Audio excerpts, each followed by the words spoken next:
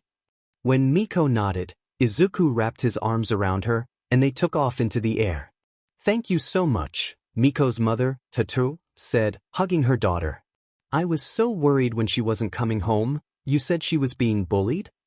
Izuku nodded. I talked to them, so I doubt they'll be bothering her again, but... You never know, he answered. He pulled out his wallet, before taking a small business card out. Sorry I don't have anything better than this to give you, but it has my phone number. In case she ever needs anything, feel free to call me. Oh, I couldn't. Ataru said. I don't want to use your time. After all, you heroes should be doing more important things. Izuku shrugged. Being a hero doesn't always mean fighting villains.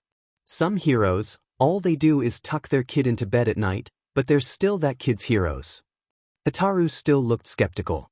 I like your kid, Izuku continued, and smiling when she finally took the card. If you ever need me for anything, even if it's something like babysitting, I would be happy to come. Ataru smiled at him gratefully. Well, then I might you up on that offer, Midoriya, Izuku supplied. Thank you, Midoriya-kun, Hataru said, and Izuku grinned. I've got to get going now, he said. Goodbye, Ms. Hataru, by little Miko. The child in question waved, giggling as she watched the sidekick fly away. He let me fly with him, she told her mother excitedly as Hataru closed the door. Did he now? She asked. The Miko nodded. He seems like a sweet boy. I think I'll take him up on his offer for babysitting, she told the girl, who cheered, before taking the card and attaching it to their refrigerator door with a magnet. Toshinori had seen all of this. He had been walking by at the park when he had heard the bullying, and had seen the young sidekick stop them. He had seen the boy take off into the air with the bullied girl, and had followed them. No, he wasn't being creepy, he just wanted to see what would happen. Back to the girl's apartment. He had seen the boy give the mother his number, just in case they ever needed anything. This boy. He was perfect. He was surprised when the boy stopped in front of him. He was wearing a green jumpsuit as his costume, and out of his head were 2 green rabbit ears, which Toshinori found hilarious. He also wore a belt with various tools on it as well, and his boots were rather large. Toshinori had heard of this sidekick before. He was the youngest one in the history of Japan, if he remembered correctly. He could understand why this kid, while he was so young, had his provisional license so early. Who are you? Izuku asked the man. You were following us. If you have any intention of hurting that girl, I'll have to report you, he said. Toshinori raised his eyebrows. The kid was perceptive too. He had noticed Toshinori following them, despite the fact that he was surprisingly stealthy in his civilian form. He chuckled. Don't worry, I have no intention of hurting the young Xiaozhou. He grinned. I have a feeling, though, that I'll be recommending to the government that they promote you to a pro hero. Excuse me? The sidekick asked, tensing up. What? Toshinori laughed. It was nice to meet you, young Midoriya, he said. I hope that we'll see each other sometime soon. He left, and Izuku could only stare at the gaunt man as he walked away. This is a dream, Izuku said, holding his pro hero license in front of Shuta's face. This can't be real. I'm not ready, I have been trained enough, I'm not mentally stable enough to be. There's nothing we can do about it now, kid, Shoyuta said, sighing. He had been opposed to the idea of Izuku getting promoted, and he had voiced his concerns, but the government saw it fit that Izuku was made into a pro hero. He had gotten a recommendation from All Might, after all. When did you even interact with All Might, anyway? Shoyuta asked the kid, who temporarily stopped his freaking out to shrug. I don't know. Oh my gods, what if he was— It can't be, he was too gaunt and skinny. Oh, but his voice and his hair. Izuku started muttering incoherent sentences, and Shoyuta sighed, knowing that he probably wouldn't get an answer out of the boy. Dad, what are we going to do for my debut? Izuku asked, and Shoyuta leaned back in his chair, having just finished grading all of the papers. Should I even debut? I mean, I've been on TV a number of times, and that one interview that you guys let me do, and I heard that someone became a pro hero. There was a loud shout that, surprisingly, was not Hisashi. The door slammed open to reveal the R-rated hero, who was panting. Shoyuta guessed that she had just heard the news and had sprinted towards the staff lounge. Oh, Aunt Namuri. Look, Izuku said, holding up the card so that she could see. I'm so proud of you. She cried, and Izuku stiffened as she picked him up and twirled him around and around. You're doing amazing, kiddo. What are we going to do for your debut? That's what I was asking Dad just now, Izuku said, tilting his head to gesture towards the underground hero who was glaring at Namuri. We'll figure something out, Shoyuta said, wincing slightly when he heard multiple parts of his spine crack when he got out of his chair. You've turned into an old man, Namuri chuckled, and her chuckle turned into a laugh, when Shoyuta gave her the most evil glare he could muster. I could try and give you a back massage, Dad, Izuku said, ignoring Namuri. I did it with Pa a little white back, and Pa said that he really liked it. Shoyuta sighed, before rubbing the boy's head fondly. Sure, kid. Izuku's Depression Notebook. Page 5. Izuku's Do's and Don'ts. Dos. If I'm feeling down or something, it usually helps if I get human contact, so hugging me is something good. Also, getting Shochan is a good idea as well, but if he's not available, then any contact is fine. Hugs are the best. If you want to punch me for being an idiot like Kacchan does, well, that's okay too.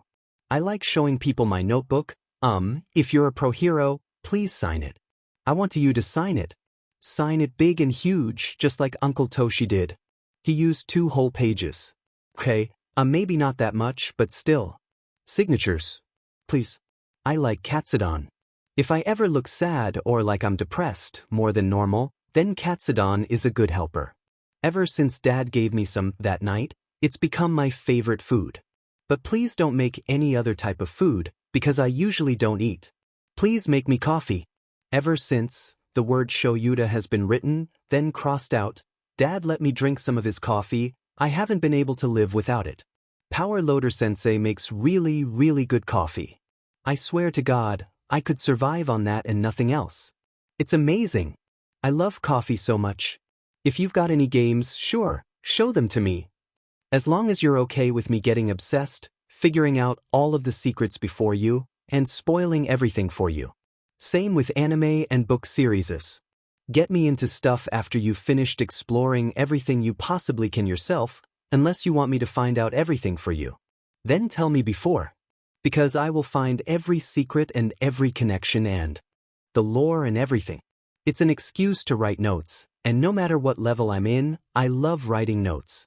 Even level 5, which is surprising, but in level 5 I'm not motivated enough to do anything. Dad says I have to add this part because all the teachers sometimes want to give me gifts. Why? I'm worthless. Sorry, Dad, I'm adding that. You can't stop me, so I should explain here so that he and Pa can tell them what I like. Dad doesn't want me to get spoiled, which is funny, because he already spoils me too much. He gives me food and a place to sleep, and he gave me a family. That's way too much already. Oh, but something I like. Please give me coffee. Oh, and hero merch. A lot of hero merch, please. If you're okay with me destroying stuff you get me, please get me a bunch of Endeavor merch. I have this huge collection, almost as much as my All Might collection, which I'm planning to have a little fun with. I hope Shochan is going to like it too. It's a surprise for him, hee. But yeah, for gifts, coffee and hero merch and notebooks maybe? I don't really like anything else. Oh, and unless it's Endeavor, nothing with fire. I don't like fire. Don'ts will be on page They didn't need to worry about Izuku's debut. Only a few days later, an opportunity would present itself. It had started when Izuku was sitting on the roof of a building, listening. Izuku had recently figured out a way to be able to hear sounds from all sorts of distances. He would grab a little bit of the sound waves with his telekinesis, and would then direct all of those sound waves towards him. It was a little exhausting, but it was worth it. On multiple occasions, heroes had managed to get to crime scenes faster and save more people thanks to Izuku's quirk. So when Izuku heard of a slime villain robbing a store and no hero there to stop it, he took off towards the direction where he guessed the villain would head. He had focused all of his quirk on the sound waves that came from the villain, and he predicted where the slime villain would end up. He found himself standing under a bridge near the old apartment where he and his mother had lived 2 years back. He leaned against the stone, eyes closed and listening, waiting for the villain to arrive. "Oh, a medium-sized invisibility cloak," he heard, and he opened his eyes to see a large, green blob of slime. Holy cow, that was a lot bigger than he expected it to be. The slime villain lashed out, attempting to catch Izuku with his slime, but Izuku grabbed it with his telekinesis, holding it away from him. He extended his arm out towards the villain, so that he would have better control over the slime. When you were fighting a villain, there was no time to be underestimating the opponent. You had to start with full power and then make assumptions based on that. "What? How?" the villain started, but grinned when he suddenly broke free of Izuku's hold and lashed forward. Izuku was only able to dodge thanks to his quick reflexes that he had developed after hours and hours of training with Shoyuda. So the villain could break out of Izuku's control. Would he be able to burn the villain? As he continued to dodge the villain's continuous lashings, he let small flames extend from his palms, and watched as they hit the slime villain, but as they did nothing. So his quirk was useless. He would have to work on holding things that would fight back. "There is no need to worry any longer," a voice shouted, catching Izuku off guard, which was just the moment the villain needed in order to grab onto Izuku and to start suffocating him.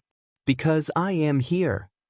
When the villain was punched away from Izuku with a Detroit smash, Izuku jumped back, and towards the hero whom he had admired for years. "Thank you for the save," he told the hero, who grinned at Izuku, giving him a thumbs up. "Do you have any bottles in that shopping bag of yours?" he asked, tilting his head towards All Might's shopping bag as he jumped back towards the villain with a bigger flame. "I'm fluid, you can't burn me," the villain laughed. "2 soda bottles," All Might called, catching Izuku when the villain pushed him back. "Mind if I empty them?" Izuku asked, and All Might tossed him the bag, before moving to punch the villain. When he splattered into a million different puddles, Izuku could do nothing but stare. Work first, Izuku thought. Fanboy later. He sighed, quickly pulling out the large soda bottles. They would be enough, he thought, opening them both, and pulling the fluid out of them with his quirk, letting the 2 bubbles of soda float in the air and merge together behind him. All Might stared as Izuku let go of the bottles, letting them float in the air as he extended his hands to grab all of the different little puddles of the slime villain's goop. The villain was still fighting back, but he was considerably weaker now, so Izuku had almost no trouble shoving the villain into the 2 soda bottles and closing the cap. "Are you planning on drinking this?" Izuku asked the giant blonde hero, tilting his head towards the floating soda bottle. All Might shook his head. "I can't drink it all, not at once," he said. "It's a shame, but we'll have to throw it away somewhere." "Nah, it's fine," Izuku said, before bringing the soda bubble to his lips and drinking it all at one steady gulp. How did you do that?" All Might asked the boy, a look of pure shock on his face. "I don't eat food that often, so I make up for it with drinks. I don't like soda that much, but I didn't want to let it go to waste," Izuku explained. "I used my quirk to help shove it down my throat." "I see," All Might said before laughing. "Well, thank you so much for your help, young boy. You cleaned this up much faster than I would have been able to." Izuku turned to look at All Might. All Might, the greatest hero, the #1 hero, had just praised him. Izuku stuttered, trying to make a coherent sentence in front of his idol. Oh, all he was going to succeed in was making a fool of himself. He quickly grabbed his notebook, which had been rolled up and attached to his belt. Could you please, sign this? He asked, extending it towards All Might. He pulled a marker out of his chest pocket, and All Might took it, grinning as he signed the first 2 empty pages he found in the notebook. Here, you go, young man. All Might said, about to hand the notebook but Izuku flipped to the last page, where there was nothing written on both sides of the paper. Could you sign here as well? He asked. Something along the lines of, you can be a hero? It's for the girl who you saw me. It was a risk that man might not be All Might, but Izuku can't deny the fact that they might be the same person, so he tried anyway. All Might grinned, before writing the exact words of, you can be a hero. All Might, because curse originality. Make sure that you never tell anyone, he told the kid as he handed back the notebook and marker. Don't even accidentally post it online. I had it kept secret for a reason. Then why did you tell me? Izuku asked, bowing his head gratefully when he took his notebook back and reattached it to his belt. He also tucked the marker back into his chest pocket, before looking back up at All Might. I didn't expect you to catch me last time, All Might said, scratching the back of his head awkwardly. He really hadn't meant for the young boy to figure it out. At least at first. But when the boy had caught him, he just couldn't help it. The Shounen was a genius. Heck, when he had gone after this villain, he hadn't even gone somewhere with publicity to get more attention. He had specifically found a place where he knew that nobody would have gotten hurt. He was honestly perfect. All Might coughed, grimacing slightly when he saw a little blood on his fist. The boy already knew his secret, anyway, so he could transform back now. The villain in the bottle seemed to be unconscious as well. He let the steam come off of his body, and laughed when the boy widened his eyes when he showed him his civilian form. You look like a grumpy old man, Izuku said, before bringing his hands to his mouth. He had said that out loud. Oh no, All Might would kill him. He was surprised when All Might just chuckled. I know, my boy. And that's exactly what I am. He grinned at the boy, and the boy smiled back. We should go give this villain to the police, he told the boy, patting him on the shoulder, and Izuku nodded, grabbing the bottles from out of the air. As Izuku and All Might walked to the police station, totally engrossed in their conversation, they didn't notice the 3 students talking in the alleyway. Izuku didn't notice when the kid with blonde spiky hair tossed a can with so much force that it knocked the bottles out of Izuku's hand, causing the contents to spill all over the front. Oh, the chaos that ensued. And this was the debut of new pro hero Deku. What do you have to say, young hero? The reporter asked, and the cameraman directed his camera towards Izuku, and the reporter shoved the microphone into his face. I hope that the kid that was caught by villain is okay, Izuku mumbled. Getting caught by him is, well, really painful. I think I'm going to be a little claustrophobic for a while. Well, you were an instrumental part of his defeat, the reporter grinned, before noticing the huge blonde figure of the #1 hero. All Might. She called. What did you think of pro hero Deku here's performance? He is currently the youngest hero in Japan, that 14 years old, am I right? The reporter asked, thinking back to the one interview that Izuku had accepted a few months back. Izuku nodded. I think he did excellent. All Might grinned, patting Izuku on the back. Honestly, if he wasn't already a pro hero, I'd want him for one of my sidekicks, he claimed. Oh, thank you. Izuku mumbled, his voice barely caught by the microphone. Later, when Izuku started to make his way back to Shura's agency, he was stopped by All Might, who was in his civilian form. Could you speak with me, young Midoriya? All Might asked the boy. He was very serious now, a complete opposite of the grinning, chuckling All Might he had been moments prior.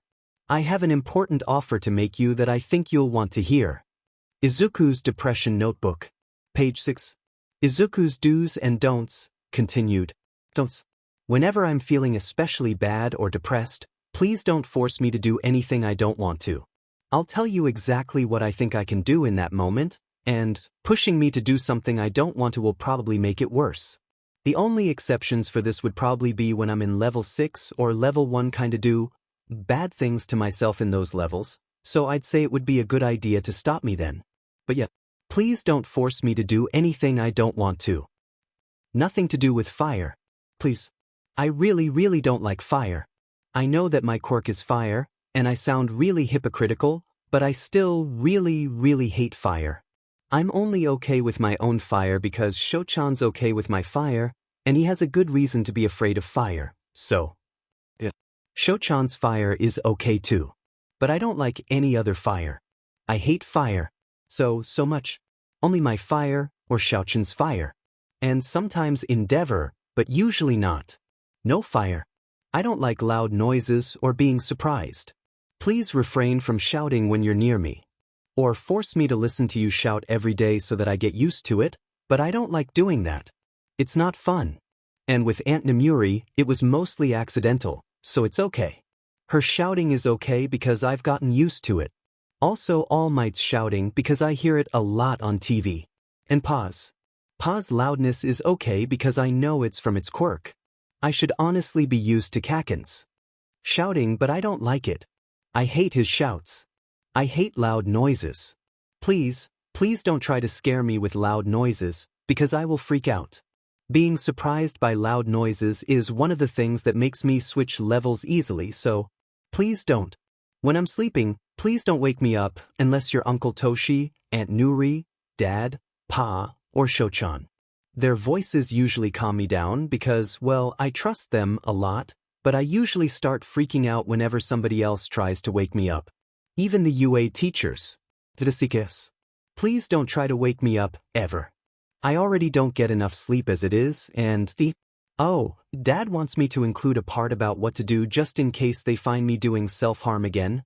I don't know. I would say, whenever I get to the point, I hate it when someone just forcefully takes the tool out of my hand, so I wouldn't do that. I'd say that, you should probably just ask me, and I'll give it to you. And if that doesn't work, just try to calm me down somehow? I'm sorry, Dad, I really have no idea.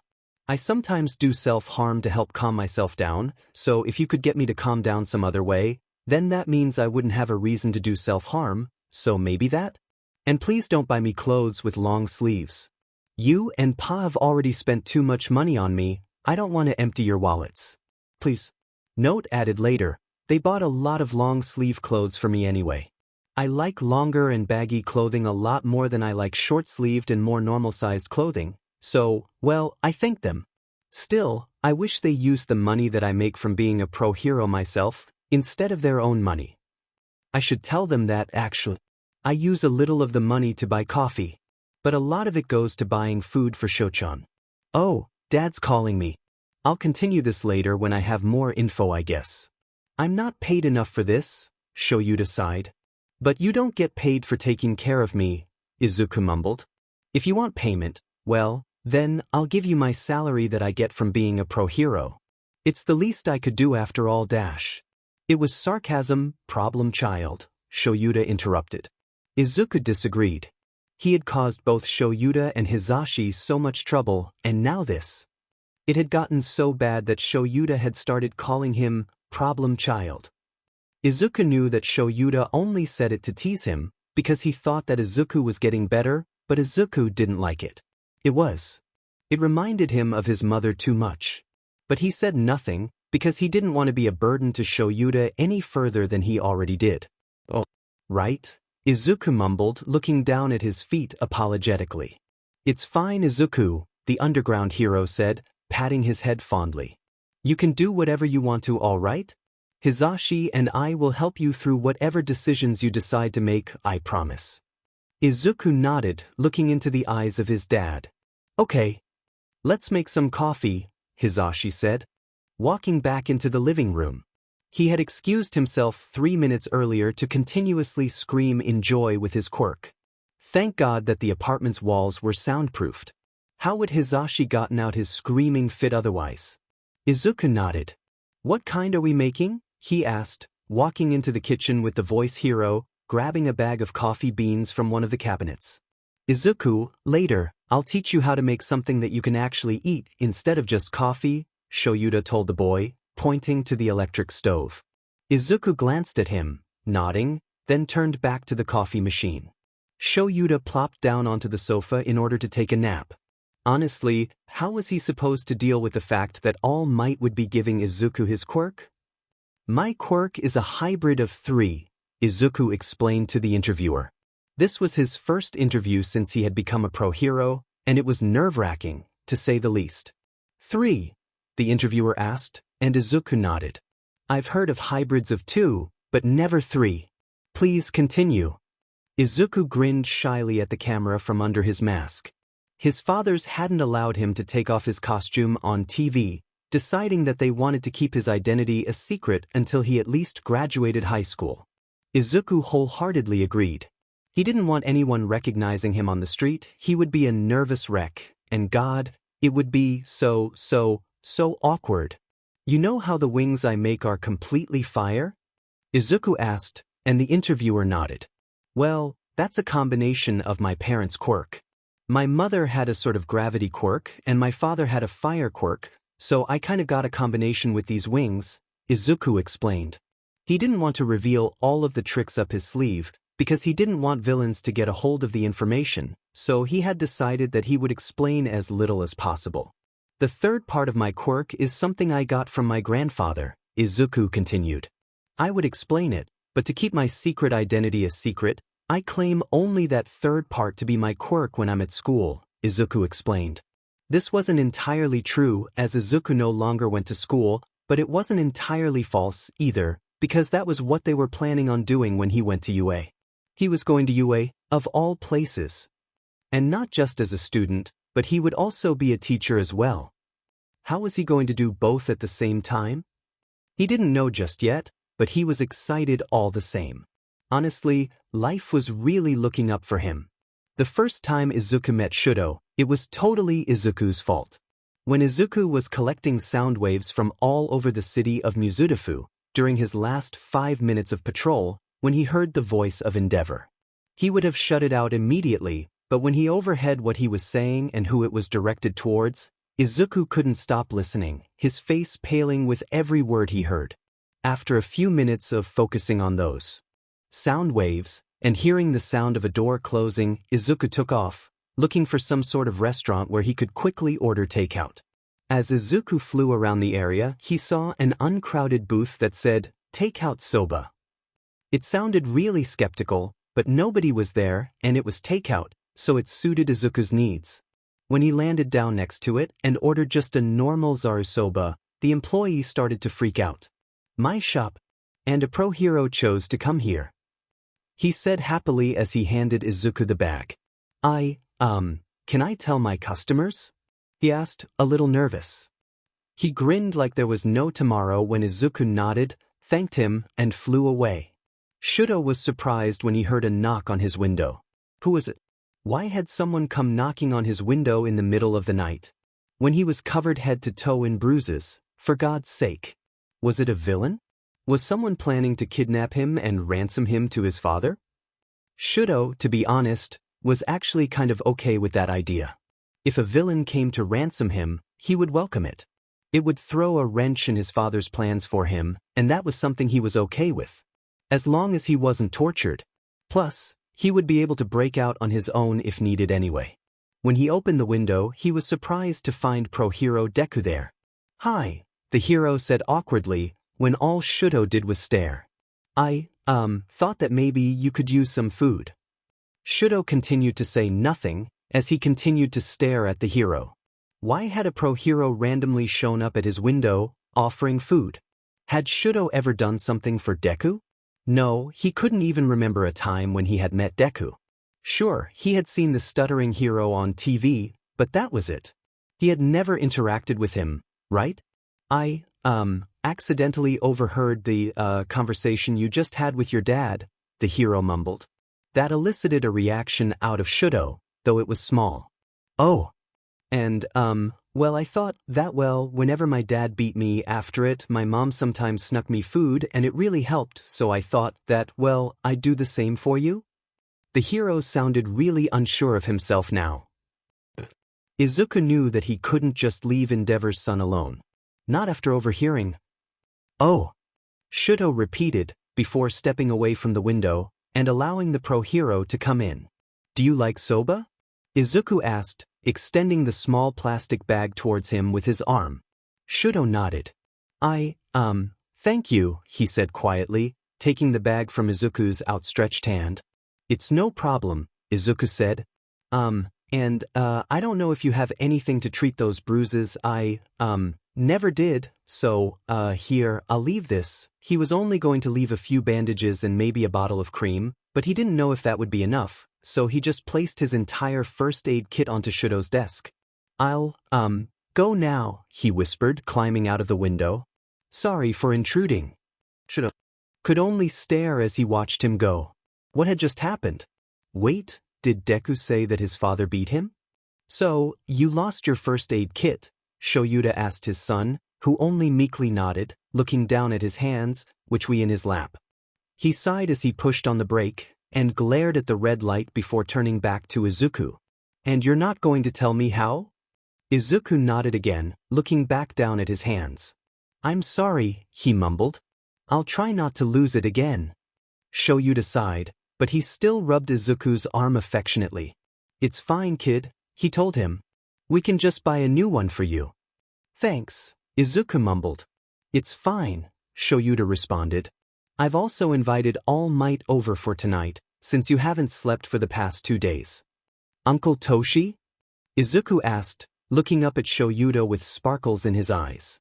Yeah, Shoyuta responded, pushing on the gas pedal when the light finally went green. Why do you call him, Uncle, kid? I can understand Nemuri and all the other teachers, but... The car was silent for a few seconds. They all did something positive for me, Izuku explained. They were there for me, and to me, they're more than friends, they're my family. So I wanted to call them something that fit with that. Shoyuta nodded. That made sense, he guessed. The second time Izuku met Shudo, it was still totally Izuku's fault. This time, he had only brought a Nikomon, as the soba shop from before was totally crowded, probably because the owner had did what he asked he could. Shudo wasn't as surprised this time, when Deku showed up at his window. Do you like Nikomon? Izuku asked, and smiled when the boy with candy cane hair nodded. Thank you. Shudo got out of the way of window, and let the hero into his room. Izuku, the hero grinned at him, handing him the to-go box. My name is Izuku. Oh. Todoroki Shudo, though I bet you already knew that. Shudo took the box gratefully. Thank you for the food and first aid kit. They helped a lot. He said, looking at his bandaged wrist. Oh, it was no problem. Abused people gotta look out for each other, you know? He asked, but Shudo shook his head. Your father is abusive too? He asked, and gestured for Izuku to sit down, and did so himself. He opened the to-go box and took a bite of the Nikomon. It was good, he thought. Well, he was until he got sent to prison a few years back for being a villain, Izuku shrugged, pulling his hood off. Shudo was surprised to see a freckled face with fluffy green hair peek out from the neck of his costume. Why are you telling me this? Shudo asked. Izuku honestly didn't know himself. I don't know, maybe it's because I know you won't pity me. You know what it's like to be hurt like that. I bet you don't like fire as well. He grinned ruefully when Shudo nodded. I hate fire. I hate it so much. But isn't your quirk a fire-type quirk? He asked, and the boy nodded. So is yours. And I'm not stuck in that situation anymore. So that's good. He sighed. But you are. And I know what it's like to be in that situation, so I want to help you. I might not be able to help you get out of the situation, but I want to make it better. Sometimes. That does wonders. He spoke from a lot of experience, Shudo thought. So, Izuku, Shoyuta started, once the three of them were in the car, about to head home from a long day of patrol. Want to tell the two of us why you've been so late from patrol the past few months? You aren't in trouble, don't worry, Hizashi added, glancing at his son through the mirror. Oh, Izuku had expected them to ask. Honestly, he was surprised it had taken this long. Would you believe me if I told you that I made a friend? Hizashi almost crashed the car into the nearest building. Izuku's depression notebook. Page 7. Kacchan. Kacchan is my best friend. My only friend. Or, he was a friend. I still consider him to be something along those lines, but I wonder how he sees me. He calls me Stupid Deku, a lot. He usually doesn't like it whenever I do anything, so whenever he's around me, I freeze so that I'm not doing anything, but even then he still gets mad, so I don't know what I'm doing wrong. He gets mad at me about being quirkless, a lot. I don't want to tell him I'm not quirkless, because then he'll get mad at me for not telling him. And then he might tell Mom. I don't want him to tell Mom. Kacchan likes to beat me up a lot. Says that a pebble on the side of the road can't help but get kicked, a lot too. It hurts. I still think his quirk is cool, but I don't like it that much anymore. It's not fiery, but it's explosion-y, which is really close. I don't like his quirk that much anymore. I have a few scars from when Kacchan has gotten rough with me, but that's fine. They serve as reminders of how I've failed him and how I need to do better in the future to meet his expectations so that I can stop being a Deku, because right now, that's all I am. If Mom notices the scars, she doesn't say anything. That's fine too. A few of the scars are from Mom too. But most are from him and Kacchan. Sometimes, when things are really bad, I reopen them to remind myself that, hey, I can't keep doing this, I need to be better, because sometimes even a Deku can do something good. So I'll keep trying until I someday manage to please Kacchan. I don't know when that's going to happen, but I hope it's soon. 'Cause I don't know how much more of this I can take. Sometimes he shoves me in the bathroom and laughs as I retch into the toilet. Sometimes he beats me up after school just because he feels like it, just because I'm just a useless shell who can't be used any other way. Sometimes I don't want to take all of this shit anymore. I want it to stop, I want it to stop, I want it to stop. Why isn't anything I do good enough for Kacchan? The next passage is written in blue ink. He doesn't sound like a very good friend. Hell, he doesn't sound like a friend at all. Nothing that he's doing is your fault, Izuku. He's just an butt. It's not your fault. I promise you. When you open and maybe read this page later, I hope you remember that. Love you. Shudo chapter text. Where are you right now, Izuku? Depressed. At Shudo's house. That's fine, just make sure to come home soon. Loudad. Make sure to send me pictures. I want to know what your friend looks like. Hey, Shudo, look at me, Izuku signed, catching the boy off guard when he took a picture. Oh, that was amazing. I'm making that my phone background. Shudo signed back. After learning about how Izuku sometimes switched to sign, Shudo had decided to learn it himself. He was actually doing quite well after borrowing Izuku's books only 2 months prior. Izuku honestly didn't know how Shudo had learned it so fast. It had taken him at least 6 months, yet here was Shudo, who had almost perfected it after only 2.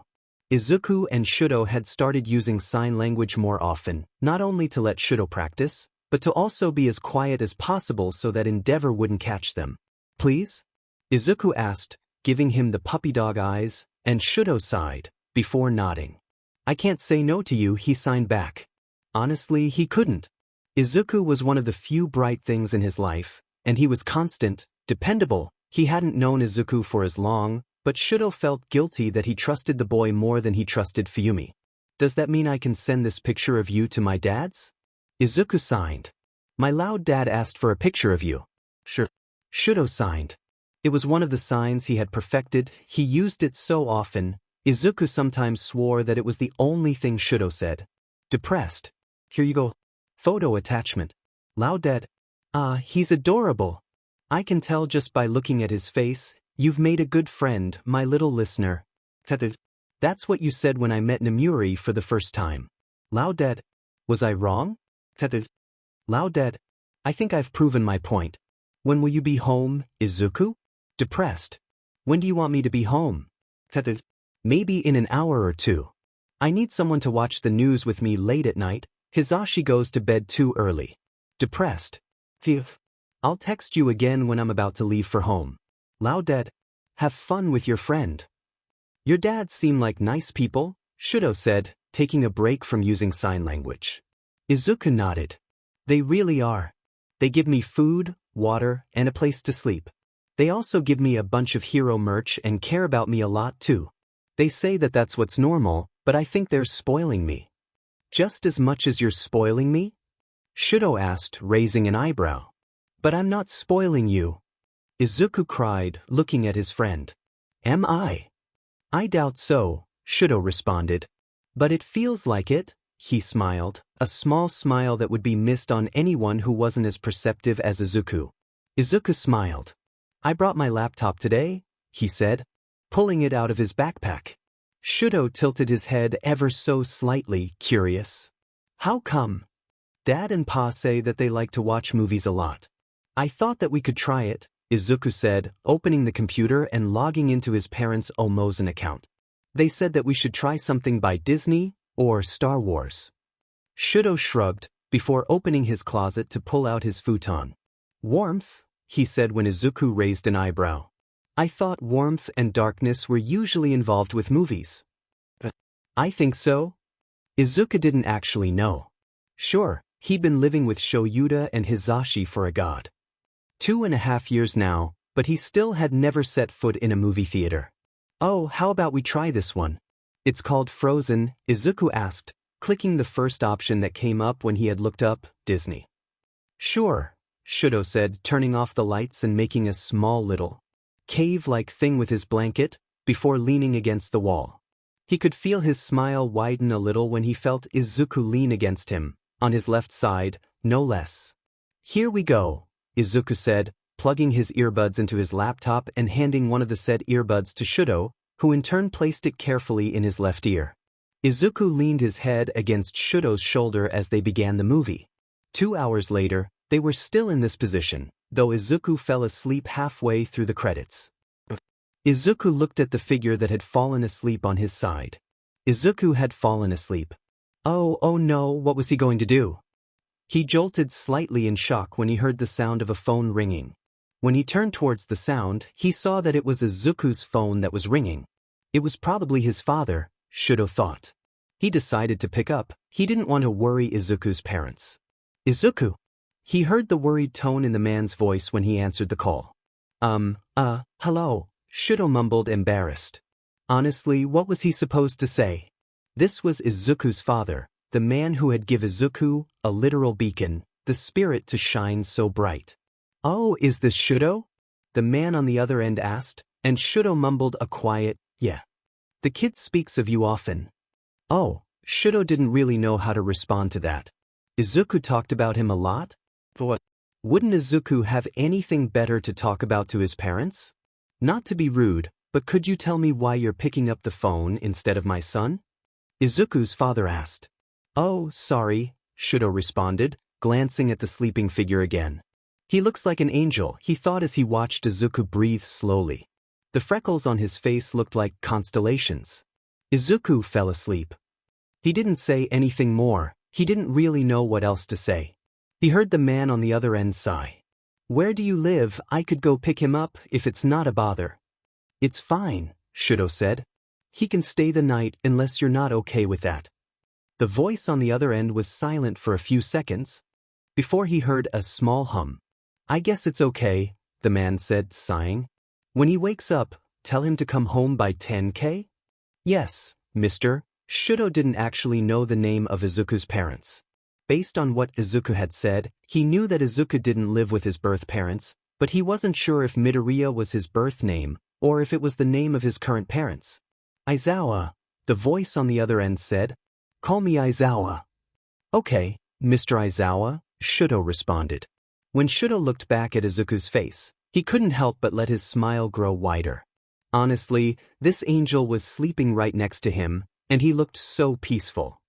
He wondered if Izuku always looked this peaceful when sleeping. He should sleep a lot more often.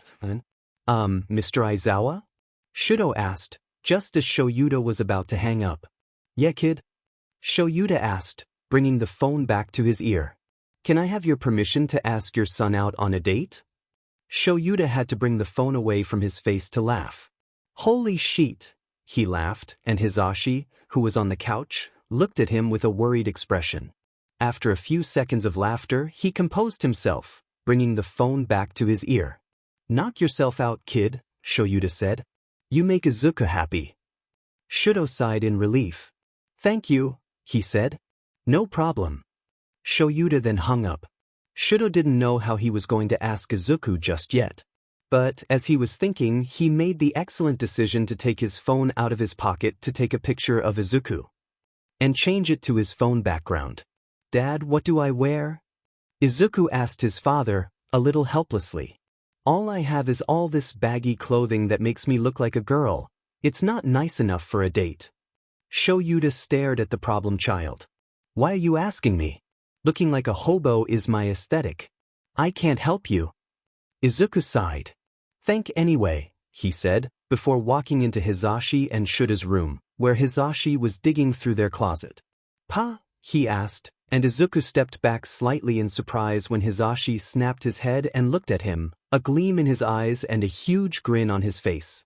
"I need clothes," Izuku mumbled after recovering from his shock. "I know," Hisashi cried, causing Izuku to wince a little, so the voice hero lowered his volume. "I think that a suit is too fancy. It is a casual date, right?"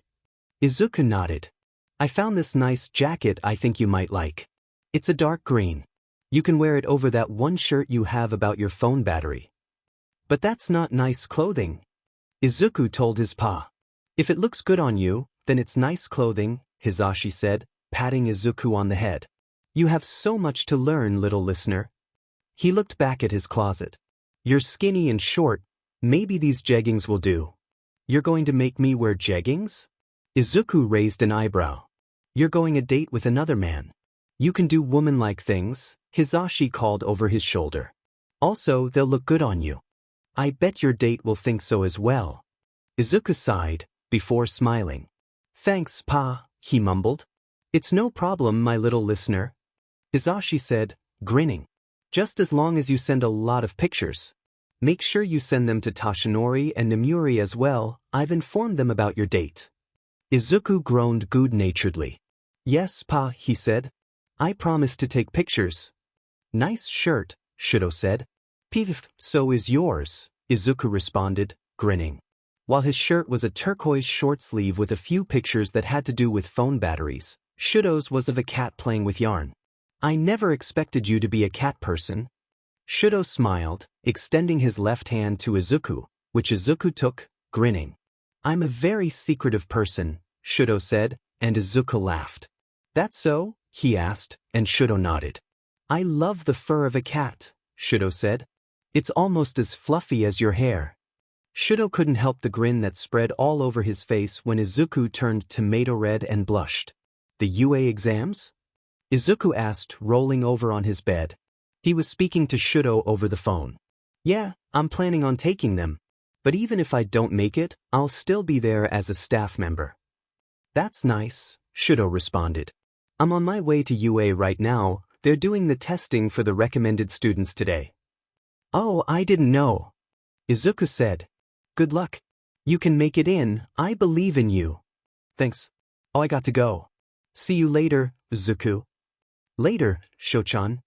Izuku let Shudo hang up, before dropping his phone on his pillow and walking into the living room. "How's your boyfriend?" Hisashi asked, grinning. Shoyuta had left a little while earlier, for reasons Izuku hadn't known, but based on what Shudo had told him, he could guess that he was at UA.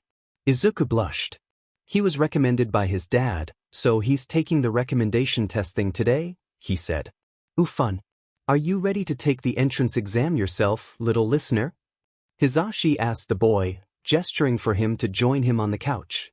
"No," the boy answered, and Hisashi raised an eyebrow, surprised. "I've had this quirk for what, maybe a few months now? I've barely used it. I'm screwed." "I'm sure we can fix that with a bit of training," Hisashi said, already grabbing his phone to call the number 1 hero. Izuku's depression notebook. Page Panic attacks. This page won't really be focused on how to stop a panic attack or anything. It's just, well, kind of a reminder that I do have them, and that, well, if anyone cares enough, so nobody, they should know. I don't really want to write about my experiences with panic attacks. I don't like them. They happened a lot at school, but it's happened a lot less since Mr. Shoyuta didn't make me go back. I guess I can just write times I've had panic attacks before. I'm not going to list all of the ones I had at school because there's too many, but maybe the ones that aren't at school? I've had a few at home before, on especially bad days. Sometimes, when Mom smacked me really hard, it would remind me of him, and that would be all I'd be able to think about, and well, it's not fun. Whenever I have a panic attack at home, Mom usually just locks me in my room because she doesn't want to deal with me. Fudge, outside of school, I don't really have that many panic attacks. I guess I can mention one from school, then. The time that Kacchan shoved me into the janitor's closet and locked me in there. I ended up staying the night there, just crying. The janitor didn't even say anything when he opened the door the next morning to find me there. When I went back home, Mom just kind of sighed because she was disappointed to see me. I apologized, but I don't think she accepted it. So, I'm a little claustrophobic now because of it. Another time I had a panic time was that time when I woke up in the hospital. After whatever happened in level 1, remember freaking out because I didn't know what had happened, and I didn't understand why I was at the hospital. I was honestly really scared that they had taken Mom away from me, and all those thoughts got all mixed together to make a panic attack. It wasn't fun, and the doctors gave me a bunch of sedatives to calm me down. I don't really feel like writing anymore right now. It's 4:50 a.m. I'm tired. I'll add more later if I feel like it. The next passage is written in blue ink. Izuku asked me to add my own experiences in here, so here we are. I don't like fire. I sometimes panic when I see fire, because it reminds me of my sperm donor. But it usually doesn't affect me, because I'm used to fire after seeing it come out of my sperm donor every day. I guess I sometimes panic at the sound of steam. I don't like the sound of steam. If you're going to make tea or anything in a pot, please do it when I'm not there. Coffee is okay though, which those weird complicated machines. But that's mainly because coffee usually isn't kept in a teapot. I don't really know what else to add. Sorry, Izuku. Shudo chapter text. Hey, are you okay? The girl asked Izuku, who was currently floating in the air. Release. Izuku stared as he was once again standing on the ground. Sorry for using my quirk on you. It's just, I thought it would be bad luck if you tripped, you know? Oh, I gotta go, I'll see you later. While Izuku was grateful, he was still recovering from the shock. Someone his age had talked to him, the girl no less. While that in itself was amazing, Izuku couldn't get a single sentence out of his mind. She had used her quirk on him. Without warning. If they ended up in the same class, if he passed the entrance exam, that is, then he would ask her to not do that as often. Or, Shudo would probably ask for him, as he probably wouldn't be able to do anything but sign the first day. Get out of my way, Deku, a rough voice said from beside him, and Izuku froze up even more, turning his head like a robot towards the direction of his voice. Kacchan, he stuttered, and the spiky blonde he had somehow managed to ignore during the slime incident grunted, before walking past him. Izuku felt everyone's stares. It was odd for someone who was trying out for UA to be so jumpy, right? Or afraid of someone. He didn't like it. He didn't like it, not those stares that he gets from everyone as they laugh at him because he's. Izuku tried to stop his thoughts, and instead rushed into the building. He didn't walk in the same direction as the rest of the students, just walking around UA, trying to get as far from the rest of the students as possible before he crashed into a familiar figure. Hey, Izuku, are you okay? The R-rated hero asked him, grabbing his shoulders. Izuku didn't reply for a few seconds. He signed. I don't like school. I don't want it to start again. And Kacchan is here. Nemuri raises her eyebrows in surprise. The boy in your notebook? Izuku nodded. If he gets into you, I'll kill him. No, please don't, Aunt Nemuri. And said pro-hero was surprised. The boy was speaking through a panic attack, and it was defend someone who had bullied him all his life. Nemuri sighed. The boy was too sweet for his own good. Do you want to go to the staff lounge with me? Nemuri asked, but Izuku didn't respond. I'll make some coffee. At that, Izuku nodded.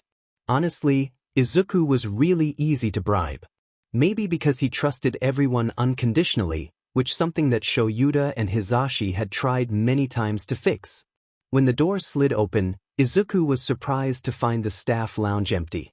Almost everyone else is already in the monitoring room, she clarified when she saw Izuku's confused expression.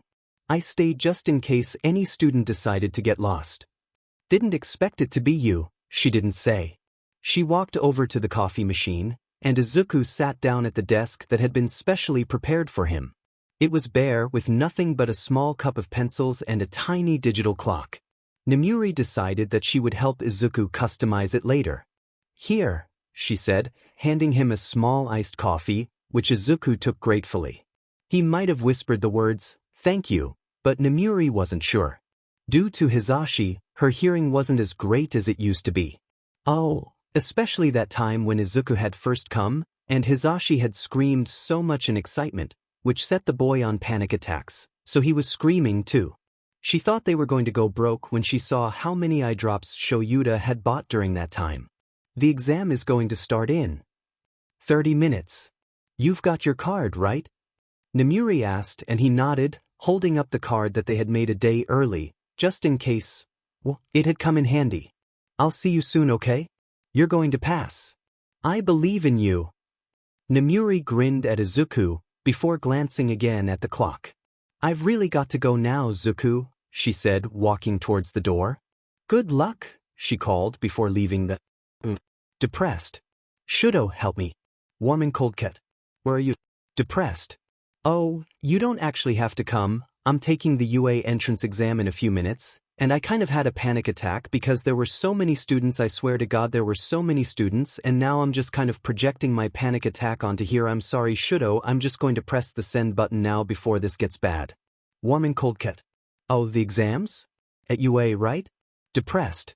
Wait, are you actually going to come? Seriously? Warm and cold cat. Yes. Unless you don't want me to? Depressed. But didn't you say? Warm and cold cat. Yes, I did say. Don't worry, I will only come as a supportive friend. Depressed. I thought that's what boyfriends were. Warm and cold cat. Do you or do you not want me to come? Depressed. I don't know. Honestly, I've never really used the third part of my quirk because, well, I'm screwed, Shudo. How do I use a quirk I don't know how to use? Warm and cold cat. What kind of quirk is it again? Depressed. Strength enhancer. While it, of course, enhances the other two parts of my quirk, I can also use only that part of my quirk to enhance the strength and power in only my body. Warm and cold cat. Sorry, I have no idea how to do that. Depressed. I thought you said you'd be a supportive friend. Warm and cold cat. I will be. Are you allowed to bring your phones into the exam? You could plug your earbuds into your phone and we could call. Depressed. People will think I'm weird. Warm and cold cat. It's better than having everyone else in the school already know who you are because you're the creation of the number 2 trash bag. Depressed. Fine. Wait a few seconds, let me get my earbuds out. Izuku was not ready. Even with Shudo giving him support through his right earbud, Izuku knew that he was not ready. Good luck, Izuku, Shudo murmured. And even if you don't make it, you're still going to UA as a staff member anyway. That makes it even more embarrassing if I fail, Izuku whispered back. Oh, sheet. Izuku? You're swearing? What's wrong? He heard Shudo, the tone of his voice implying that he was concerned. The exam hasn't started yet, right? I didn't realize, but I dropped to level 4, Izuku whispered. He was far enough away from the other students that they probably wouldn't hear him if he spoke, but he was still cautious anyway. Oh, well, just because you're in level 4 doesn't mean that you can't pass the test. Shudo said on the other end. Izuku nodded. When he glanced around the people, he noticed that the nice girl from earlier was there. But he didn't approach her, because he was still too scared. Suddenly, there was a huge G.O. from the speakers and Izuku took off, leaving the others surprised. There's no countdowns in real life. He heard his father call from behind him. Fudge, how do I use this quirk? Izuku wondered aloud when he was cornered by 3 different robots. All 3-pointers. Figures. Just try relying on your brute strength while you figure it out, Shudo said. Got it, Izuku mumbled, before jumping up and kicking the head of a robot as hard as he could. Did I just do that?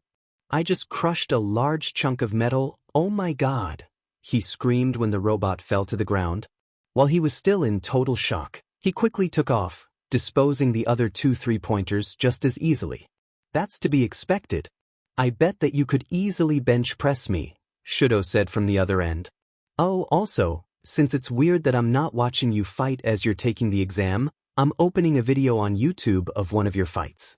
Great, thanks, Izuku muttered, turning the corner, only to run into another robot.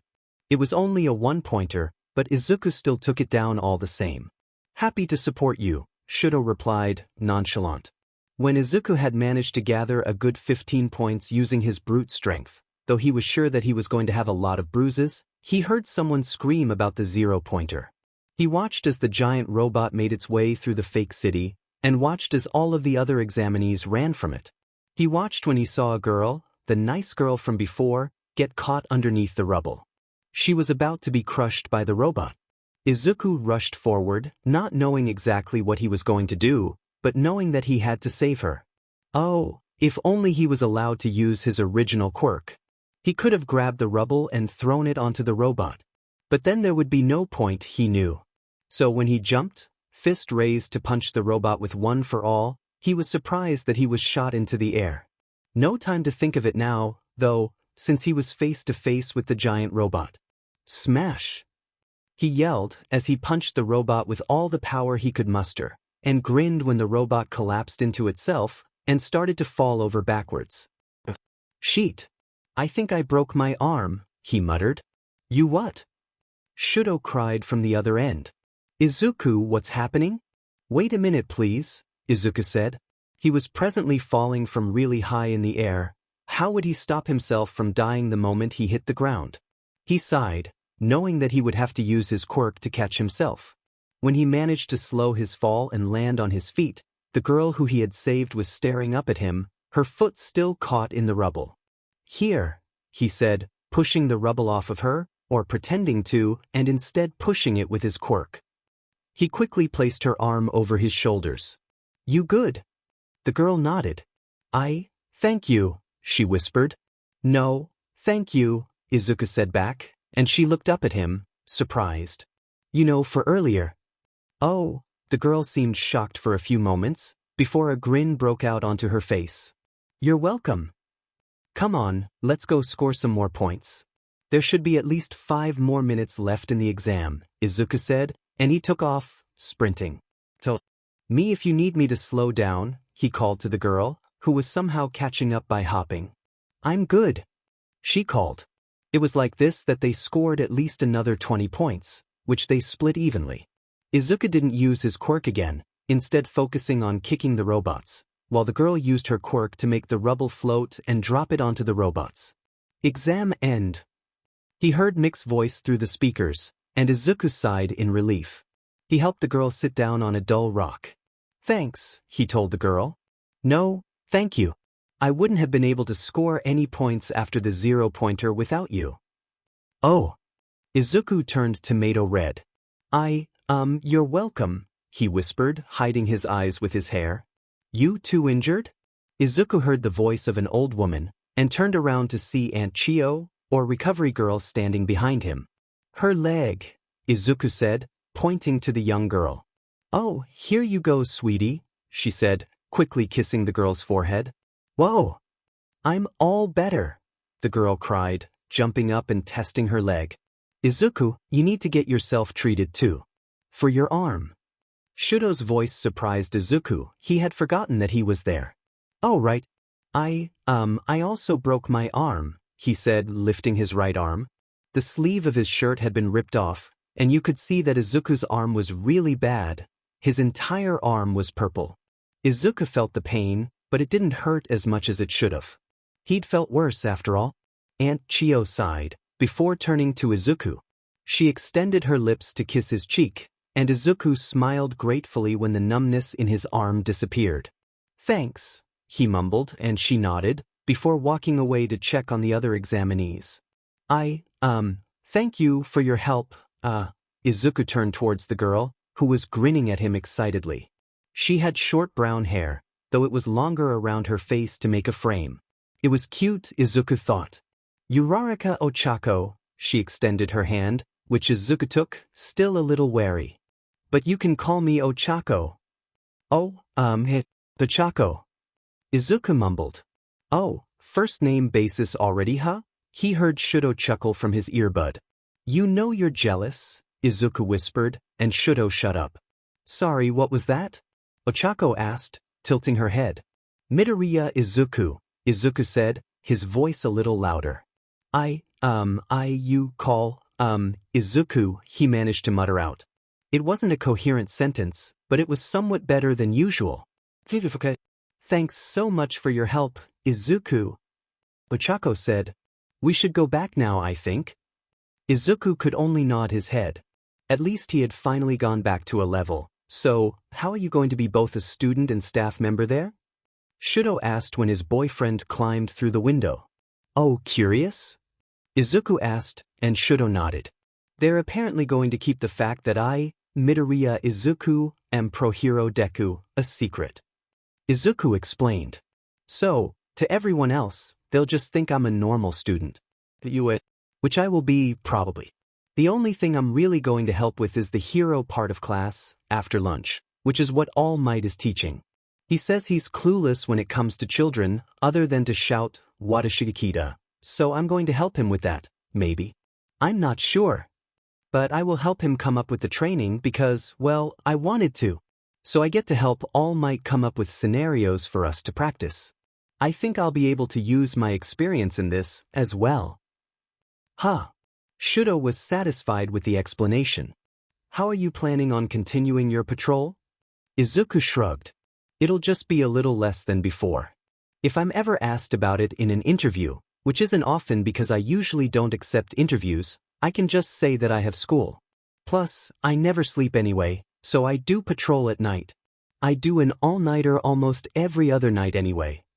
That one time you slept over at my house, you slept for 8 hours, Shudo said. I know. I don't really know why, it was weird. I wasn't able to sleep for the next 2 days, though, Oh. Anyways, the reason I am here, he said, waving the folder in his hand around. Wasn't it to see me? Shudo asked, raising an eyebrow. Smooth. You're the best. But, I thought maybe it would be better if we learned about our classmates? Since, well, I doubt both of us want to be surprised. Shudo nodded, so the two of them sat at his desk. Shudo had grabbed an extra chair from the dining room, looking at the papers. Oh, this is the girl you're on first-name basis with, Shudo said, handing Izuku the paper. Ooh, let me see, Izuku said, taking the sheet and handing the one that said, Tokoyami Fumikage, to Shudo. I really want to learn more about that guy's quirk, he said. His quirk is sentient. I want to ask it questions and write it all down in my notebook. Maybe not do that on the first day, because even though you'll know who everyone is, they won't know who you are. Oh, right. Izuku glanced at the page that said Uraraka Ochako. Oh, her quirk is zero gravity. I see. That makes a lot of sense now. What did you think it was? Shudo asked, turning his head away from the desk to look at Izuku. I thought it was some sort of telekinesis, like mine, Izuku said. Ha! Izuku's depression notebook. Page 9. Dissociation. Dad says I sometimes get this, so I, looked up the definition on Google. Dissociation is a mental process that causes a lack of connection in a person's thoughts, memory, and sense of identity. A severe and more chronic form of dissociation is seen in the disorder dissociative identity disorder, once called multiple personality disorder, and other dissociative disorders. It's really weird. But I guess I sometimes have this. It's worse when I get too much sleep, I think. I feel this whenever I've gotten too much sleep, because my body feels too loose and bubbly, and I feel like I'm just not there. And Pa say that I sometimes do it when I'm watching TV, and yeah. I guess I somewhat agree. I don't like this feeling. At all. It happened a lot more when Kacchan used to hit me a lot. I think it was my coping mechanism, maybe? I don't really know. It just happens, sometimes. Usually in level 4, 5, 6, or especially because in 7 it gets so bad that I cut myself to ground myself. Oh, I also figured out another way that might help me get out of level 1. Think it's making me laugh. I'm not sure. I'll have to test this. The next passage is written in black ink. This doesn't answer all of the questions I have, but it's good enough. I'm just going to add a few things to look out for here when Izuku dissociates. He gets this weird, blank, fuzzy look in his eyes. It terrifies the crap out of the rest of the teachers, and if it wasn't a bad thing, it would be hilarious. He also doesn't really respond to anything you say. He might make a small grunt or some other type of noise, but he won't really respond to you with words or sign language, which is kind of concerning. He also gets tired more often when dissociated, which is strange, because too much sleep is what sometimes makes him dissociated. What I usually do to get him back to normal is give him coffee. It hasn't ever not worked, so if he ever dissociates, give him coffee. Black coffee usually works best, because it's strong, but any coffee will do. Shoyuda, dead. Izuku knew that it was coming. The impending doom that was school. But it hadn't really hit him until he was here, standing in front of the giant door that had a huge letter, on it. Honestly, was a door this big really that necessary? When Izuku opened the door, he flinched, hearing the shouting voice of another student. Get your feet off of the desk. It's disrespectful to our other classmen. Izuku tried to shut the loud shouting out, though he wasn't succeeding as he walked into the classroom. Almost all of the seats were full, and the only one that he could see open was behind Kacchan. Kacchan. The boy in question glanced away from the tall, blue-haired boy for a moment and Izuku, and his eyes widened in realization. But before he could say anything, the blue-haired boy turned towards Izuku, his hands making strange chopping motions as he spoke. Hello. I am Ida Tenya, I went to Dash. I heard, Izuku signed. Sorry for interrupting you. I'm Midoriya Izuku. It's no problem, Midoriya-kun. It's nice to meet you. Izuku's head shot up, and he stared at Ida. He honestly hadn't expected him to understand his sign language, but here he was. Maybe families known for having pro-heroes trained their children to learn JSL just in case they ever had a case like that. That didn't sound too far-fetched. What are you doing here, Deku? Bakugo asked, finally taking his feet off of the desk to glare at the greenette. Deku? A voice came from behind him, and Izuku swerved around to see Ochako standing there. But thought his name was Izuku. If you kids are here to socialize, you should all just leave, a voice said from behind them, and the entire class turned to look at the strange yellow caterpillar on the floor. Izuku had to hold in his laughter. He had thought his dad had been joking when he said he would show up in his sleeping bag. It took you 8 seconds to quiet down. Life is short, you better learn to do that faster. He climbed out of sleeping bag, then pulled out gym clothes. Wear these, he said, tossing a uniform to every student. We're going out. Oh, just so you know, I'm your homeroom teacher, Aizawa Shoyuda. Izuku and Shudo were the first to finish changing, and were the first ones outside with Shoyuda, who was standing there, a little annoyed. Honestly, the kids needed to learn how to change faster. He was holding an iced coffee, as he always did on the first days of school, because dealing with new kids for the first time was always exhausting. When Shoyuda made sure that no other kids were coming for at least another minute, by listening and glancing around, he handed the cup to Izuku. Izuku tilted his head, a little curious, before taking a sip of the coffee and handing it back to his father. You're not allowed to fall asleep during class, Shoyuda said. Izuku had been up all night, not being able to fall asleep due to his nerves. Your dad seems nice. Shudo signed to Izuku when Shoyuda turned away. Izuku nodded, before responding. What? Yes, he's really nice. But that's only until he expels someone. I'm sorry? Whoa, you guys change fast. Izuku heard a voice from behind him, and he turned, surprised to see the red-headed boy there. I'm Kirishima, nice to meet you. Izuku nodded, taking the boy's outstretched hand. He extended his hand to Shudo, who took, although he was rather stiff. Todoroki Shudo said, and he let out the tiniest sigh that only Izuku heard when Kirishima nodded. I know. You're Endeavor's son. He grinned, before turning towards Izuku. What's your name? Izuku was about to sign, but he doubted that the redhead knew sign language. He was about to turn to Shudo for help, when Bakugo appeared behind the redhead, as did the rest of the class. His name's Deku, Bakugo growled. Wait, like the pro hero? Kirishima asked, turning back to Izuku. That's you? Izuku hurriedly shook his head. He signed. He sighed when Kirishima didn't seem to understand. Izuku stuttered, and he knew that the attention of the class was on him now. Means useless. He signed, a little pathetically. The class looked to Ida for a translation, as he had been able to understand Izuku earlier, but Ida ignored them, grabbing Izuku's shoulders roughly. You shouldn't say that about yourself. It's unbecoming of UA students. He didn't notice how much Izuku shook with fear when he clutched the poor boy's shoulders, but Shudo did, and so did their teacher, Aizawa. Hey brats, he called, and all of the kids turned towards the underground hero, and Ida let go of Izuku's shoulders, to the relief of the three people. We're going to be having a quirk apprehension test, Aizawa said. Bakugo, the boy in question grunted. What was your score for ball throwing in middle school? Bakugo shrugged. 67 meters. Aizawa tossed him the ball. Try it with your quirk. Bakugo shrugged again, before walking to the circle and throwing, using a boost with his explosions.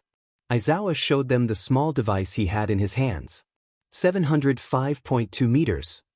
That's crazy. Kirishima cried, and all of the other class members cheered as well. Izuku only flinched, and Shudo said nothing, but he carefully watched his boyfriend, just in case. Honestly, Shudo was surprised to find that there was someone worse than human interaction than he was, but here was Izuku, right in front of him. Sounds fun, eh?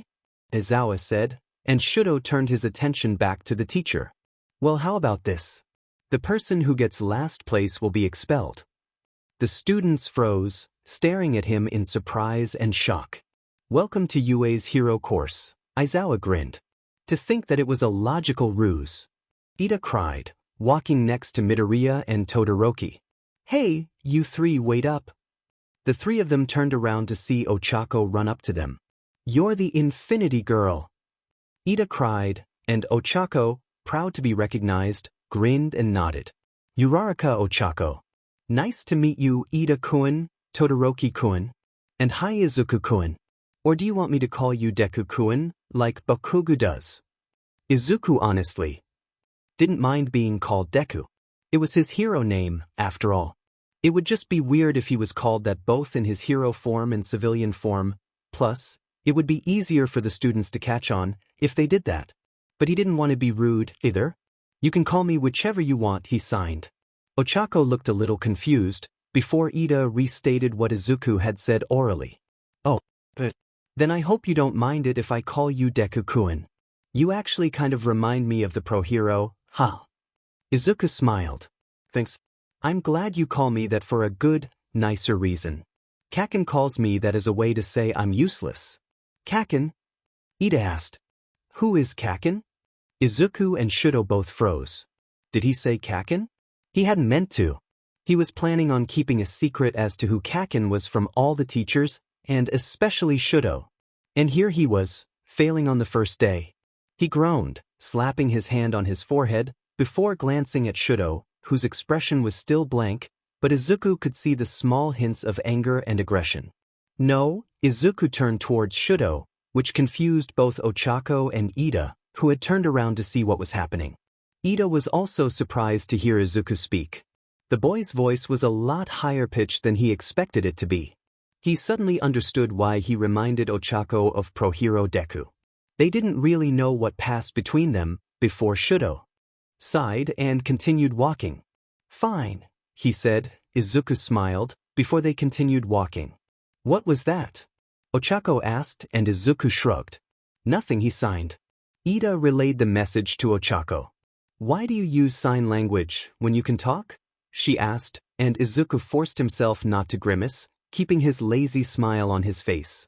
Somehow, he pulled his backpack off, opening it as they continued to walk, and pulled out a small can of coffee, before closing his backpack and pulling it back on. The can made a satisfying click when he opened it and took a sip.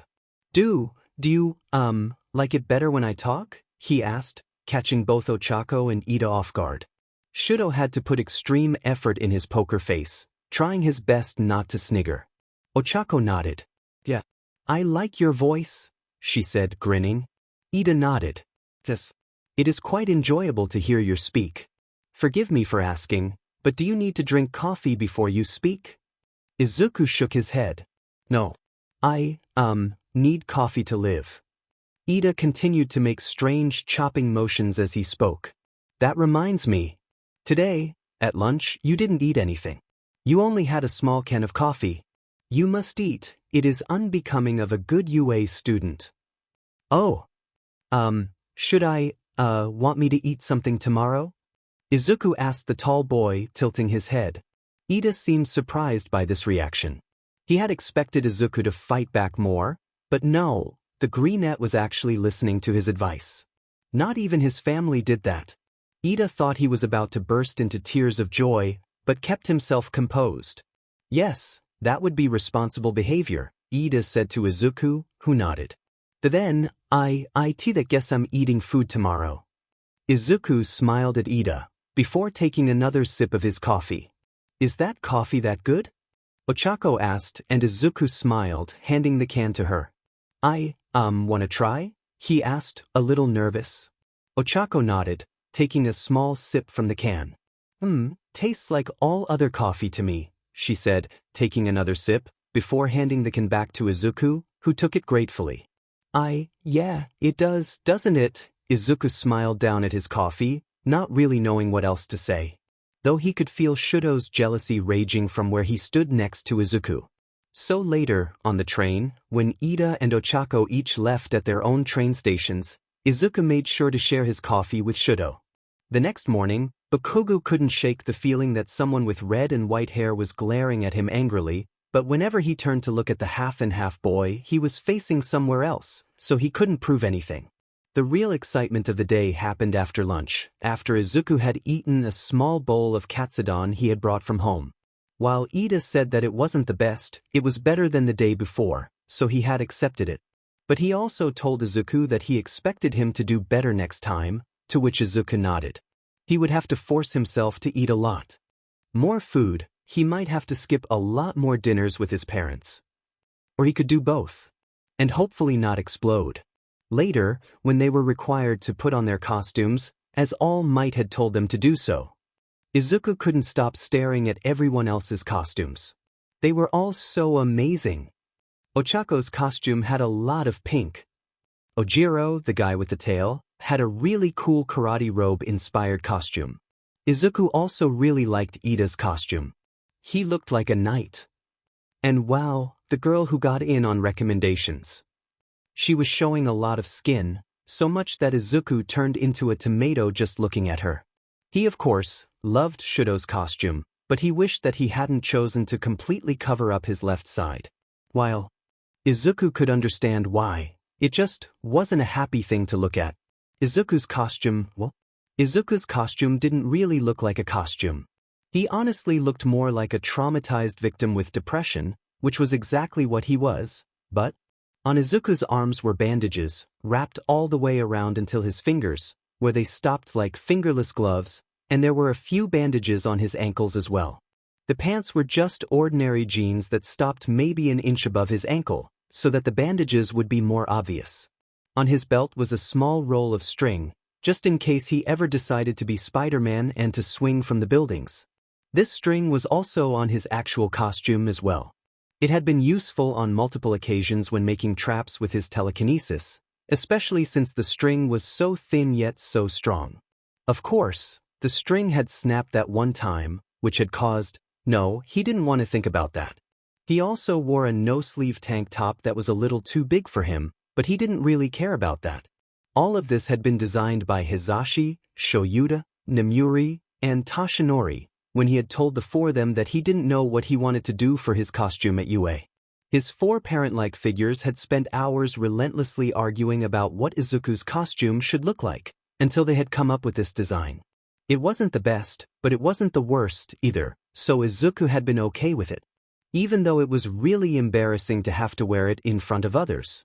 I like your costume, Deku-kun, Ochako said, and Izuku nodded. Thanks, he whispered, not really wanting to speak. I like your costume as well. Ochako blushed. Oh, well, I wasn't really that specific when I sent my costume request, so I ended up getting a skin-tight bodysuit. Thank God for the hero course. Izuku heard a small voice from somewhere below, and glanced down to see a small kid with a grape-like head wipe away blood from his nose. Izuku decided that he would keep watching him, just in case he did something not so good. Sensei, this appears to be the same field used in the entrance exam, Ida called to the teacher, his voice loud, surprising Izuku. Will we once again be performing cityscape maneuvers? Nope. All Might responded, shooting Ida a thumbs up. You'll be moving on to step 2. Indoor anti-personnel battle training. He continued. Villain battles are most commonly seen outdoors, but statistically, the most heinous villains are most likely to appear indoors. Between confinement, house arrest, and black market deals, the hero listed. In this hero-filled society of ours, the cleverest villains out there lurk indoors. The number 1 hero placed his hands on his hips. You'll now be split into villain teams and hero teams, and face off in 2-on-2 indoor battles. So no basic training? Azui the frog girl asked. Practical experience teaches you the basics. The distinction here is that you won't be fighting disposable robots. What determines victory? Yaoyorozu asked. Can I just blast everyone away? Bakugo shouted. Are you threatening to expel someone, like Aizawa-sensei did? Chako asked. Ida, the only one to raise his hand as he spoke, also asked a question. How do we proceed to divide ourselves into teams? The Aoyama boy, who literally sparkled, grinned at the hero and asked, Isn't my cape fabulous? One at a time. All Might called. My quirk isn't super hearing. All Might took a small note card out of his pocket, and Izuku almost collapsed on the ground in laughter. He had made the hero the note card on the number 1 hero's request, but he hadn't expected him to actually read it out loud to the class. Listen up. Here's the deal. The villains will be hiding a nuclear weapon in the hideout. And the heroes have to go in and take care of it. The heroes have a limited amount of time to either capture the villains or secure the weapon. The villains must either capture the heroes or protect the weapon until the time is up. Shudo said nothing, but he could guess that Izuku was the one who had written the contents of the note card, not All Might or any other teacher. Your battle partners will be decided by drawings lots. All Might said, producing a huge box with the word, lots, written on it boldly. Is that really the best way? Ida asked the hero. He was about to say more when he felt a tap on his shoulder, and he looked down at Izuku. It makes sense, Izuku signed. Because pros often have to team up with heroes from other agencies on the spot during emergencies. I see. Ida replied, and almost everyone else in the class was curious as to what Izuku had said, except for Shudo, All Might, and Koda. Koda decided that he would try to approach Izuku later, as the boy with the strange bandages also used sign language like he did. I apologize for getting ahead of myself. My mistake. Ida took a 90-degree bow, and All Might almost laughed before turning away. It's fine, he said, punching the air. Let's just get to it. The teams. Team A, Uraraka and Midoriya. Team B, Todoroki and Shuji. Team C, Yaoyorozu and Mineta. Team D, Ida and Bakugo. Team E, Ashido and Vima. Team F, Satu and Koda. Team G, Drew and Kaminari. Team H, Azui and Tokoyami. Team I, Hagakure and Ojiro. Team J, Kirishima and Siro. Moving on, first up are these. All Might said, sticking his hands into 2 boxes, labeled hero and villain. The heroes are Team A. The villains are Team D. Izuku's Depression Notebook. Page 10. Positive things. Mom said that I have panic attacks too much. So she told me that to help them end faster, I should write down some positive things about me. So I'll try and come up with some, I guess. I have a mother who is willing, although a little reluctant, to take care of me. I'm not quirkless. I have a quirk. Part of my quirk comes from my nice grandfather, though I think he died a few years back. I sometimes have the ability to make Mom smile. I'm sorry, Mom. I don't think that I'll be able to come up with much more. The next bit is written in turquoise ink. Your hair is curly.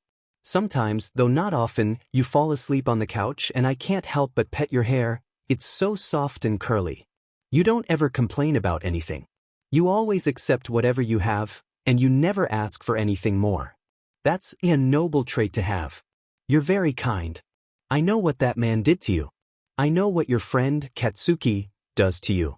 I know what I do to you. But you still love me and Katsuki all the same. You love people. You're warm.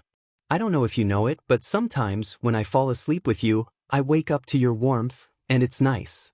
You're really warm. And it's different from his warmth, because his warmth wasn't warmth, it was scorching hot. Your warmth is good. Your warmth is different.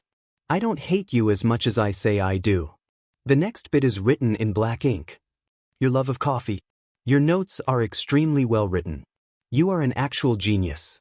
Nizu says that you're the best student he's ever had. You got All Might, super annoying and loud, obnoxious All Might, to calm down and be a somewhat tolerable man. You're likable. You stay up with me to watch the news all the time. You help people even if what they're dealing with is small. It's a shame she moved away, but you can't argue about the fact that you changed her life for the better. You're really good at braiding hair. The next bit is written with yellow marker. You have an amazing singing voice. Or at least, a good humming voice. I've never really heard you sing, but whenever you hum, it's amazing. You're really good at making food. Especially katsudon. You always listen to my radio show, even the boring episodes. You always do your best to take care of others, even when you're tired. You study hard, and you work hard as well, so you're really smart. Smarter than I ever was when I was a kid. The next bit is written with purple marker, probably the same brand as the yellow. You're amazing, kiddo. You're a pro hero already. Whenever I'm broke, you always make sure to let me win the bets that we make about. Also, I'm trusting you, okay? For when we do hero names. You always come up with the best ideas for quirks. Honestly, I've been able to improve my hero performance so much, thanks to you. The next bit is written with a pen that seems to have the colors of red and blue, with a little white, to represent the American flag. You're a sweet child. You're physically strong as well. I bet you could bench press that boyfriend of yours. You have a lot of hero merch. You've helped me a lot, especially when making lessons. You probably know exactly how much of it is your work, and how little of it is mine. You like cats. You always remember limitations that other people have, and can usually perceive them without them actually telling you what they are. That's a good skill to have. You listen to good music. Thank you for all of those recommendations. The next bit is written in light blue pen. You're the most beautiful thing I've ever seen. I swear, you look like an angel. You're a literal star, a beacon of light. You've saved a bunch of lives. You have a bunch of people who love you. You always do everything you can to help another person. You make people feel safe, better about themselves. You saved me. I love you. The next bit is written in pink-colored pencil. I don't really understand what this is, but Todoroki-kun came up to me and told me to write positive things about you, Deku, so, you're cute. You're really cute. Yeah, and you have a really nice voice. Have you ever tried singing? I bet you would be really good at it. You're also really smart. I've seen what you've done in our hero classes, and it's awesome. The next bit is written in dark blue colored pencil. Todoroki-kun has informed me that I should write something positive about you in here, Midoriya-kun. You're a model classmate. I honestly do not know why you decided to have me appointed as class representative instead of you, but I am grateful. I think that you are an excellent role model. I hope to learn from you in the future. Also, I will ask my brother to come to school sometime, so that you can get his autograph. I hope that will make you happy. Other students have signed their names onto the bottom of the page, as they didn't have enough space to write what they wanted to say as well. Deku? Deku? Are you okay? Ochako called Izuku's name a few times before he realized that she was calling his name. Yes, sorry, Izuku mumbled. Do you have any plans as to what we can do? Ochako asked. You seem to know Bakugo-kun more than the rest of us, so. Izuku nodded. This is my idea. He started, and Ochako was surprised at the sudden confidence in his voice. A good 5 minutes later, All Might called for the hero team to enter the building. Deku-kun, Ochako started to say as they had tiptoed around for a few seconds, but stopped talking when Izuku turned to her, finger on his lips to shush her. 1 second, he said.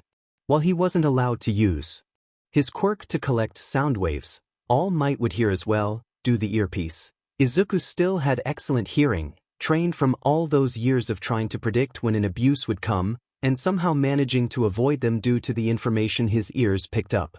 Kacchan is on this floor, Izuku whispered after a few seconds. He just arrived and he's also listening. Ochako nodded.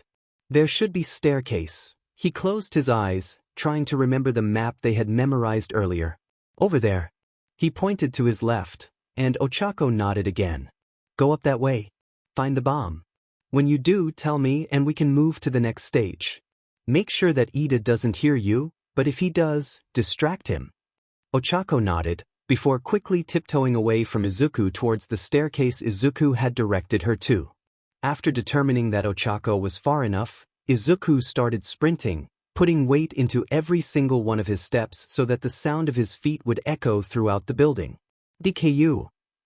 He heard the explosion boy scream, and just as Izuku was running past a small corridor to his right, he saw Kacchan flying towards him, arm outstretched to punch him. Izuku panicked. Or at least he thought he did. He thought that he was going to freeze, that Kacchan was going to grab him, was going to beat him with his quirk, was going to laugh as he retched and sobbed, and leave more scars, maybe even blind him, like that one time that had been so close. So he was surprised by himself when he caught Kacchan's outstretched arm and slammed him to the ground. He was surprised to find himself smiling. How was that, Kacchan? Izuku asked, jumping back from the boy, just as he set off a few explosions from his palms. Did I finally please you? I'm not weak and useless anymore, am I? When Katsuki stood up, all Izuku could see in his face was anger. But why was he angry? Hadn't Izuku finally become something that Kacchan had wanted? Hadn't Kacchan hated him for being weak and quirkless? So why? Shitty do. He heard Kacchan scream, and he once again charged at him, which Izuku barely avoided him, ducking underneath him to avoid his explosion-y punch. You always punch first with your right arm, Izuku said as he dodged another one of Kacchan's blows, this time jumping up to the place where the ceiling met the wall, staying up there for a few seconds before jumping back down. Deku-kun, Izuku heard Ochako's voice through his earpiece. I found the bomb. It's in room XXX, she said. Izuku nodded. Earlier, Izuku and Ochako had spent time labeling each and every one of the rooms, so that they would have an easier time telling each other where they were. I'll make my way underneath there, he said, and after glancing at Kacchan, he sprinted away, in the direction of Ochako. Oh, you're running now, are you, D?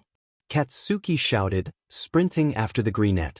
Izuku wasn't surprised that Katsuki was able to keep up, though now he was a little afraid that Kacchan would be able to hit him with one of the explosions. And that he did. When Kacchan fired a huge explosion in the direction of Izuku, Izuku barely managed to dodge, wincing slightly as he dodged to the right, and the explosion tore off his bandages, revealing all the scars that he had been trying to hide from his classmates. They looked really bad. At least they weren't as bad as the scars on his back, which couldn't be seen, thank God. In the monitoring room, all of his classmates winced, but Shudo and All Might's faces held murder. Oh, Shudo was ready to beat up a few people in his boyfriend's honor. Deku-kun? Izuku heard Ochako's voice through the earpiece again. Ida noticed me.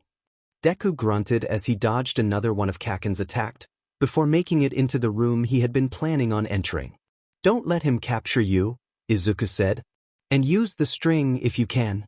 I'm keeping Bakugo busy, so you shouldn't have to worry about him coming to stop you.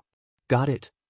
If you end up losing the string, I've also got a backup plan, so don't worry, okay? He whispered, and he winced when one of Katsuki's explosions scorched the edges of his hair. Awesome. That's really reassuring. Hey, did you? Kacchan called, and Izuku turned, glancing at the blonde who had temporarily stopped his attack. Was it fun? He asked. Izuku tilted his head in confusion. Was what fun? Was it fun? Kacchan shouted. Lying to me for 10 years. He was upset about the fact that he had lied about being quirkless. Honestly, Izuku did feel really guilty about that. But Izuku had tried to tell him multiple times. I did try to tell you, Izuku shouted back. You just didn't listen, so I gave up.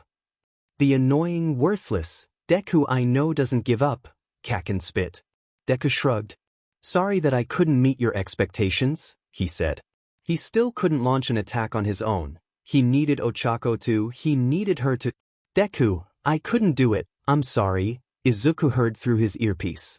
It's fine, Ochako, could you maybe hold Ida off for another 30 seconds? Got it. Kacchan ignored Izuku's obvious conversation as he continued talking.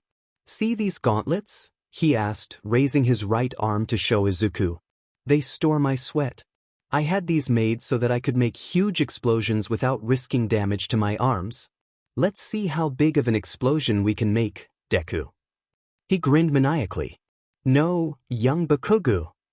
The 4 students currently in the building heard All Might's shout in their earpieces. Are you planning on killing him? IT won't kill him if IT doesn't hit him. Bakugo shouted back, and he pulled the key out. The explosive power was explosive. Izuku could only stare in shock at the huge, gaping hole that the explosion had left in the wall. Izuku had barely managed to dodge. He had been forced to use his quirk to quickly push himself out of the way with his wings. He hadn't activated the fire part. Thank God, or else who knows how much worse the explosion would have been. Izuku sighed, before standing up from his position and activating One for All in his right arm, making a show of getting ready to punch Kacchan. Kacchan grinned, preparing his punch as well, and they leaped at each other. Only a moment before All Might was about to yell at the two to stop, he heard Izuku shout through the earpiece. Here we go, Ochako. The entire class was surprised when the force from Deku's punch was directed upward, and they all watched in shock as Ochako used all of the rubble to attack Ida and grab the bomb, with barely a minute left to spare in the time limit. Izuku, down below, had taken the full force of Kacchan's attack. While Kacchan had definitely gotten stronger, Izuku realized that it surprisingly wasn't the worst he had ever felt. Sure, his arm was broke and he wasn't really able to open his right eye, but that was fine. He had won. He had beaten Kacchan. But would that please him? Hero team wins. He heard All Might shout through his earpiece, and Izuku winced slightly. Bakugo just continued to stare in shock. He had lost? Him, Bakugo Katsuki, the guy who had gotten first place in the entrance exam, had lost to a useless Deku? He couldn't stand the thought. I'm fine, Izuku told Ochako and Ida when they both rushed up to him, worry evident in their eyes. I'm really fine. I've dealt with worse, I promise. He doubted that sentence had the opposite effect of reassuring them, but they didn't really comment on it. Young Midoriya. He heard All Might's voice when they entered the monitoring room. You should go to Recovery Girl's office. Izuku shrugged.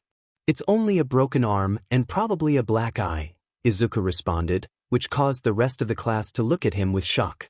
What? He asked. Deku-kun, I hate to say this, but most people, if they broke an arm, they would be. I dunno, sobbing in pain?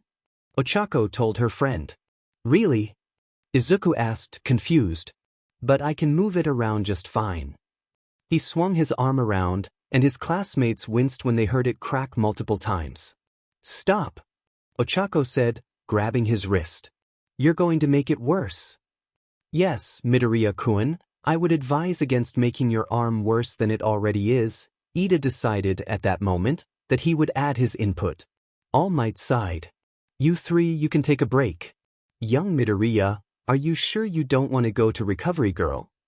Izuku nodded, pulling a coffee can out of the small loop in his belt usually reserved for his notebook. I've got coffee. I'm good. All Might sighed before moving on. Next, the Team B for Hero Team. And Team I as the villains. We've got one on the north side of the 4th floor. The others somewhere on the same floor. Berf. The invisible one must be planning to ambush and capture us, Shuji said from one his arms. Shudo glanced at his partner, before looking back at the building. Get outside, he said. It's about to get frosty in here. Our opponents think they're playing a defensive game, but Shudo froze the entire building in a single instant. That means nothing to me. He finished. When Shudo walked into the building, Ojiro started to move towards him, but his feet were still stuck in the ice. Bring it on, Shudo said coldly. But fighting without the soles of your feet will be painful. Ojiro, frustrated, could do nothing as Shudo walked past him and touched the nuclear weapon. The hero team wins. All Might shouted into his mic. Sorry about that, Shudo said, using his left hand to warm the building and melt the ice away. We're in different leagues. After Shudo's match, All Might somehow managed to convince Izuku to go to Recovery Girl. All Might had seen Shudo glare at Izuku and decided to thank him later. When Izuku was healed by Recovery Girl, he promptly fell unconscious, having used too much energy. Dad is going to kill me, Izuku thought as he made his way back to the classroom to get his stuff. He hadn't really changed out of his hero costume, but at the moment, he couldn't really care less. Oh, Midoriya's here. Welcome back, man. Kirishima called to him when he slid open the door, and Izuku flinched, not expecting the loud shout. I don't know what you were saying back there, but that was a wild battle. Kirishima said. He said it only now, as he had been a little scared by Midoriya's reaction to pain right after the battle. He couldn't believe someone was so immune to pain that they could just swing a broken arm around without a care in the world. Nice dodging. The girl with pink skin, Ashido Mina, said, jumping into Izuku's face. We were all super pumped after that crazy first round. Satu Rikido added his input as well, also shouting into Izuku's face. Izuku said nothing. Why were they telling this to him now? Couldn't they have said it back then, when the adrenaline was still pumping through his veins, when he wouldn't be overwhelmed like he was now? We were all just discussing battle training. Kirishima said, giving Izuku a thumbs up. I'm Ashido Mina. You dodge real well. Ashido repeated. Azui also appeared from behind her. I'm Azui Tsuyu. Call me Tsuyu-chan. I'm Satu, Sato said. The four of them didn't notice the panic attack that was starting to happen. Izuku was shaking badly, and he honestly didn't know how to respond to all of the attention he was getting, even if it was positive. Hey, Uraraka, want to catch a meal together? Kaminari was talking to Ochako at the other end of the room, where Ida was scolding Tokoyami for sitting on the desk. Ochako noticed Izuku, though, and quickly left Kaminari in the dust, sprinting over to him and shoving the other four out of the way. Deku-kun, your arm, she cried. Didn't you get it healed?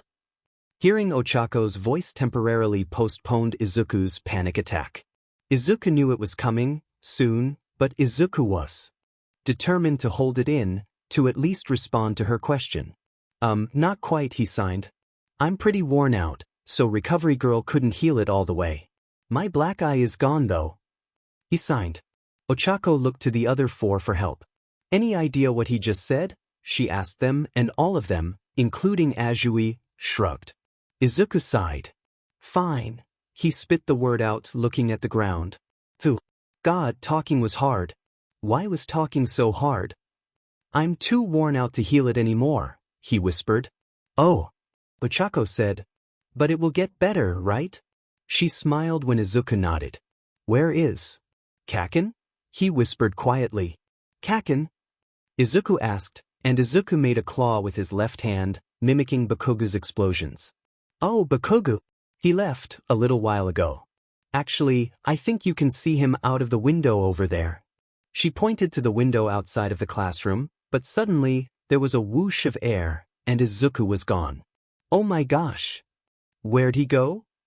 Ochako cried, and Kirishima followed her outside of the classroom, where they saw Izuku standing behind the explosive blonde boy.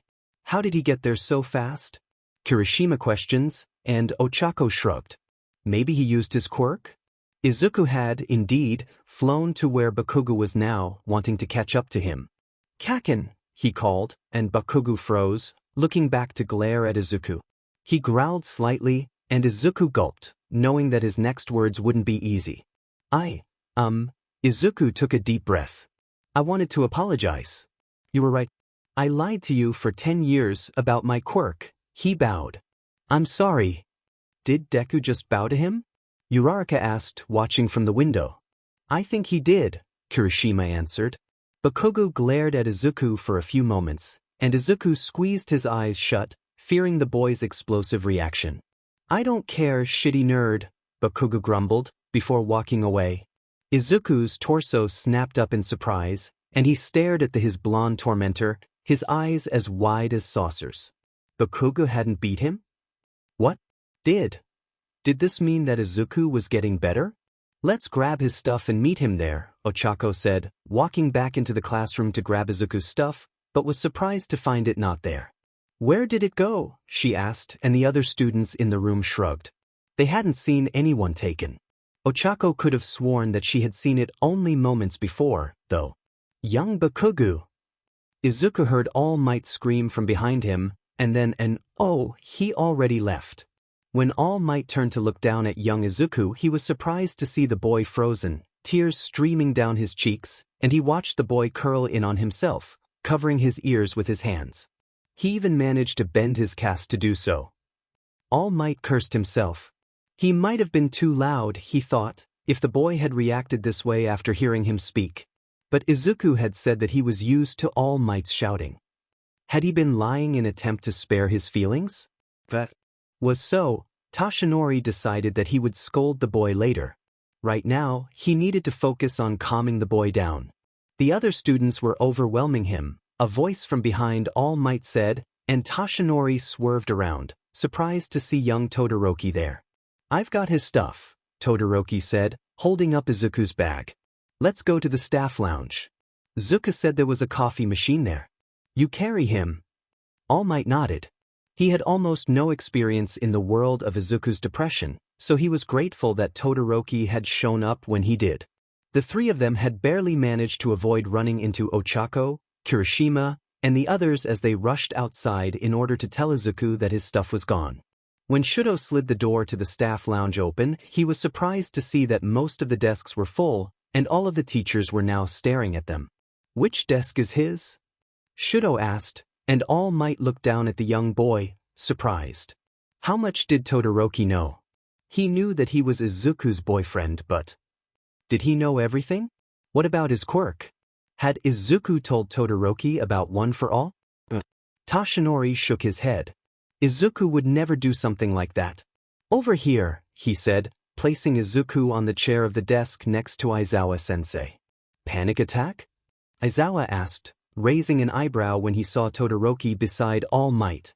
The number one hero nodded. I think I shouted too loudly. He mumbled, ashamed. No, that wasn't it, Shudo said, and the teachers that weren't already staring at him looked towards him. Izuku was already going to have a panic attack. He was being overwhelmed by the other students. You being shouting may have worsened it a little, but it wasn't the cause. All Might nodded. He hadn't realized that Todoroki was this perceptive. I've never really seen this bad of a panic attack, Todoroki said, looking to his teacher. What are we supposed to do, Aizawa-sensei?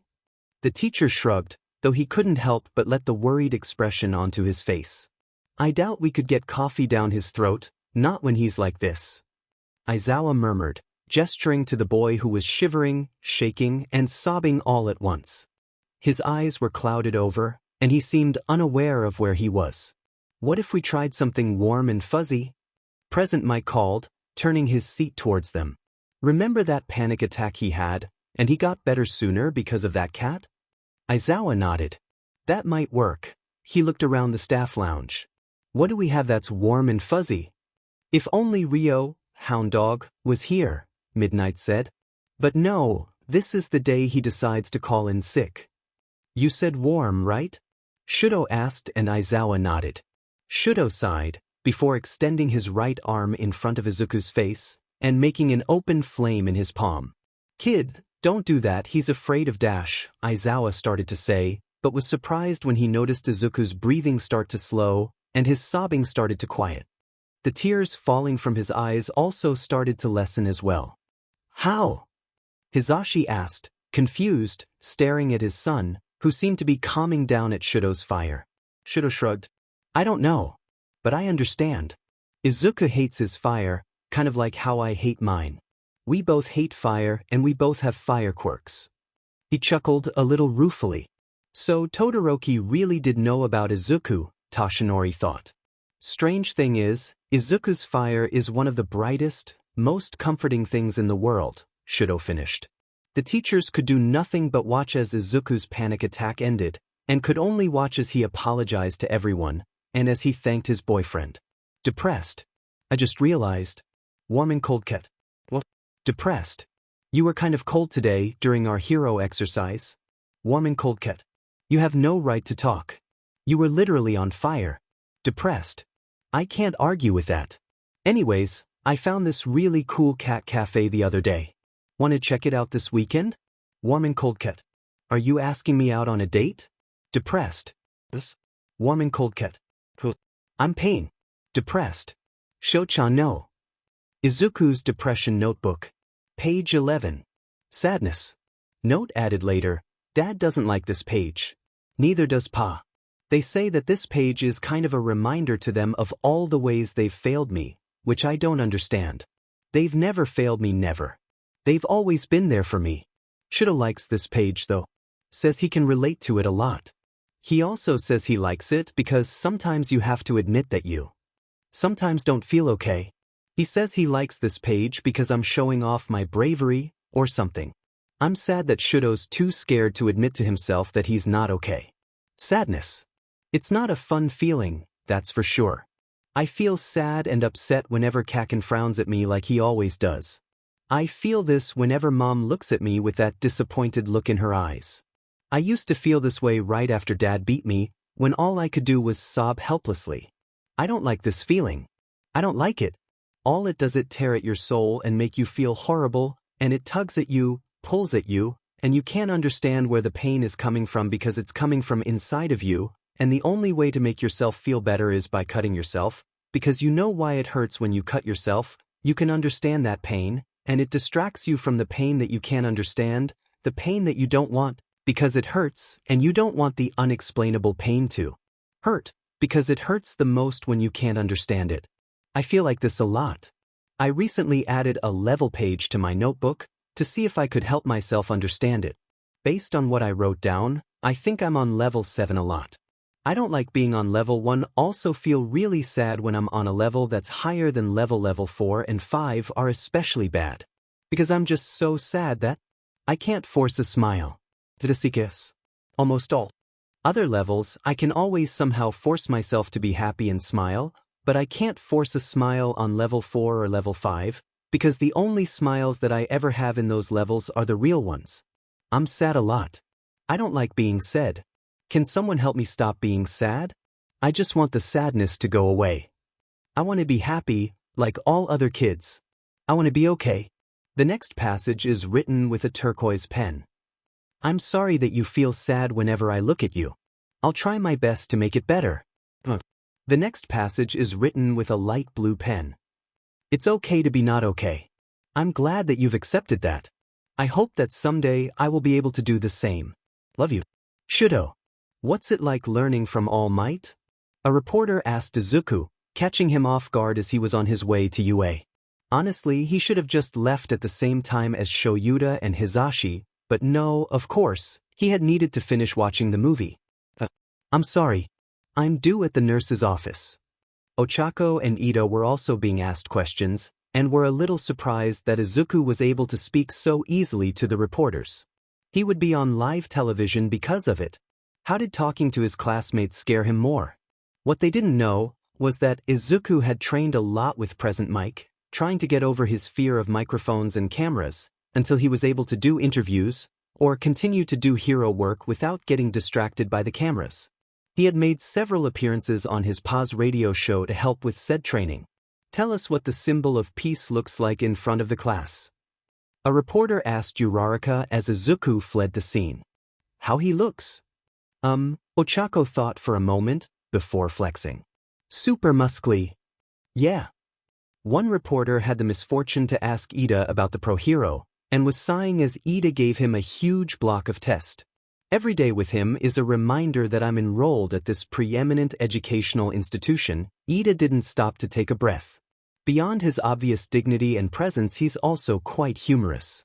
As we students are privy to observing his many facets, We've been given the opportunity to discover just what makes a top hero a top hero.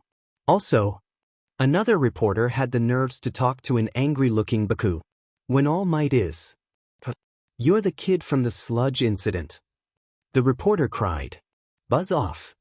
Katsuku grunted, grinding his teeth in an attempt to not shout at the reporters. Honestly, why had they reminded him of that stupid thing?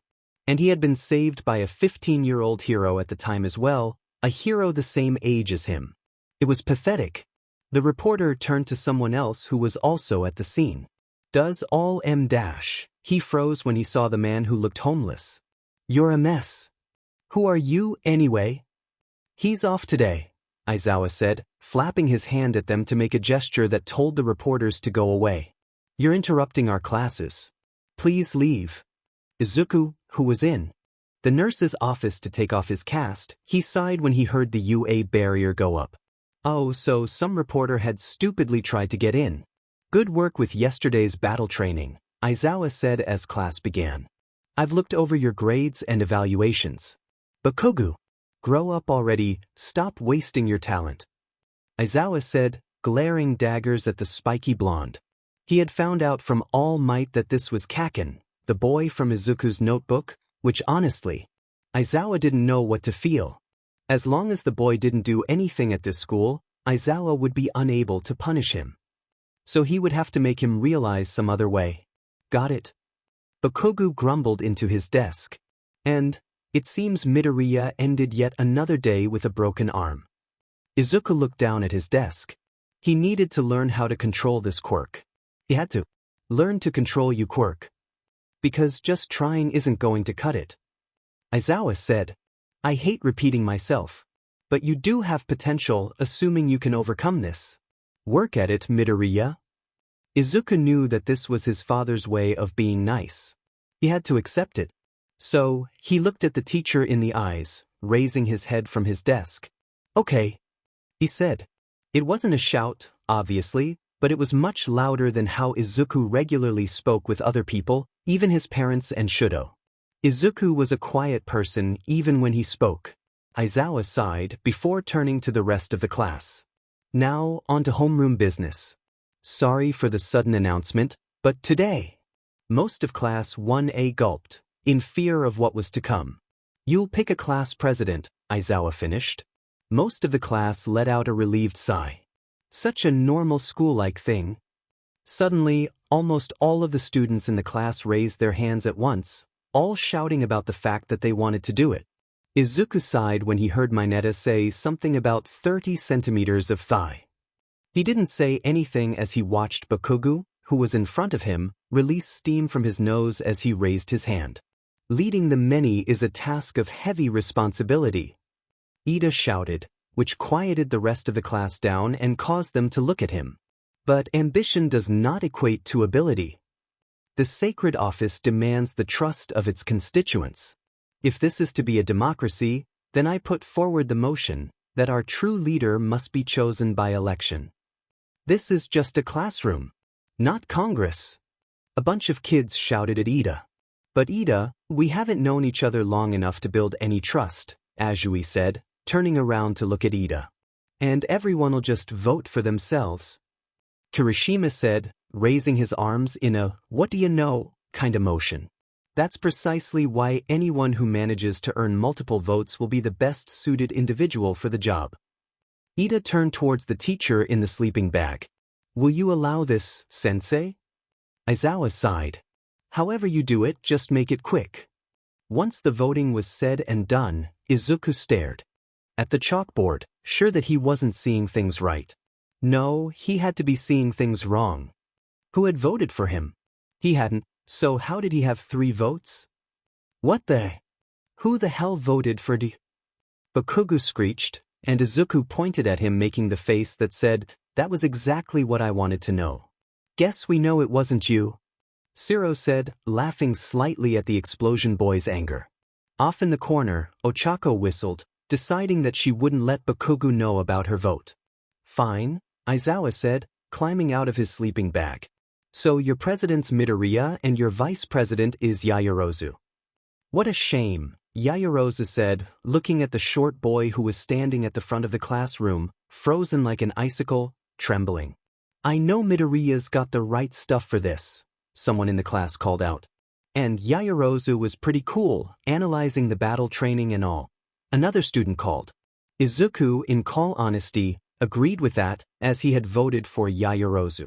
Izuku sighed as he sat outside the school building, sitting underneath a tree to watch the reporters scream at UA to let them see All Might.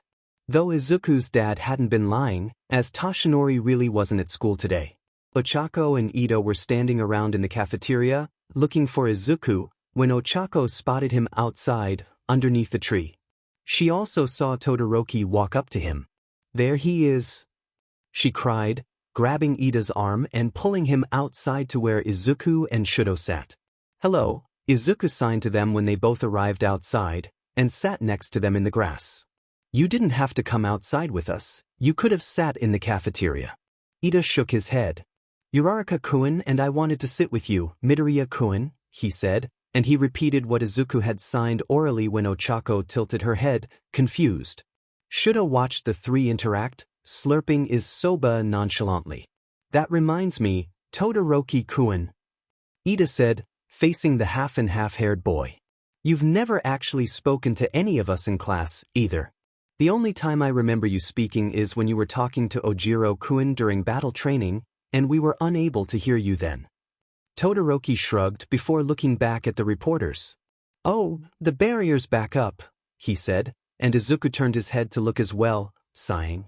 Hi's eyes widened when the UA barrier crumbled to dust, and the alarm went off, saying that security level 3 has been broken. Izuku watched as the reporters rushed to the doors, and watched as his fathers went outside in an attempt to stop them and to get them to go away. Is everything going to be okay? Ochako asked, jumping up. Ida also stood up, concerned. Izuku shrugged, opening a can of coffee. I guess we can go in and tell the panicking students that it's only the press, he said, looking at the window where he could see the students pushing and shoving each other in their attempt to evacuate. Let's do so, Ida said. He said nothing about how Izuku was talking now, realizing that Izuku probably gained a little confidence in dangerous situations. He would wonder why, but currently he was busy trying to get to the cafeteria with the three other students who had also been outside. Everyone, Ida called as they were pushed and shoved by the panicking students. There's no danger. It's just the media.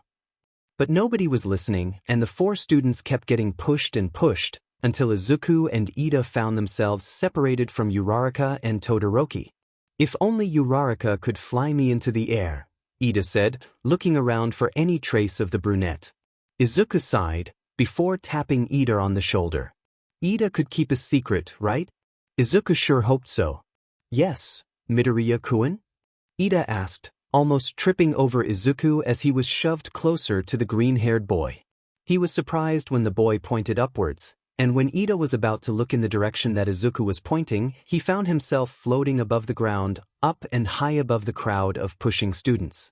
Ida decided to focus on how he had gotten up in the air later. He had to get to where the exit sign was. He activated his engine boost and flew into the wall, where suddenly all of the students were looking at him like he was crazy. Ida didn't notice down below, but Izuku was struggling to keep Ida in the air, due to the fact that Ida was moving a lot. Everyone! Everything is fine! Ida shouted, causing everyone to freeze and look at Ingenium's younger brother. It's just the press. There's nothing to panic about, we're fine. This is UA. Behave in a way befitting this great institution. Later, when Ida was finally lowered onto the ground, he saw Izuku place a finger to his lips, and he nodded. While he didn't really understand what had happened, he swore that he would not tell anyone, deciding that he didn't want to break the Greenette's trust. Go ahead, class president, Yayarozu said to Izuku, a little exasperated by the stuttering mess. Izuku took a deep breath before facing Ida. People expected him to start signing, and that Ida would translate, but they were surprised when Izuku opened his mouth to speak. We'd like to choose the other student council members, he said, and those in the back had to lean forward in order to hear him, as even when he was regularly speaking he was still relatively quiet. But before that, I believe that Ida is better suited to be class president. You all saw how well he led everyone in that crisis. I think he's the correct choice for the job. Kirishima grinned. Sounds good. Ida really showed his stuff back in the cafeteria, he said. Not that I've got anything against Midoriya, he added as an afterthought. He was like a beacon pointing to the emergency exit. Kaminari laughed. Whatever, just get on with it. What a waste of time. Aizawa glared at his students from his sleeping bag, sking on one of his juice. Things which kind of freaked the rest of the students out. I will accept the job then, Ida said, raising his hand and standing up. You can do it, Mr. Exit Sign. Kirishima grinned. Exit Sign Ida. Do your best. Another student shouted. Yaoyorozu glanced at Izuku from the corner of her eyes. Is my position really safe? She thought. Outside, Recovery Girl, Midnight, and Pro Hero 13 were outside inspecting the damage of the UA barrier, along with Nexu. No ordinary reporter could have done this, Nexu said. Someone instigated this whole affair. Did some evildoer manage to slip in? Or do they intend to wage some greater war? Izuku's Depression Notebook. Page 12. Fear and hatred. Fear, an unpleasant emotion caused by the belief that someone or something is dangerous, likely to cause pain, or a threat. Hatred, intense dislike or ill will. I'm afraid of my father. I'm afraid of his fire, his quirk, his weird obsession with his toys. I'm afraid that he will kill my mother. I don't want Mom to die at his hands. I really don't.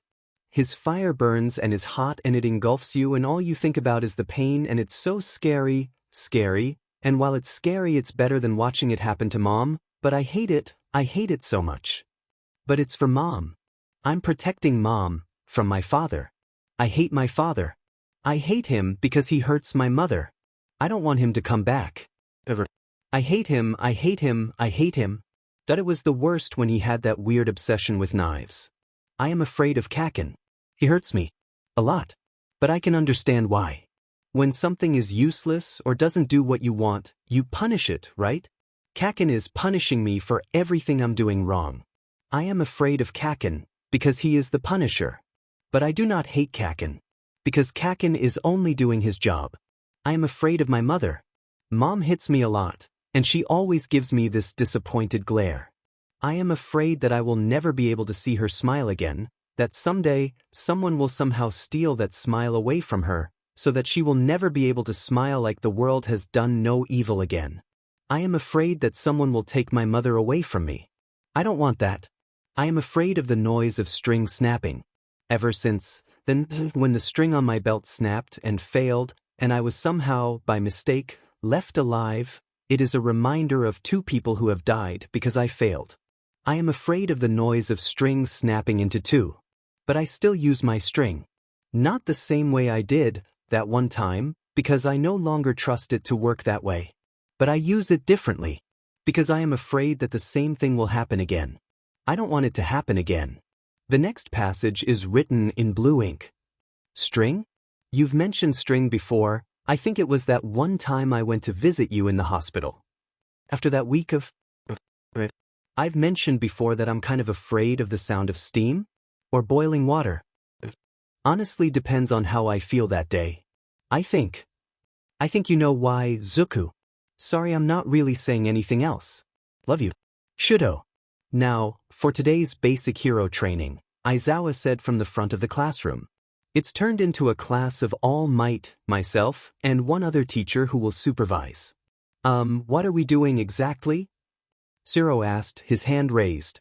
Preparing you for disaster relief, from fire to floods, Aizawa said, displaying a card that had the word rescue written on it boldly. It's rescue training. Zero shouted, excited. Rescue? This sounds like another rough day. Kaminari turned to look at Ishido and Kirishima, who sat close to him. Come on, this is what being a hero's all about. I'm pumped. Kirishima said, and Ishido nodded. Right, she said, making a fist. Azui, who was behind them, also had something to say. I'll be right at home in a flood ribbit. She even croaks like a frog, Izuku thought. Aizawa glared at the class, which got them to shut up. "I'm not done," he said, before clicking his remote to open the section of the wall which had everyone's hero costumes. "It's up to each of you whether or not you wear your costumes, as some of them are ill-suited to this sort of activity. The training site is a bit remote, so we'll be going by bus. That's all. Get ready." Rescue training, Izuku thought.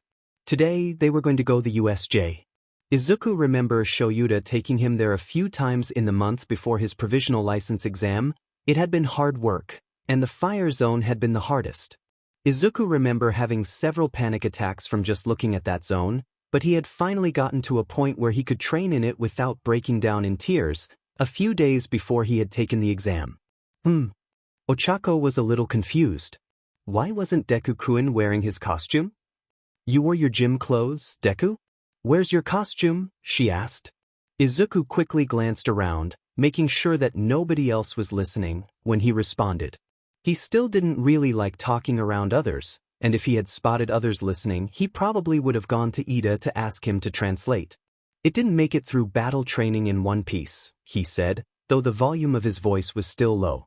"The school support company is repairing it. Just gotta wait for now." What he didn't tell Ochako was that the gym clothes he was supposedly wearing was actually his real costume.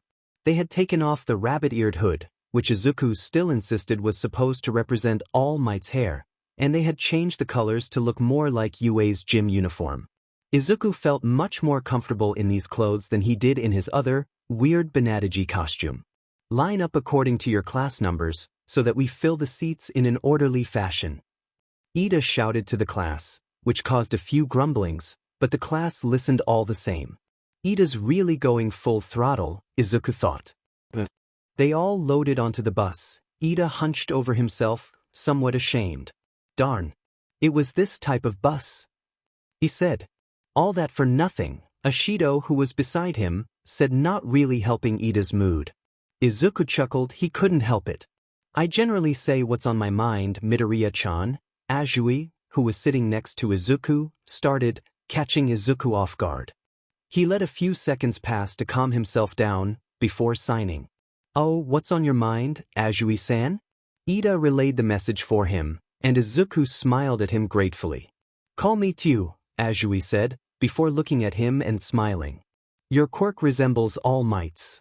Izuku froze. What was he supposed to say? How was he going to deny it? Luckily, Kirishima did the job for him. "Hold up you," the redhead said. "All Might doesn't get hurt. They're already different in that way." He grinned.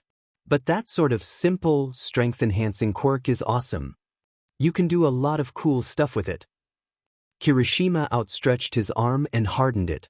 "Not like my hardening. I'm good in a fight, but it's real boring. I think that's pretty neat, though. Your quirk's more than enough if you want to go pro," Izuku mumbled quietly. The people on the bus decided not to call him out on his speaking, as it would probably make him nervous and go back to signing. "Pro," Ashido said. "But don't forget that heroes also have to worry about popular appeal." Aoyama smirked, staring at them with a somewhat bored expression. "My naval laser is both strong and cool. Perfect for a pro." Ashido put a hand on his shoulder. "As long as you don't blow up your own stomach." "You want to talk strong and cool? That'd be Todoroki and Bakugo," Kirishima said. Bakugo clicked his tongue and looked away, while Todoroki didn't react in any way other than blinking. Though Izuku could tell that he was blushing. It was just really hidden. But Bakugo's so unhinged. "He'd never be popular," Azui said, which elicited a reaction out of the resident explosion boy. "What did you say, Frogface?" he shouted, causing Jiro, who had the misfortune to sit next to him, jolt away in surprise. Izuku noticed that she had literally plugged herself into her phone to listen to music. "See," Azui said, pointing. "We've only barely started socializing," Kaminari said, "and you've already made it abundantly clear to us the unpleasantness of your steamed turd of a personality."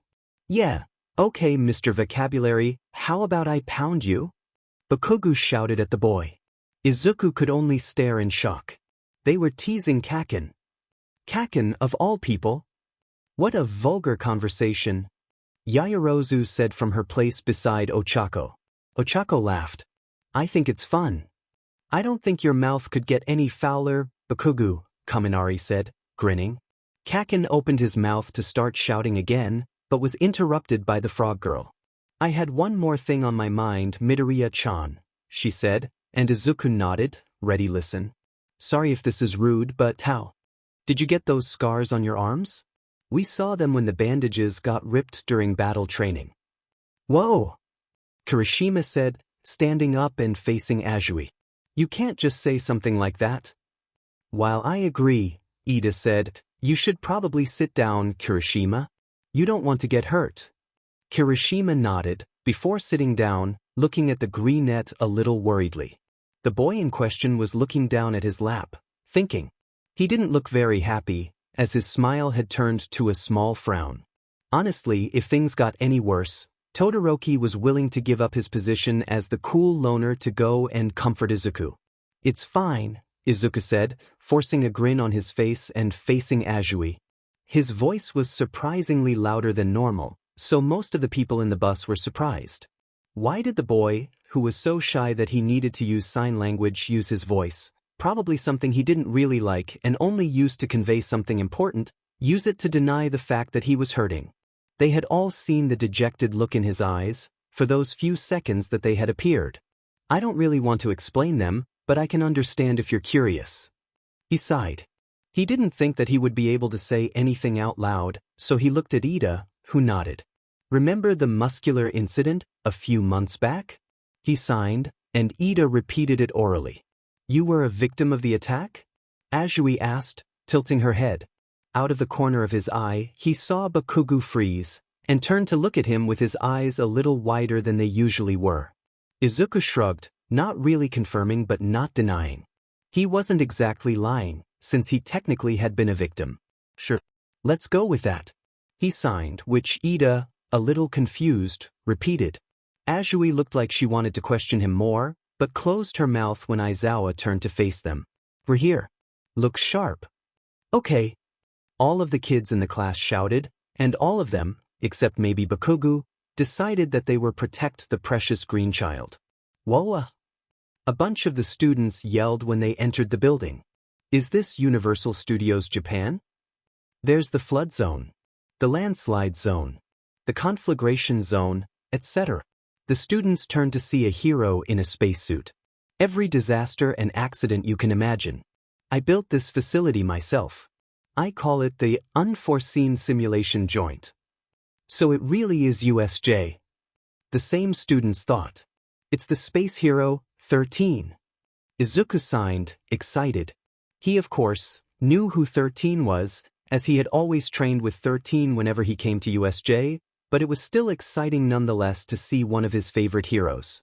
They're the gentlemanly hero who does their best work in rescue scenarios. Uraraka said, jumping up and down excitedly. I love 13. Aizawa walked up to 13, his eyebrow raised. 13 where's All Might? I thought he was meeting us here. 13 made a 3 sign with their fingers as they spoke.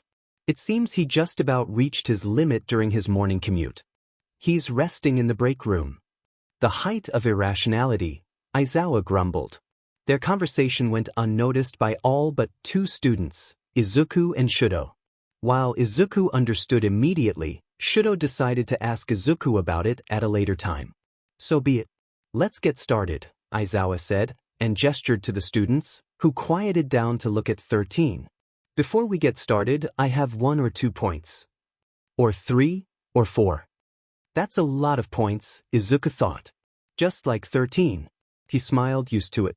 If it wasn't annoying, like Shoyuta found it, then it was just downright hilarious. The view of Nemuri, Izuku, and Hizashi.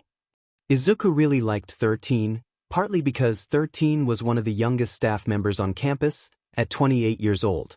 While Aizawa and Hizashi weren't that old, both at 30, Izuku thought it was nice to have someone else who also saw the rest of the teachers as their senpais. As I'm sure many of you are aware, my quirk is called Black Hole. It can SCK in and tear apart anything. And you've used it to save people in all sorts of disasters, Izuku signed, which Ida repeated to the class orally. Ochako was nodding her head so fast that her excited face was only a blur. Indeed, 13 said. However, my power could easily kill. I've no doubt there are some among you with similar abilities. The easy smiles on the students were wiped away. Even Izuku, who knew this from experience, how many times had he faced death again, had stopped smiling, his mouth a thin line. In our superpowered society, 13 continued, the use of quirks is heavily restricted and monitored. It may seem that this system is a stable one. 13 sighed. But we must never forget that it only takes one wrong move with an uncontrollable quirk for people to die. During Aizawa's physical fitness test, 13 gestured towards the scraggly teacher. You came to learn of your own hidden potential. Through All Might's battle training, you experience the danger that your respective quirks can pose to others. 13 let the tension settle for a few seconds before continuing. This class will show you a new perspective. You will learn how to utilize your quirks to save lives. Your powers are not meant to inflict harm. I hope you leave here today with the understanding that you're meant to help people. 13 bowed. That is all. I thank you for listening. They're so awesome. Ochako cried. Bravo! Bravo! Ida said, clapping dramatically. Great, Aizawa said, and the two quieted down. First off, the class was confused when the teacher suddenly froze and turned to look at the fountain at the middle of the huge building. The students turned their heads to follow his gaze, watching as they saw a portal open and a man with a hand on his face, along with other people in costumes. Huddle up and don't move, Aizawa shouted, and the students were frozen in surprise. 13. Protect the students. Aizawa grabbed at his goggles. What the heck's that? Kirishima asked. More battle robots? Like during the entrance exam. Don't move. Those are villains. Shoyuta yelled, effectively shutting up the students. 13. And Eraserhead, is it? The person made of mist said. According to the staff schedule I received the other day, All Might is supposed to be here. Of course, that whole incident was this scum's doing, Aizawa said, annoyed. Izuku almost laughed at his father's hatred of All Might, but now wasn't the time. Where is he? The blue-haired man with the hand on his face said. We've come all this way. And brought so many playmates. All Might, the symbol of peace, isn't here. He laughed. I wonder if some dead kids will bring him? The students could only watch as their teacher jumped into the fray of villains. Thanks, Azui, Izuku said as the frog girl climbed onto the boat. Call me Tsuyu. But we seem to be in trouble here, the frog girl said. Izuku sighed. They know our schedule, he said, sitting cross-legged on the boat, and pulled his notebook out of his belt. The simplest explanation is that they caused that media rush the other day in order to get their intel. It's like Todoroki said. They've been waiting for this chance, and they prepared for it well. But, Mine shouted, a little desperate. There's no way they could ever kill All Might. He'll thrash him once he gets here. Bam. Pow. Mineta, Azui said, interrupting the boy's thoughts. They must have figured out a way to kill him. Otherwise, why come here just to get beaten? I wouldn't put his past them, Izuku said. That one guy promised to kill us too, after all. Who says we can even hold out until All Might gets here? Even when he does show up, who's to say he won't be killed? Especially since he's out of time, Izuku thought. Midoriya? Mineta asked, shaking his arm. Why would you say something like that? The villains have surrounded us, Ribbit, Azui said, grasping the railing as she looked out into the water. Give me a second, Izuku said, and he closed his eyes, grabbing all of the sound waves he possibly could to hear what had happened. He almost smiled when he heard Shudo's, you all lost to a kid. How pathetic. He heard Kacchan and Kirishima, they were together. He heard Jiru, Yaoyorozu, and Kaminari also fighting together. He heard Ida, Ashido, and Ochako still there, with the mist villain. He heard his father, still fighting the villains one at a time, and Izuku could hear him starting to get tired. Izuku stood up. Everyone else seems to be holding out on their own, he said, and Mineta and Azui looked at him, surprised. We can go and help them later. For now, we have a fight to win. He looked down into the water, where there were villains eagerly waiting to attack. Mineta, he said, wincing slightly when he heard the sawing as the boat started to crack in two. Can you throw your hairball into the water? The villains probably don't know what our quirks are if they sent Azui-san here. So they won't know what your hairballs are, and they'll most likely be cautious. Mineta, who was still crying, nodded, and started throwing his ball into the water. What are you planning on doing, Midoriya-chan? Azui asked. I'm going to jump off the boat and create a whirlpool, he said. The villains should get stuck by Mineta's ball, then. I'll need you to grab both him and me, and jump us to safety. Think you can do that? Azui nodded. Alright. Here we go, he muttered before grabbing the railing and jumping off of the boat. He needed to create a whirlpool by applying intense pressure onto the water. Delaware. Smash! He screamed as he snapped his middle finger at the water. Deepen it, he muttered when he felt the finger break. Siu! Mineta! He screamed, and he saw Azui jump up, and he winced slightly when Azui grabbed him with his tongue. Mineta was still crying, but he continued to throw his ball into the water. By delivering a strong shock to the water surface, it spreads, and once it rushes back into the center, Izuku started to explain. They're all washed up, Azui finished for him. Looks like we beat our first challenge or something. Good job you two, she said. Mineta clenched his fists as the blood started to run from his scalp. I took a really clean dump this morning, so they should be stuck together all day, Mineta said as Azui held him above the water by his scarf. He was ignored by the other two, and Midoriya was constantly muttering, collecting the sound waves in the building. Midoriya, stop that, it's scary, Azui said, and felt a little bad when the boy looked a little smacked in the face. Sorry, he said quietly. He was currently listening in on Shudo's fight. Divide and conquer, huh? He heard Shudo say. Forgive me for saying so, but it's hard to see you guys as any more than thugs with quirks you can't even handle. Be sturdy. Izuku heard another voice say. The second he was warped here. Is he really just a kid? Ow ow ow. Hey, Izuku heard his boyfriend call to the villain.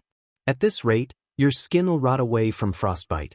But I'm trying to become a hero, and heroes don't do such horrible things. What makes you think you can kill All Might? Tell me the plan. Midoriya-chan? Midoriya-chan. Izuku was snapped out of his listening. Sorry Azui, he said. Was listening around. Jiru's currently having a lesbian panic over Yaoyorozu. Azui decided not to question it. All Might was not smiling. The smiling, always smiling All Might was frowning. Take everyone to the entrance. All Might said, leaving the teacher in front of Izuku, Azui, and Mineta. So fast. Mineta said in awe. Dad, Izuku whispered as he saw All Might place his father onto the ground, and he rushed forward, grabbing his father's face in worry. Is he okay? Oh my gosh. Dad, you need to wake up. Izuku could feel the panic attack setting in, and the tears started to flow out of his eyes as he inspected his father's lifeless face. I should have helped him, he whispered. Azui and Mineta seemed a little lost by Izuku's reaction and didn't know what to do. Izuku, All Might said, placing his hand on his shoulder. I know you're panicking, but I need you to snap out of it, okay? Izuku blinked, the tears still falling from his eyes as he looked up at his mentor. If you help him, he will be fine. Izuku nodded. If Izuku could help him, his dad would be fine. He had to believe that. Midoriya, All Might finished the moment, once again calling Izuku by his last name. He turned to Izuku and Izuku nodded, ready for instructions. While you carry your teacher, I need you to watch as I fight. I just saw you punch that weird brain villain. I would like you to keep me informed of the situation as I fight. You've got your sound waves, right? Izuku nodded. Got it. Is Ida also getting the other teachers? He asked, and sighed in relief when All Might nodded. Izuku grabbed his father, lifting him onto his back as he started sprinting towards the entrance. What was that, Midoriya? Mineta asked as he and Azui chased after him. Shut up for a minute, Mineta, Izuku said, and Mineta promptly did so. Shock absorption, Izuku whispered, and sent the sound wave towards All Might, who nodded even as he was caught by the pneumo. He heard the crackling ice of Todoroki, and Izuku couldn't help but sigh in relief. He knew that his boyfriend was strong, and felt even better that All Might now had support.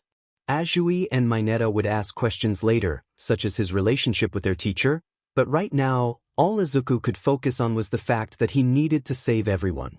All Might sighed in relief as Cementos made a huge stone wall separating him from the rest of the students. "Thanks."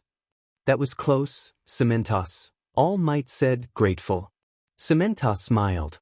"I'm a fan of yours, you know. So let's get you to the nurse's office without revealing this side of you. But honestly, you've got to stop overdoing. I'd be dead if I hadn't overdone it," All Might coughed. They were just that strong. Cementos sighed before turning towards Izuku. "We should heal you up too, Deku. I expect that we'll have some explaining to do to the students." Izuku shook his head. "I ask Azui and Mineta to keep quiet. I think we should fine. The situation being what it was. I can't scold you two this time," Chio said, sighing. All Might grumbled. "I think I've probably shortened my time limit again. I'll be lucky if I still get an hour a day." All Might, Izuku looked at his mentor. "What are you gonna do?" he asked the kid, sitting up. "I've accepted it. Bad things happen, you know." "Pardon me," a voice said as the door slid open. "Long time no see, All Might." Tashinori coughed blood before speaking. "Tsukachi, I didn't know you were here." "This is Detective Tsukachi?" Izuku asked, jumping out of the bed, and Chio sighed again, but didn't say anything. Izuku rushed up towards the detective, grabbing his hand and shaking it rapidly. "Oh my gosh, Uncle Toshi has told me so much about you, about how your favorite detective on the force, and oh my gosh, he tells me so many stories about you that I actually have a page for you in my notebook, and would it be weird if I asked you for your autograph?" "Then, whoa, kid, you ask a lot of questions," Tsukachi said, laughing. "Uncle Toshi?" he asked, raising an eyebrow, and the man in question shrugged. "You shouldn't go to school tomorrow," Izuku said as he finished wrapping his father's bandages. "I'll be fine," Shoyuta said. "I'm still alive. Therefore I can teach." "No, I really agree with Zuku," Hizashi said, ducking his head into the bathroom. "You don't look so good, Shoyuta." "If I sleep, I'll be fine," the man grumbled, and Izuku and Hizashi both sighed, knowing that they wouldn't be able to convince him otherwise. "If it gets too bad, let me at least carry your weight a little with my telekinesis, okay?" Izuku said. "Fine." Shoyuta said, leaning on Izuku as he stood up from the toilet seat. "I've got a movie and popcorn ready." Hizashi called as they made their way to the couch. "What movie are we watching?" Izuku asked. "How does Star Wars sound?" Hizashi asked, grinning. Izuku nodded. He had watched that movie with Shudo a while back, and they had really enjoyed it. Speaking of which, he had noticed a text from Shudo a few minutes back. "Warm and cold cat. Are you doing okay? Depressed?" "Yeah, I'm fine. Honestly, I'm more worried about Dad. He's covered head to toe in bandages, yet he insists he's coming to school tomorrow." "Warm and cold cat. Dedicated. Depressed. More like stubborn. Are we still on for that cat cafe date this weekend?" "Warm and cold cat. Make sure you sleep tonight, okay?" Depressed. "I can't promise." "Warm and cold cat. I know where you live." Depressed. "You're going to sneak out of your house?" Warm and cold cat. "I've done it before. Think your parents will be okay with it? I'll just bring my school stuff as well, and I can leave a note in the kitchen saying that I've left for school, so tomorrow my sister and my dad won't be suspicious." Depressed. "I don't know where I'm disappointed or proud. I asked, and they said it's fine." Warm and cold cat. "Be proud. Also, I'm icing that nasty bruise on your finger you haven't told me about. See you in 30 minutes. Love you." Depressed. "Wait, were you already packed up?" Izuku's Depression Notebook. Page 13. Costume Design. This is the page where Tashinori, Nemuri, Hizashi and Shoyuta worked together to come up with a fake costume for Izuku, as he was already set on his ideas for the real one. View image here. https Docs.google.com document D1GKXL905Junancy CB1TJAVWXR98PG9X4TP5 Thyo edit, sharing. You look hot. You should let your family design your clothes more often.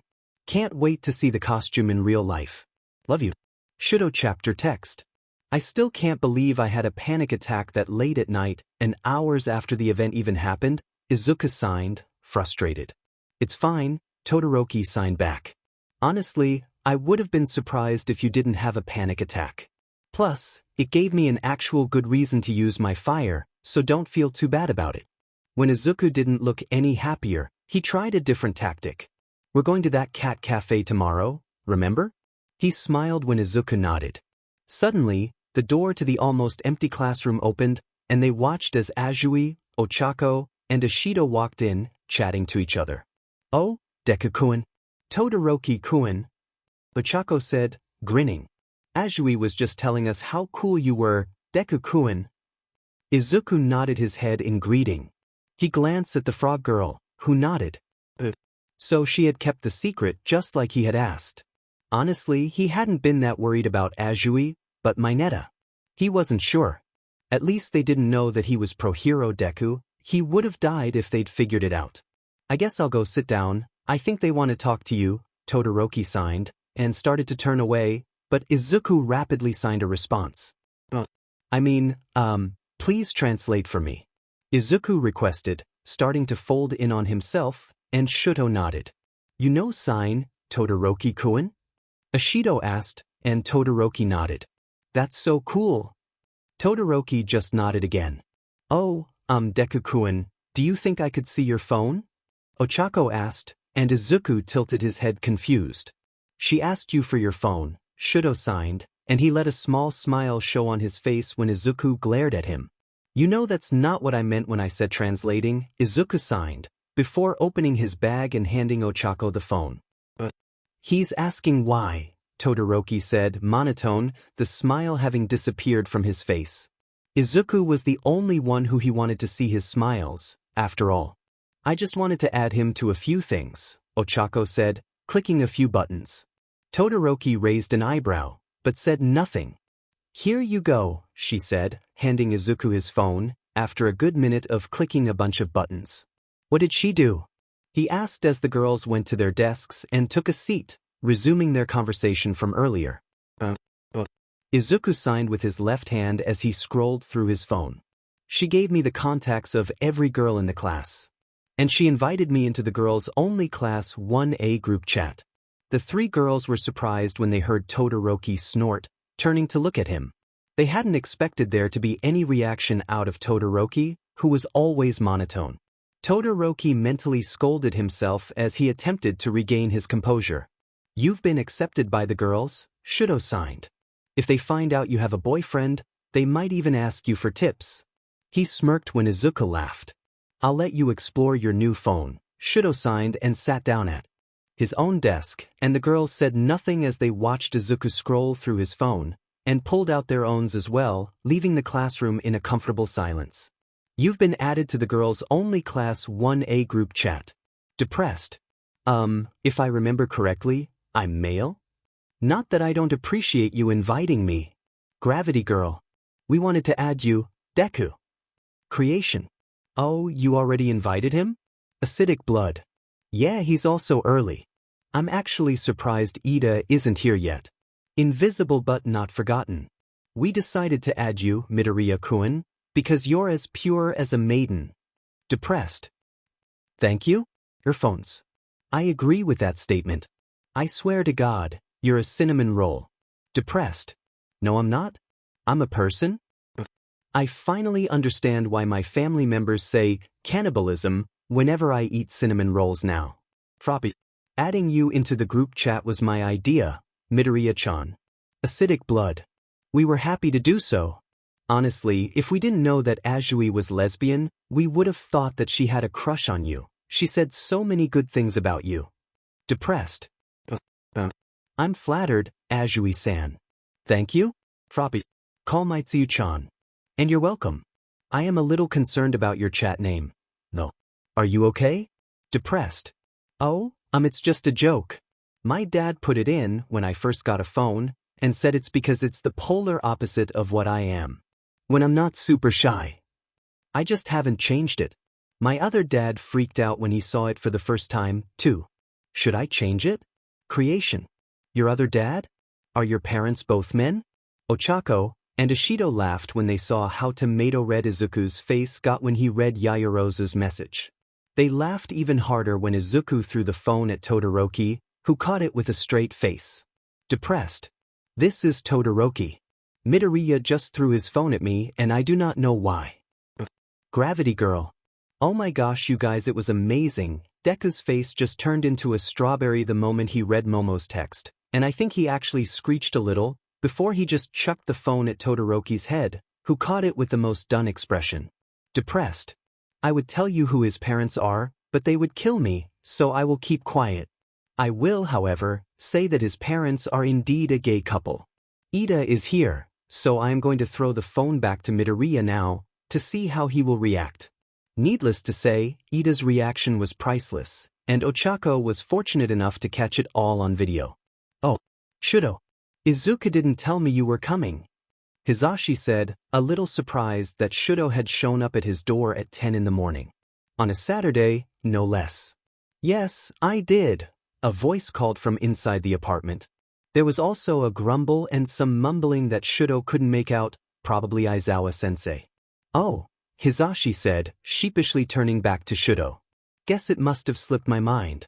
Come on in, Shudo, I think Izuku is still getting ready, if you're planning on going. Somewhere. Shudo nodded, letting the blonde man, who was still in his pajamas, step out of the way, and placed his shoes neatly on the yucca, before walking through the hallway, past the kitchen dining living room, to Izuku's room. There, Izuku was sitting on his bed, dressed in his nice jacket and jeggings, toying with his phone. He smiled when Shudo sat down next to him, and he leaned his head on the icy teen's shoulder. The girls text a lot, Izuku said. They say things without restraint even when I'm there. Shudo raised an eyebrow, intrigued. You don't know how many times Ishido was talking about how handsome you are, Izuku continued, and how many times I had to stop myself from giving us away. Sounds tough, Shudo said. While most wouldn't be able to tell, Izuku was able to discern the sarcastic tone in Shudo's statement. Not all of us are masters of the poker face, Shudo, Izuku said, finally turning away from his phone to look at his boyfriend, who had spoken for the first time that day. Shudo nodded. I know. But I also know that you are one of those masters, and therefore have no right to talk. He let the tiniest smile appear on his face.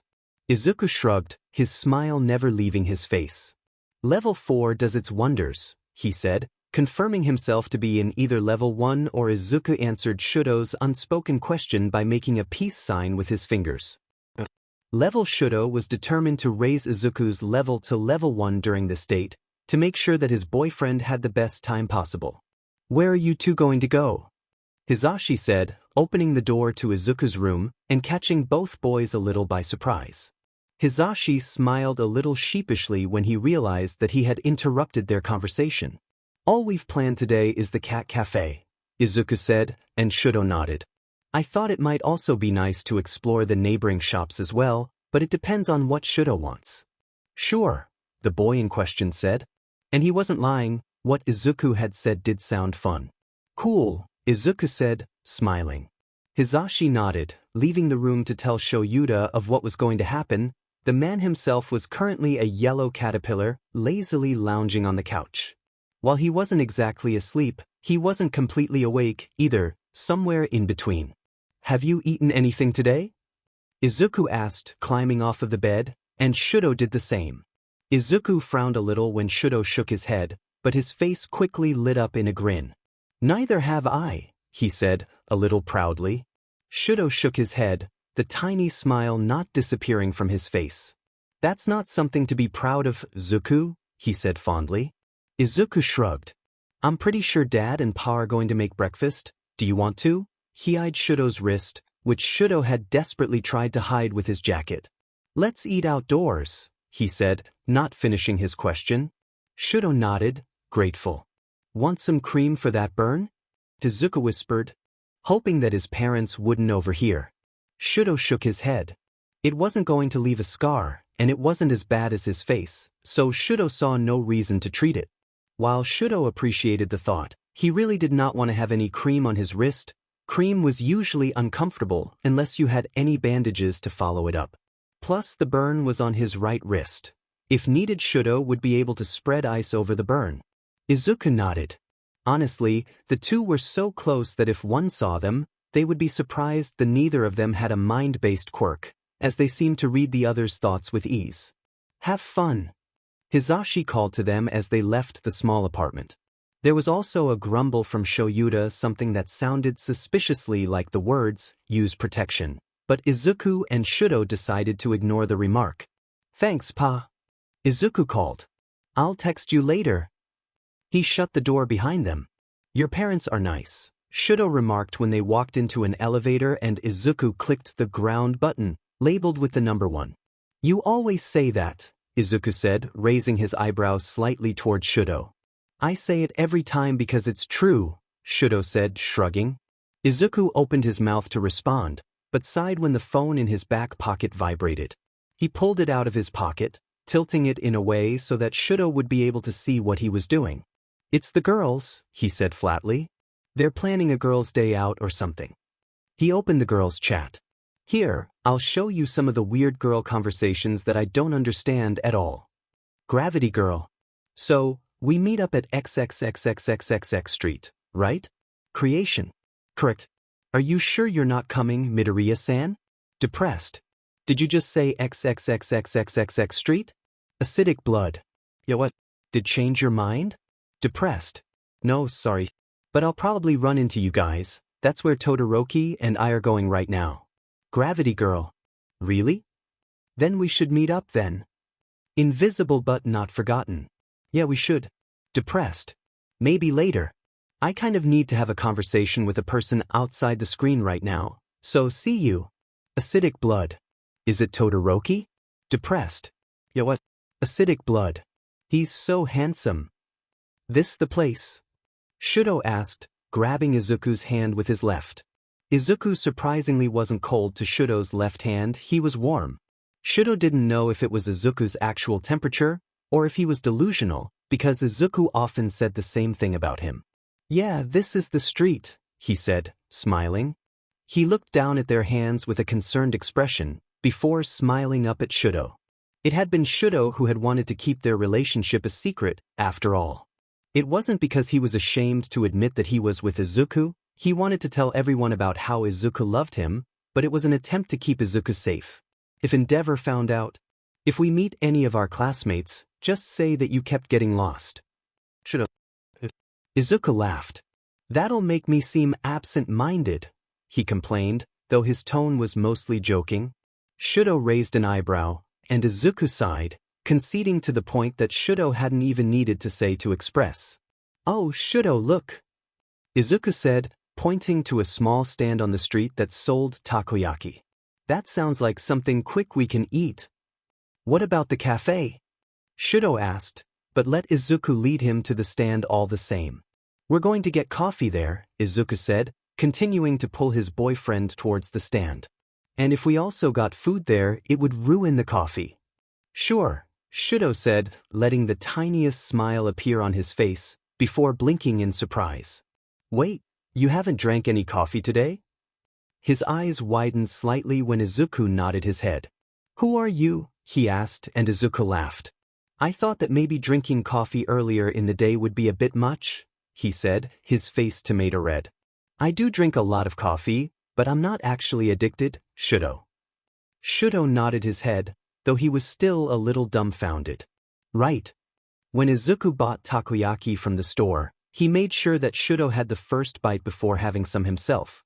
Later, when the two were exploring a department store, as Hizashi had asked Shudo to help get clothes for Izuku, as all Izuku had were long black shirts and pants that looked more like pajamas than anything that could be worn outside, they heard a voice of someone familiar from their class. Oh, Deku-kun. Izuku and Shudo both turned around to see a grinning brunette looking at them, along with the rest of the girls from Class 1A. Were there really only 6 girls in the class? It seemed like too few. Oh, hello, Ochako, Izuku mumbled. I didn't know guys went clothes shopping together. Jiraiya said, smiling at the cinnamon roll. I thought only girls did that. Izuku didn't really know what to say, so he turned to Todoroki, whose expression had yet to change. You'd be surprised, the half-and-half boy said, which caused the musical girl to nod. Mind if we join you? Yaoyorozu asked. I think it would be interesting to help you decide clothes, Todoroki-kun, Midoriya-kun. She smiled when the rest of the girls nodded. Since Midori is cute, I bet we could find some girls' clothing that would look good on him, too. Hagakure said, and Ochako and Ishido nodded, thinking about what outfits would look good on the greenette. All Pa wanted was for me to not look homeless. Izuku mumbled, and the girls turned to him, not hearing what he had said. Shudo, of course, had heard, and was struggling to hold in a reaction. Sorry, Midoriya-chan, could you repeat that? Azui asked him, and Izuku nodded. I said that it was fine, he mumbled, though his voice was significantly louder than before. Awesome! Ochako grinned, making a fist. I promise we'll find you the best clothing ever. Izuku pulled his phone out of his pocket when he heard it. Ring, and Ochako watched as he pulled out his phone to see who it was. Hello, he said into the phone.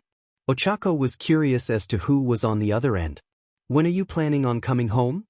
Shoyuda asked the boy, without even bothering to say something in greeting. Oh, Dad. Izuku thought for a few seconds. Tako thought. So it was one of Izuku's fathers. I don't actually know. When do you want me to be home? Maybe in 3 hours. Nemuri caught a cold, so she wants me to help her grade papers, but I don't feel like doing them. Papers? Already? Izuku asked. Ochako wondered what they were talking about. But there's only been a week or so of school, Izuku said. Izuku could practically hear Shuda's shrug. You just want me to do all the work, don't you? Yeah. But you enjoy grading, don't you? Shoyuda asked. Izuku nodded, before remembering that he was on the phone, and that Shoyuda couldn't hear him. Yeah. Oh, also, can you ask Pa what kind of clothes he wants me to get? The only thing he told me was something that made me look less homeless. Ochako cracked up, and she had seen Izuku himself confirm the fact that he was the son of a gay couple, so she had information that she could store somewhere, in case it ever turned out to be useful. Izuku's cheeks went bright red when he saw Ochako laughing, but he listened to his father's answer before thanking him and hanging up. Nice phone background, Ochako said. If it was even possible, Izuku's face went even redder. Did you draw that yourself? Izuku let out a quick sigh of relief that went unnoticed by Ochako. She had thought that it was a drawing, not an actual photo that Izuku had taken. The photo was of Shudo. He was standing in front of a white wall, a bedsheet from Izuku's room, and he was wearing a fancy white jacket with a black shirt and a pair of gray jeans. His right hand had been stuffed into a pocket, and his right hand was raised above his head, and a glass cup was balancing precariously on his index finger. It was kept from falling with Izuku's quirk. Coming out of the right side of the glass cup was a design Shudo had made with ice, and from the left side, steam was coming out of the glass, shaped into the same design using Izuku's quirk. From Shudo's mouth came a frosty breath, which had been changed into the shape of a heart, which was also thanks to Izuku's quirk. The two of them had spent hours to get this picture just right. Izuku had wanted a perfect phone background. Shudo's phone backgrounds were usually just pictures he took at random, whenever he decided that the moment was cute enough for him to take a picture of, so his phone background was changed maybe once every 2 weeks. Izuku, however, had only had 5 phone backgrounds of Shudo. They had been dating for maybe a year, and every background of Izuku's was carefully planned, so carefully planned that Shudo thought that Izuku would make good money if he became a designer or director of a magazine. Honestly, the pictures that Izuku took of Shudo looked like they came out of those strange expensive magazines that Shudo never bothered to buy. Izuku spent months planning his phone backgrounds, and on those days, Shudo was happy to comply. Though he found it a little weird that Izuku was going to turn all of those photos into a shout-centered magazine. It had been Shudo's suggestion as a joke, but the Greenette had taken it seriously. So there were many, many sketches of Shudo in Izuku's room, all planning for the magazine. Though many of them were also sketches Izuku had made for stress relief. Well, Shudo didn't need to know that Izuku was planning on hiring a professional photographer for the sports festival, right? Yeah, I drew it, Izuku said, stuffing his phone back into his pocket and redirecting his thoughts back to the brunette. He thanked God that Shudo and all of the other girls had gone to a different section of the store. They had all thought that a few shirts had really matched Shudo, and they had started going on a rampage through the store. Izuku honestly thought that the employees were terrified of their group of 8 people. You're a really good artist, Ochako said, grinning, before narrowing her eyes and smirking at the greenette. I was wondering, do you have a crush on Todoroki-kun? What? Izuku turned to her, waving his hands out in front of him in an attempt to dissuade her. No, of course not. Ochako raised an eyebrow. Are you sure? Because most people don't generally have somebody else as their phone background unless it's a crush. She grinned when Izuku's face went even redder. Honestly, was Izuku's face going to explode with a blood overload? Is that why the two of you came out today? Did you ask him on a date? She asked, and she laughed when Izuku shook his head vigorously. No, he denied. It's just a hangout between friends. Ochako laughed, raising an eyebrow, but decided to let the boy relax and drop the topic for now. Oh, but the plans that were formulating in her mind. Gravity Girl has changed the chat name to Operation to do Deku. Acidic blood. I'm down. Creation. Really? I wasn't aware that you liked Todoroki-kun, Midoriya-san. Depressed. I don't. Gravity Girl. He has a drawing of Todoroki as his phone background. Depressed. Gravity Girl. See? He's not even denying it. Earphones. Oh, he's crushing hard. PFF. Froppy. Where did you and Todoroki go today, after we split up, Midoriya-chan? Depressed. We went to a cafe. Gravity Girl. Are you sure that wasn't a date? Depressed. It was just a hangout between friends. I've already said this. Invisible but not forgotten. So, we need to focus on getting Midoriya a date with Todoroki. This will be fun. Depressed. Would it work if I asked you not to? Gravity Girl. Nope. Earphones. You need to accept your fate, bro. You've got no choice now. Creation. It does sound intriguing. I'll also help. Invisible but not forgotten. Yeah, Momo. I'll help too. Depressed. Gravity Girl. I promise you, Deku, we will be successful. Izuku's Depression Notebook. Page 14. Scars. I have a lot of scars. It's why I always long sleeves, to hide them.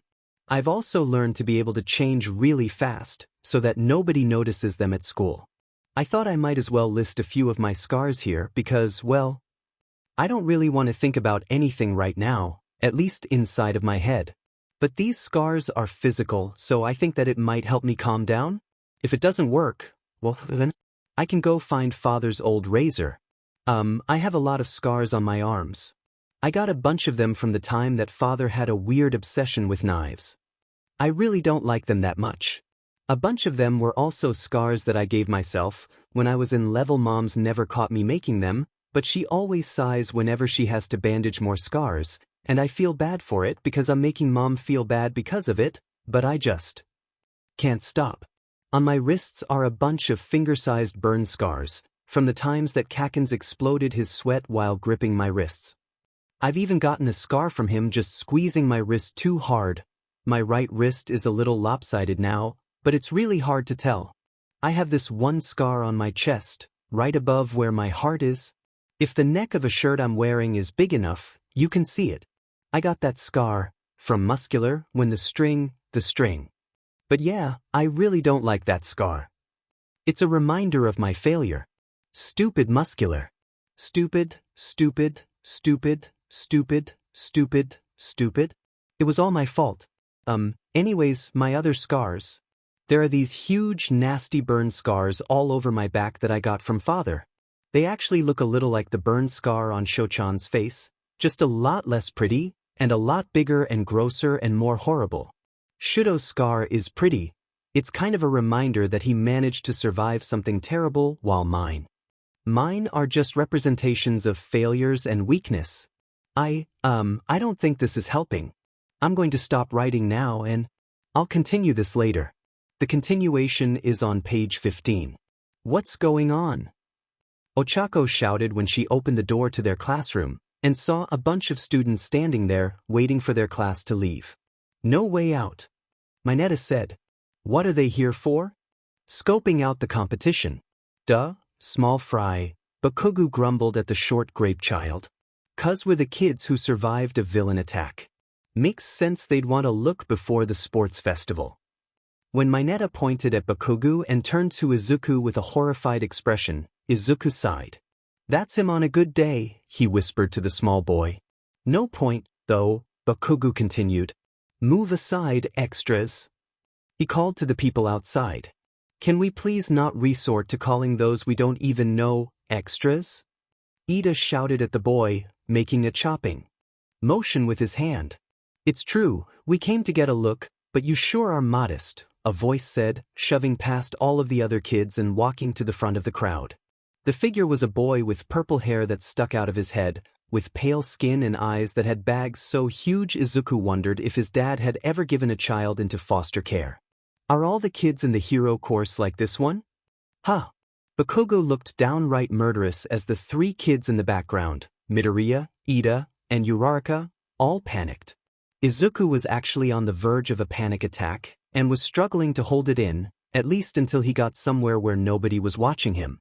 Gotta say, I'm a little disillusioned if this is what you're offering. Those of us who didn't make the hero course are stuck in general studies and the other tracks. There are quite a few of us. Did you know that? The boy glared at the students in Class 1A. Depending on the results of this sports festival, they might consider transferring us to the hero course. I understand the reverse is also possible for you. Scoping out the competition? For a general studies kid like me. This'll be the perfect chance to knock you off your pedestals. Consider this a declarations of war. He then stalked off, leaving Ida, Uraraka and Izuku in a tizzy of nerves. HUI. Another voice called from the crowd, and everyone turned to look at the new voice. I'm from Class 1B, next door. Heard you guys fought some villains. Wanted to find out more, but all I'm seeing is this arrogant yesterday. You better not make fools of the hero course at this thing. Wait, Yujire, what are you doing to us? Kirishima shouted at the blonde as he tried to shove his way through the crowd. Thanks you, we've got a whole mob of haters now. I don't give a crap, Bakugo said, glancing back at the redhead. I'm heading for the top. Why should I care? The kids were silent for a few seconds as Bakugo left the classroom. Teeth, Kirishima said, breaking the silence. So straightforward and manly. He was starting to tremble from the manliness, which would have made Izuku laugh, if we wasn't holding in the panic attack. The top, Tokoyami said. He's not wrong. Well said, Sata murmured. Don't let him play you. Kaminari said to the three who were contemplating what he had said. All he's doing is winning us enemies. Izuku managed to hold in his panic attack until he got into the boys' bathroom, where he hid in a stall and let himself panic for a few minutes. Probably around 30, before calming himself down and walking out of the stall. He sighed as he splashed water on his face, and watched as the water from the faucet went down the drain. What are you doing? Izuku's head snapped up at the voice. It was the purple-haired kid from earlier, with the huge bags under his eyes. Izuku didn't really know what to say, but he forced a smile on his face. I'm just washing my hands, he said, quickly turning off the sink and grabbing a few paper towels. I'm Midoriya Izuku, by the way. I saw you a little while earlier. It was really brave of you to challenge the hero course like that. He grimaced slightly when the purple-haired boy's stare turned into a glare. You know what my quirk is, he said flatly. You're just trying to make sure that I'm not going to use it on you. He seemed really upset. Izuku almost relapsed back into his panic attack. What had he said wrong? Was he being patronizing? He hadn't meant to be, if that was what he had sounded like. No, I'm sorry, I really don't know who you are. The boy continued to glare at him, not believing him. That smile is one of the fakest things I've ever seen. Oh. Izuku whispered quietly, letting the smile fall off his face. I thought I was getting better with convincing smiles, he murmured. Sorry that it wasn't convincing. It's hard to smile after a panic attack, he grumbled, which caused the purple-haired boy's eyes to widen slightly. I also really don't know your quirk. I haven't taken the time to memorize the name of every student in our grade yet, sorry. Yet? The other boy asked after a few seconds of silence. Oh, oops, Izuku said, shrugging. Can you pretend that you didn't hear that? Like any of that? If I was feeling better, I'd probably be a stuttering mess and probably be on my knees begging you to keep the fact that I had a panic attack a secret, but level 5 makes me really unmotivated. He grabbed his backpack from where it was on the floor. Level 5. The purple-haired boy asked cautiously, and Izuku groaned. Let's start over, he said, extending his hand and smiling ever so slightly. Hi. I'm Midoriya Izuku. It's nice to meet you. The other boy raised an eyebrow, but took Izuku's hand. Shinso Hitoshi, he said after they let go. You really don't know what my quirk is? Should I? Izuku asked, raising an eyebrow. I love quirks, and honestly, no matter what your quirk is, I'd still probably obsess over you for days and ask you strange questions about your quirk so that I can write note about it. I love quirks.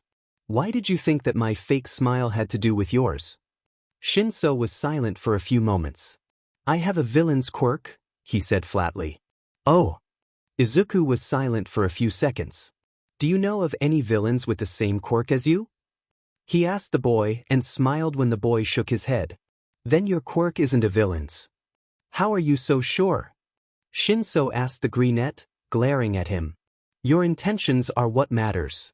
If a hero looks at you and thinks of you as a villain just because of your quirk, well then tell me and I'll personally see to it that they learn to judge people based on who they are on the inside and not the outside. Who are you? Shinso asked him. Izuku shrugged. Nobody important. Was nice meeting you, Shinso, Izuku said, then walked out of the bathroom, leaving Shinso to stand there in shock. Nobody important, Izuku heard a voice from next to him say, and he turned to see Shudo walking next to him. I don't think you can say that, Mr. Number 6 hero. Izuku shrugged. Whatever. How about we watch a movie after your patrol today? Shudo asked the boy, and he smiled when Izuku nodded. See if you can get any human contact before that as well, but if you can't, well, that's fine. Just means I get more warmth from you. Izuku couldn't help but let a small grin appear on his face. I'll save all that for you, he grinned at his boyfriend, who just smiled back. Is everyone good and ready? The event's about to begin. Ida shouted at the entirety of Class 1A.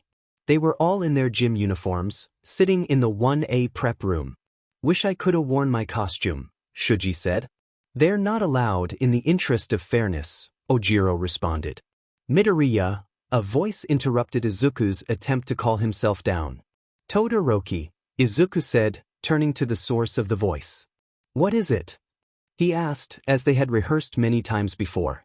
Honestly, Izuku wasn't sure why Shudo wanted to make a public declaration of war against him, but he would support Shudo no matter what, so they had spent days coming up with a script, or more like, Izuku had spent days, because Shudo was too awkward and didn't really know what to say. But he had proofread and changed things as he saw appropriate. Todoroki, speaking for once, caught the attention of everyone else in class. Objectively speaking, Todoroki started, I'm stronger than you. More capable. Even though it was all scripted, Izuku still felt a chill roll down his back. Huh, he said. Sure. All Might's got his eye on you, doesn't he? Todoroki said. While this hadn't originally been written into the script, Shudo had insisted that it needed to be there, so here it was. Now, I'm not about to pry into why that is, but... He paused for a moment. I will beat you, he declared. Ooh, Kaminari said, as Bakugo glared at the two. A declaration of war from the strongest in the class? Hey man, why pick a fight now? Kirishima asked the half-and-half boy, grabbing his shoulder. We're about to go on. I really don't care, Todoroki said. I'm not pretending to be anyone's friend here. Izuku looked down at the ground before opening to say the things he had rehearsed, although he hadn't ever let Shudo hear his rehearsal, saying that it was a surprise for him, a proper response. Todoroki, he started. I'm not sure why you felt the need to tell me you'll beat me. He paused for a few seconds. You're clearly stronger, he muttered. And I can't measure up to most of the others here in skill, objectively speaking even. Don't be so negative, Midoriya, Kirishima said. No need. But? Izuku said, interrupting whatever Kirishima was about to say. Everyone, even the kids from the other courses, are aiming for the top. And, well, let me say this. I'm not gonna fall behind. I'm going to, it too. With everything I've got. Right. Shudo said after a few seconds, letting the tiniest smile appear on his face, a smile that only Izuku was able to notice. Bakugo grumbled, glaring at them angrily. Why was Todoroki challenging that useless Deku, and not him? Seems like you caught Todoroki's attention, Ochako whispered to Izuku, raising her eyebrows and smirking at him. She laughed when Izuku's face went bright red. The first-year stage. The students are coming out. Present Mick's voice called from the TV. Look, there he is. The green-haired woman said, grabbing the hands of her white-haired friend with her right hand and pointing at the TV with her left. He got in. Oh my gosh. He's right there. And there's Shuto, the white-haired woman said, inclining her head towards the TV, where she saw the boy with red and white hair that reminded her of a candy cane. He's grown so much, she said wistfully. He's very handsome, the brunette said, turning to the white-haired woman, who smiled at her friend. Yes, he is, isn't he? She smiled. Your boy, Izuku, is also very cute. Inko smiled at Rei. He is, isn't he? Oh, I hope he's been eating okay. Rei smiled at her friend. I bet he's doing fine. Look at that determined look on his face.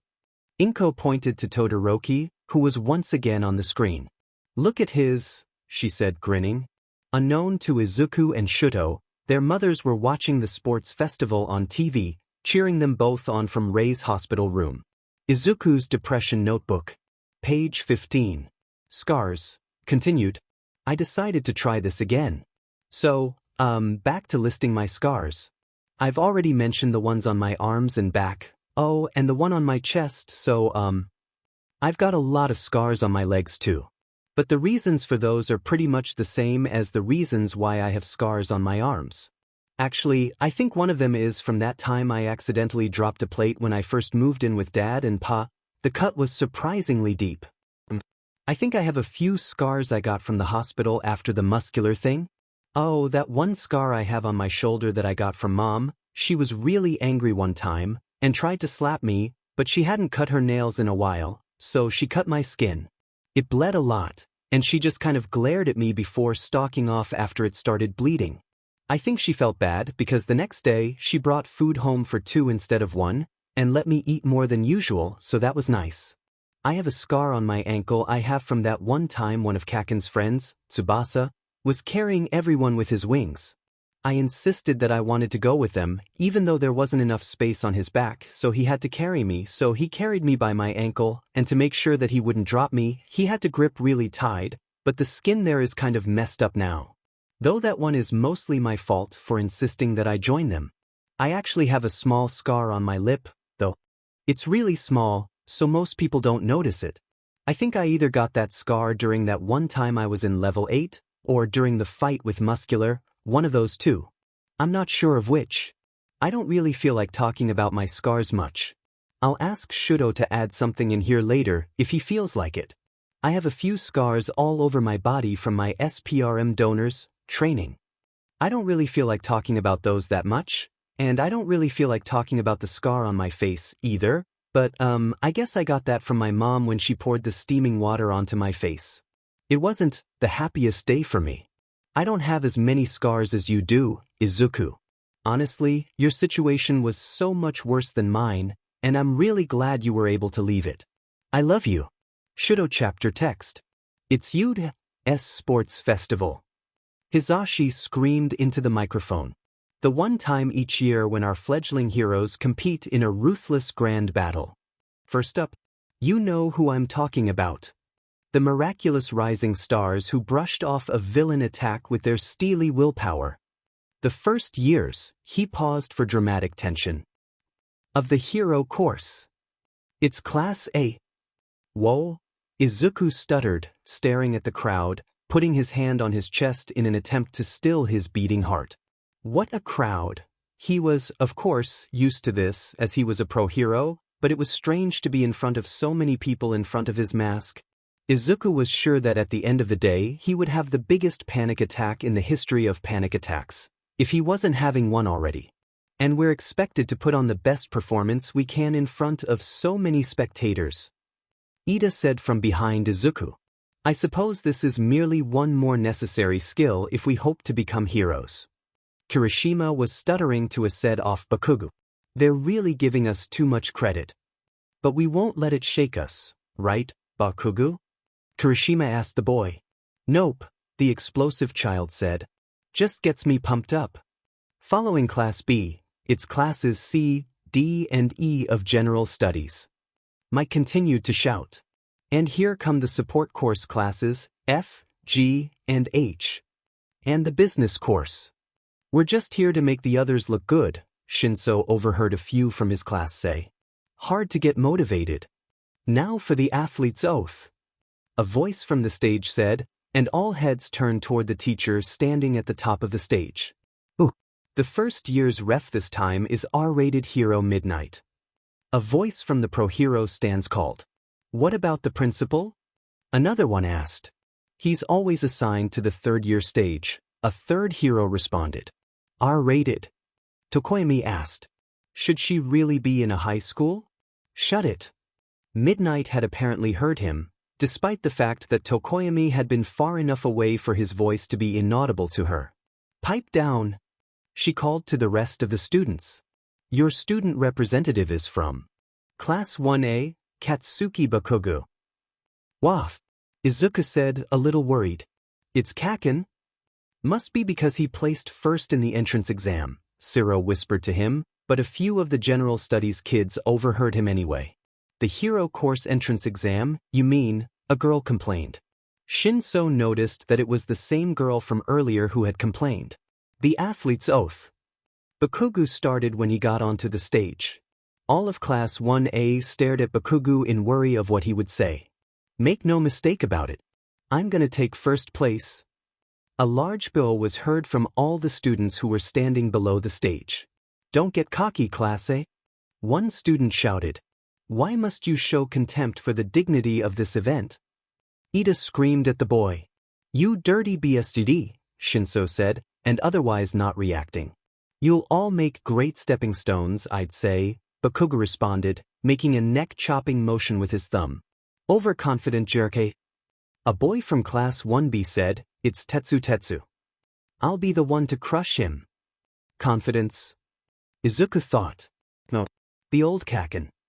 He definitely would have been smiling as he said that. He's pushing himself. Telling himself he can't lose. Izuku flinched slightly when Bakugo walked past him and glared as their shoulders bumped. But taking the rest of class down with him is the Kacchan I know. Now, without any delay, let's get the first event started. Midnight said, turning away from the crowd and facing the screen behind her. Midnight did her best to conceal her emotions with a bright smile. Honestly, if she hadn't known what the boy had done in the past, she probably would have liked the kid for his spirit. She wondered if Aizawa knew that this kid was the one that had bullied Bakugo in the past. Even if they did, they couldn't really punish him, he'd never acted too out of line at UA. Everything at UA is always without delay, Ochako commented, and Azui, who was next to her, nodded. These are the qualifiers. Midnight continued. It's in this stage that so many are sent home crying every year. And the fateful first event this year is. She paused for dramatic tension. She's actually stalling like crazy, Jiru said, from her spot next to Kaminari and Kuda. This. Midnight shouted, pointing at the screen with both hands. Obstacle course race, the huge screen read. Izuku wanted to be surprised, he honestly did, but he had overheard the other teachers in the staff lounge talking about the sports festival a few weeks earlier. It had been a total accident on both sides, but because of it, Izuku couldn't help but know all the events that were going to happen. Izuku had done his best not to cheat, but he couldn't help the few strategies and ideas that managed to squeeze their way into his mind. It's a race between every member of all 11 classes. The course is a 14-kilometer lap around the stadium itself. Midnight continued, and the huge doors to the stadium opened in. Preparation. Our school preaches freedom in all things. So as long as you don't go off the course, anything is fair game. Racers, to your positions, she called, and all of the students stood in front of the gate, waiting for the light to go green. I need you to tell the world. I am here. The voice of All Might said in the back of Izuku's mind. That's right. All Might trusted him to get through the event only using one for all. So did Shoyuta and Hisashi. Never mind that he was a pro hero, they expected him to get through this like a student of UA, so that's what Izuku would do. Realistically speaking, I still can't regulate it to a reasonable extent, Izuku thought. That's why I have to overcome it. The light went green.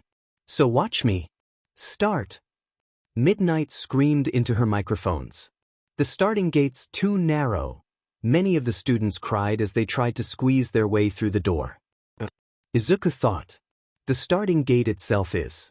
The first filter, Shuto murmured, finishing Izuku's thought. Shuto then proceeded to coat the ground in a huge layer of ice. This isn't my doing, Aizawa responded to his husband through his bandages. They've been spurring each other on all on their own. Well, who could have predicted such an incredible turn of events so early on? Hisashi shouted into the mic, grinning from ear to ear. The one who made it back to the stadium first. He paused for dramatic tension, and to let the kid enter the stadium. None other than Midoriya Izuku. In a distant hospital room, Midoriya Izuku cried as she screamed her son's name into a laughing Todoroki Rei's ear. When Izuku heard that he had won, the poor kid had actually started crying, before quickly rubbing his tears away. Hisashi, back in his booth with Aizawa, quickly turned off both of their microphones, before screaming with his quirk, "I'm so proud of him." Aizawa sighed, but a small smile that nobody noticed, due to his bandages, crept onto his face. The spirit of a savior hero that lies in your core. All Might thought that he watched his successor. This sports festival is a competition that tests the exact opposite of that, your willingness to take down the enemy. Heroes nowadays depend on popular opinion, so much so that many selfishly seek to beat everyone else. But not you. That's why I chose you, and I thought that lack of selfishness would be your one weakness. Way to prove me wrong. But honestly, Toshinori should have expected it. The boy was the current number 6 hero, after all. What do you think? A boy from a business class asked one of his friends.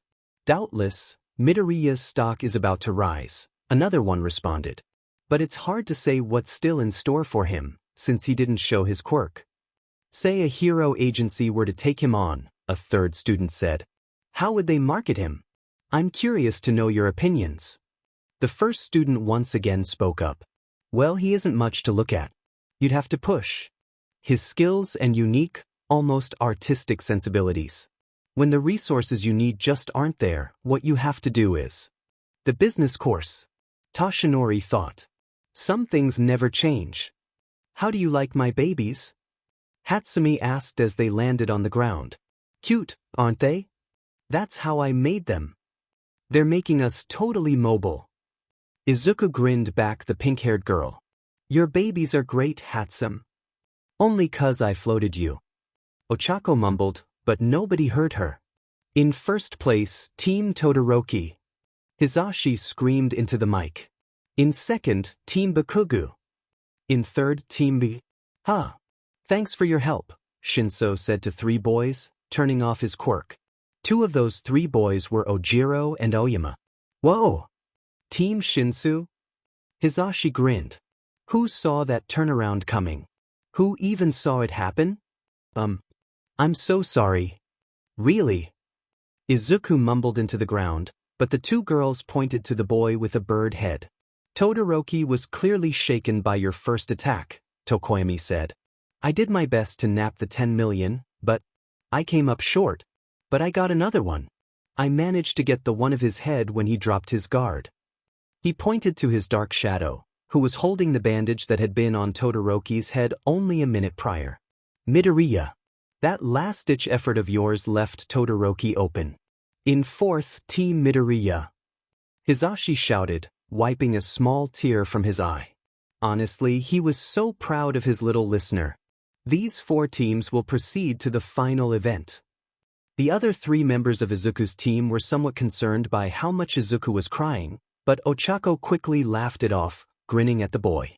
A few feet away, Shudo was glaring at his left hand angrily. I can never use it to attack, he thought. I was determined about that. But when push came to shove. No.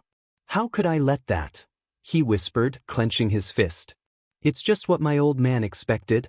We'll proceed to the afternoon portion after a 1-hour lunch break. Hisashi grinned. See you then. He turned off the microphones. Hey, Eraserhead, wanna grab some food? I'm taking a nap, Shoyuta responded, closing his eyes. What? Hisashi asked, then groaned. Of course his husband would sleep now. And he couldn't even go eat food with his son, because that would be too suspicious. This SCKS, Azui said. But congrats all the same, Mina. Ashido shrugged.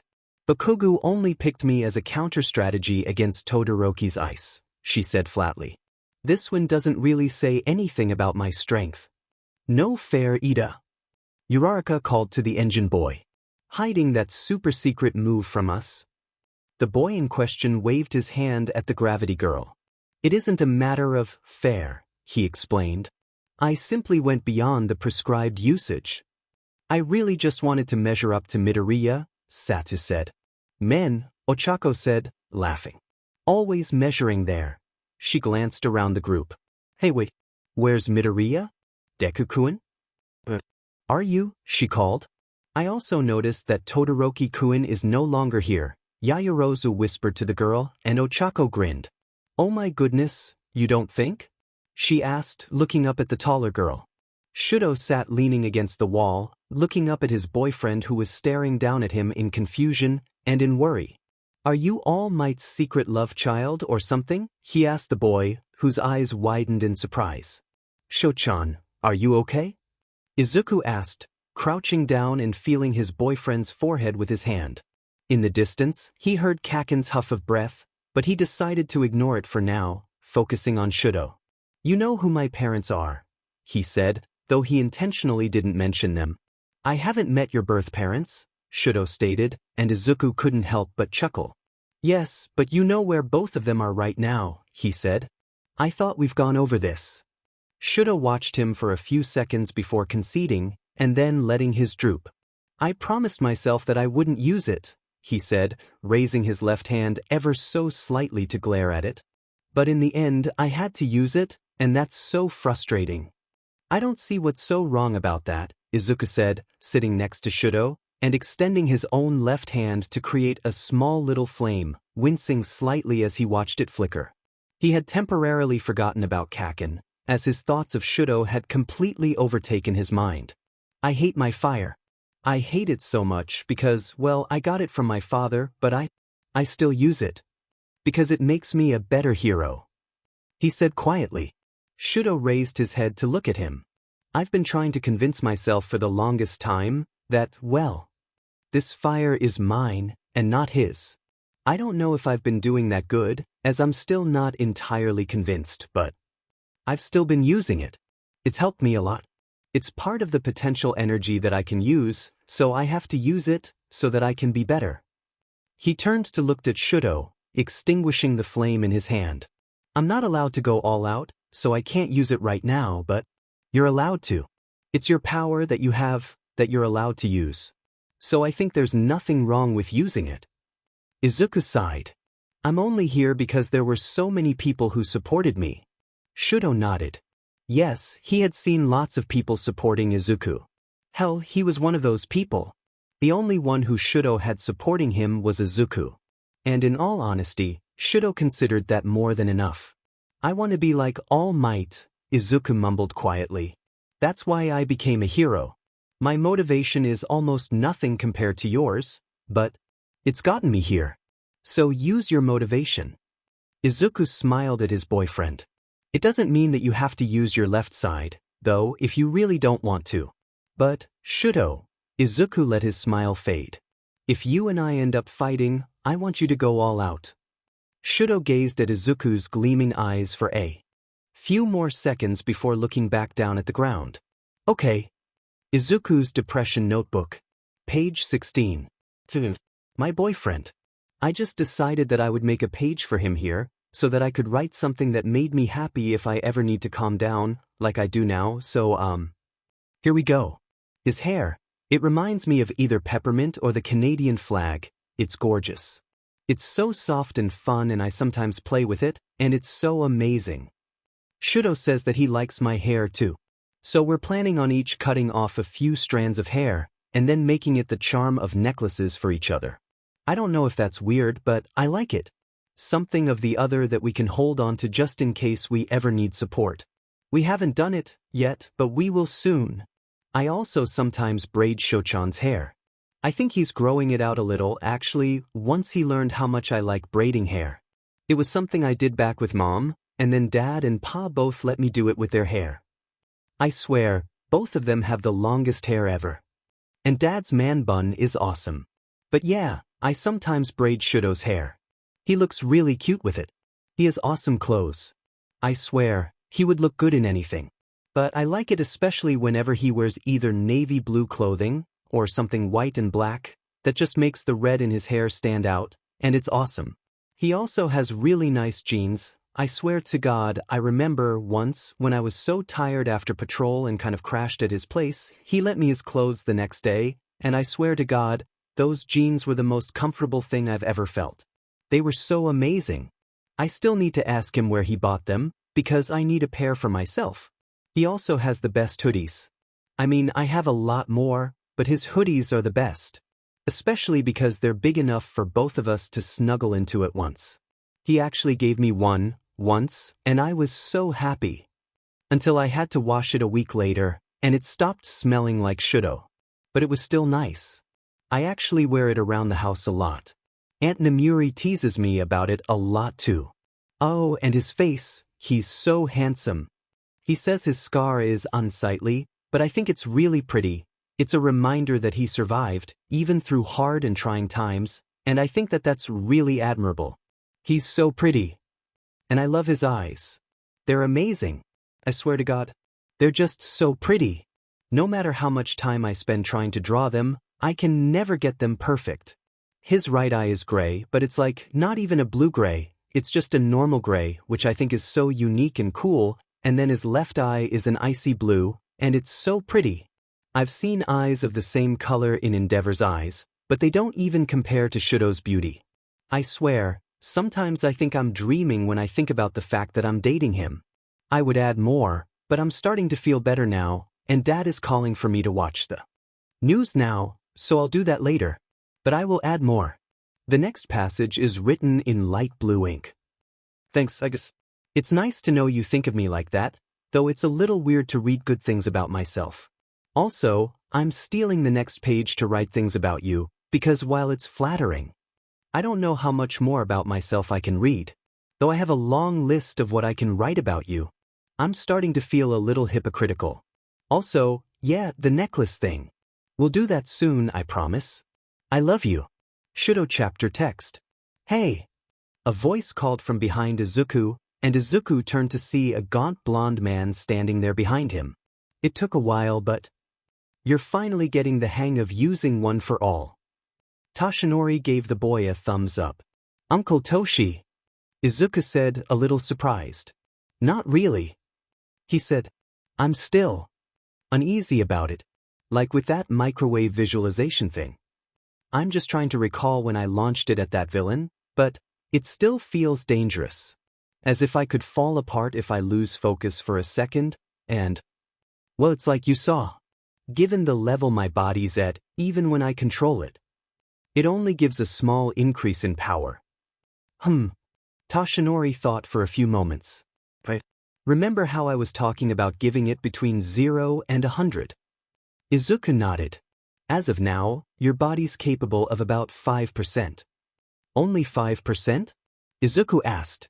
But I'm able to go all out with my other quirk, so I don't really understand. It's probably because your body was made for your original quirk, and it's completely unfamiliar with the structure of the new one, All Might said, and Izuku nodded. That did make a little sense, but Izuku thought that there might be a more interesting, factual way to explain it.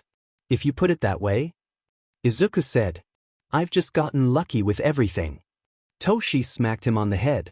That's because you're always trying your hardest, my dear prince of nonsense, he said. You'll never get better looking so mopey. He looked a little apologetic when a small tear came from Izuku's eye, as he stuck out his tongue and brought his hand to his mouth, as he had bitten on his tongue when Toshinori had smacked him. Now, listen, Toshinori continued. You probably already know this, but especially when you're feeling worried or scared, that's when you gotta smile. He went into his All Might form, grinning at the young hero. You've come this far, so show some bravado, even if it's fake. And never forget that I'm expecting big things from you. The first match. Hisashi screamed into the mic as Izuku walked into the stadium. Making a weird face despite his excellent performance, it's Midoriya, from the hero course. Versus? He paused, thinking for a moment. Sorry, but this guy hasn't really done anything to stand out yet. It's Shinsu Hitoshi, from General Studies. When Izuku stared at the boy, he felt a little scared. Oh, the attention of the cameras would be on him. And Shinso was so much taller than him. Izuku was seriously starting to doubt that he would ever grow any taller. The rules are simple. Hisashi continued. Win by knocking your opponent out of the ring, immobilizing them or getting them to say, I give up. Bring the pain. We've got our good old recovery girl on standby. And fight dirty if you must. Ethics have no meaning here. Well, of course, going for the kill is a... You'll be disqualified. Because a true hero's fists fly only when in pursuit of villains. I give up, huh? Shinso asked. Get it, Midoriya? This battle's going to test your strength of will. If you've got any kind of vision for your future, there's no sense in worrying about how you get there. Now let's get this thing started. Hisashi shouted. Like that monkey, babbling about his stupid pride. Ready, I. Start. Hisashi screamed. What kind of dumbass throws away a chance like this? Shinso asked. Normally, Izuku would have been said, but he knew that the boy was just speaking in order to get him to speak. Ojiro had explained to him what the purple-haired boy's quirk was, and Izuku wasn't going to just ignore what Ojiro had say, or was he? It would be interesting to see what it was like to be brainwashed, and while Izuku did really want to battle with Shudo, it would be interesting to see what it was like.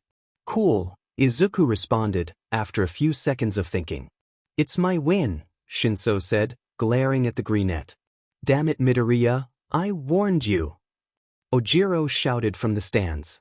All Might was also confused. Why was the boy frozen like that? Hey, what's wrong? This battle's just beginning. Show us some spirit. Hisashi shouted. Mere seconds into the match, Midoriya's frozen in place. Looking confounded, he's not even twitching. Could this be Shinsu's quirk? Deku? Uraraka asked from the stands, and Ida had a stressed-out expression on his face. Huh. All Might let out a small noise of surprise as he watched his successor on the square ring. We're barely aware this guy even existed, but now. He sure is one to keep an eye on. Hisashi said into the mic. Aizawa, for once, decided to add his own input. Like I said, that entrance exam was completely irrational, he grumbled. Hisashi asked his husband. What's that? Here are the simple specs on these two, Aizawa said, getting 2 pieces of paper out. One was the file of Shinso, and the other was the file for Izuku. Though Aizawa didn't need the file for Izuku, as he could recite it from memory. I've got them here because we knew this would be a quirk versus quirk battle, Aizawa continued. Shinso failed the practical part of the exam, so he lost a spot in the hero course. He got into general studies, though, and that's all he could have hoped for. His quirk is extraordinarily powerful, but, given the format of the practical exam, his ability didn't help him out. You, Shinso said to Izuku, and Izuku was surprised to find that he could still think somewhat clearly. It was honestly nothing like Ojiro had said. Were things supposed to be this clear when you were brainwashed? Sure, it was fuzzy, but Izuku could still comprehend the world around him. Must be nice to have everything handed to you, Midoriya Izuku, Shinso muttered. Now turn around and walk out of the ring. Whoa! Hisashi said. Midoriya's following orders. Interesting, Midoriya thought, before realizing that he somehow needed to get out of this situation. Ojiro had said that getting bumped on the shoulder had caused him to snap out of it, so maybe something that would cause Izuku to jolt? Izuku was surprised when he saw the faces of 8 figures in front of him, all hidden in the shadows of the door to the stadium. His eyes, if it was even possible, widened even more in shock. You probably wouldn't think so, but... Shinso continued speaking. I can move. Izuku thought, twitching his finger and filling it with the power of one for all. This quirk of mine is like a dream, Shinso said. You lose. Izuku caused an explosion with his finger, which caused the area around him to steam up, and for Izuku to freeze right in front of the line. Gah! Izuku cried, panting as he looked at his finger. It was broken. Oh, it was definitely broken, though it wasn't that bad, at least in Izuku's eyes. What's this? Hisashi shouted. Midoriya? He stopped. When Izuku turned his head to look back at Shinso, the purple-haired boy felt a chill run down his back. Had Izuku's eyes always looked this scary? His finger, Aizawa thought, looking at his son. Did he smash it up to shake off the brainwashing? Wow. To go that far. Ojiro muttered, and Jairu, who was sitting right next to him, nodded, dumbfounded. How? Shinso asked. You shouldn't have control. What did you do? Izuku stood up and looked at the boy. I used my quirk, he signed, not even wincing when his broken finger bent strangely. The finger wall me. But something woke me up. Izuku thought. What was that? Who were all those people in my mind? For that 1 second, my head was clear. One for all, Toshinori's voice said in the back of Izuku's mind. It's passed down, like the Olympic torch. Were those people? Is this a sign that I'm linked by this power to the past? Izuku thought. Did they save me? Is that even possible? Izuku quickly shook his head, to clear his thoughts. There was no point in thinking about it now. Right now, he had to finish his fight with Shinso. Shinso glared at the greenette. He had used sign language, which meant that the boy had figured out what his quirk was. And Shinso, surprisingly, had understood what Izuku had signed, as he had learned sign language a few years back in order to communicate, in an attempt to try to make his classmates less afraid of him. I'm jealous though, Shinso said in an attempt to get Izuku to talk. Just moving. That finger cussed mean you're the real deal. Izuku didn't say anything. What could he say? Thanks to my quirk's nature, I couldn't enter the Golden Gates. You wouldn't get that. You're naturally blessed. I get it. Izuku signed, and Shinso glared at him. No, you don't, he shouted. You people. Born with your awesome quirks, getting to follow all your dreams. You have a good quirk, Izuku signed. If you wanted to, you could just talk to a villain and get them to turn themselves in. You could immediately resolve hostage situations. There are a lot of uses for your quirk. It's not a villain's quirk. Shinsu's eyes widened as he looked at the greenette. What's he saying? Hisashi asked, squinting his eyes down below, but he wasn't able to catch the movements of Izuku's hands. Luckily, none of the cameras were able to either, as they were too far away to catch the subtle signs that Izuku was making. Izuku had checked to make sure, actually, before going to this fight, because he had thought that he might have to admit something. And wanted to be prepared, just in case. My quirk is actually a villain's quirk, Izuku signed, and he sighed when Shinso scoffed. My father is currently in prison for being a villain. He signed, which caused Shinso to look a little guilty. You and I are in similar positions, Izuku said. But just because I can sympathize with you, it doesn't mean that I'm going to just let you win. I couldn't smile at all. Izuku said quietly as Recovery Girl treated his finger. Well, this must have been a tough battle for you, given what Shinso was saying, Toshinori conceded, rubbing the back of his neck. But that doesn't make it okay for me to lose, Izuku murmured. When you're aiming for the top, that's just how it is, right? Thanks, Aunt Chio, he said to the woman when she finished her treatment. The poor boy, Recovery Girl said. You're always pushing him with such strange methods. It's all very necessary. Ouch. He cried when Recovery Girl swirled around in her chair and smacked him on the side with her cane. Oh right. Uncle Toshi? Izuku looked at the man who was looking down at the ground, clutching his side in pain. Thank God Chio had gotten his right side, and not his left.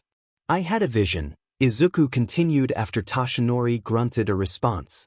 There were 8 or 9 of them, not sure exactly how many.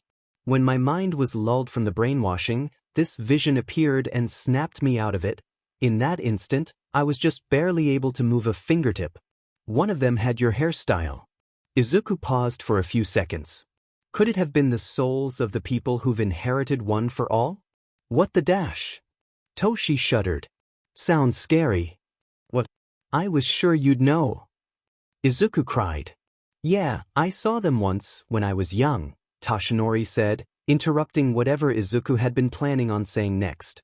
It's a clear sign that you're getting used to one for all. They're the traces of the quirk's past. Bears. But whatever they are, they can't directly interfere or influence you. Nor can you affect them. In other words, that vision wasn't what undid the brainwashing. Rather, your own strong will allowed you to see those faces. And as far as Shinsu's brainwashing, you overcame it. Just for an instant. You managed to move that fingertip all on your own. Yeah, I'm still not really convinced, Izuku said, sheepishly turning away from the #1 hero. Well, don't dwell on it. Toshinori pointed at the boy. Shouldn't you be worrying about your next opponent? Right. Izuku said, jumping out of his seat and making his way towards the door. Anyway, thank you both, he called as he opened the door and left. Sure thing, Recovery Girl called after him. So you were there too, she said, glancing back at Toshinori. That's not a bad thing, Toshinori mumbled back. Shudo grimaced when he walked through the hallway towards the stadium entrance. Out of my way, he said angrily to the Hell Flame hero in front of him. You disgrace me, Shudo, the man said, frowning down at his son. He was about to say more, but stopped when a certain green-haired boy made his way through the hallway. Oh, show dash, Izuku started to call, but then froze when he saw Endeavor standing in the hallway, leaning against the wall. When Shudo saw the glare that appeared on Izuku's face, he was honestly shocked. He had never in his life seen Izuku glare at anyone that hard, and even when he glared at Shudo, it was always just a teasing glare, nothing too serious. But here was Izuku, giving Endeavor the nastiest glare that Shudo had ever seen. And Shudo had to admit that it was kind of hot. What surprised him even more were the words that came out of Izuku's mouth. Get the F out of here, he growled at the man, and Endeavor was honestly. Well, he looked shocked. Shudo couldn't help but grin. Yeah, Dad, he said, standing next to Izuku and putting particular emphasis on the word. You'll reach your limit soon enough, the flame hero grumbled, before stalking away. What did he say to you? Izuku asked, turning his gaze towards Shudo. Izuku was still glaring, and Shudo was honestly really glad that he wasn't the reason for Izuku's anger. Marry me, Shudo responded, completely ignoring Izuku's question. Izuku's glare completely disappeared, and the blood rushed to his cheeks, and he somehow managed to choke on his own spit. Sorry about that, Shudo said, walking towards the huge ice structure that he started melting with his left hand. I overdid it. I was just a little overexcited. Danmai. Everyone in the crowd shouted to the tape boy, who was currently getting unfrozen.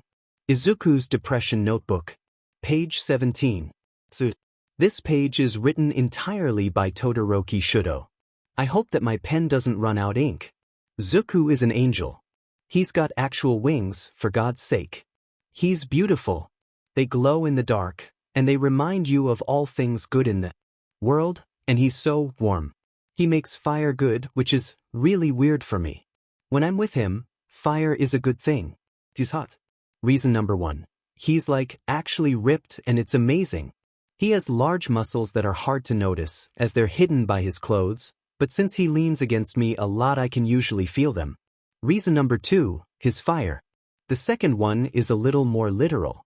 His smiles are an actual blessing from God.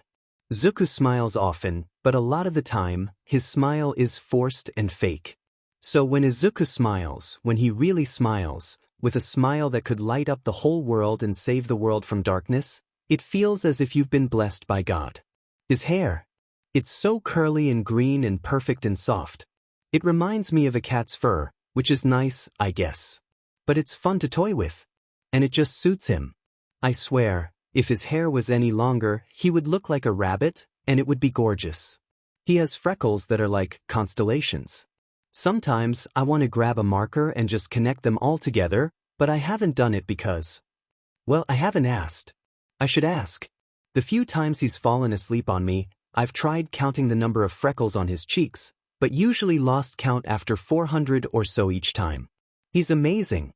I would list more, like things that are actually personality-wise, but I need to go now, or else Fuyumi would worry. I'll add more later. Definitely. Love you, Sue.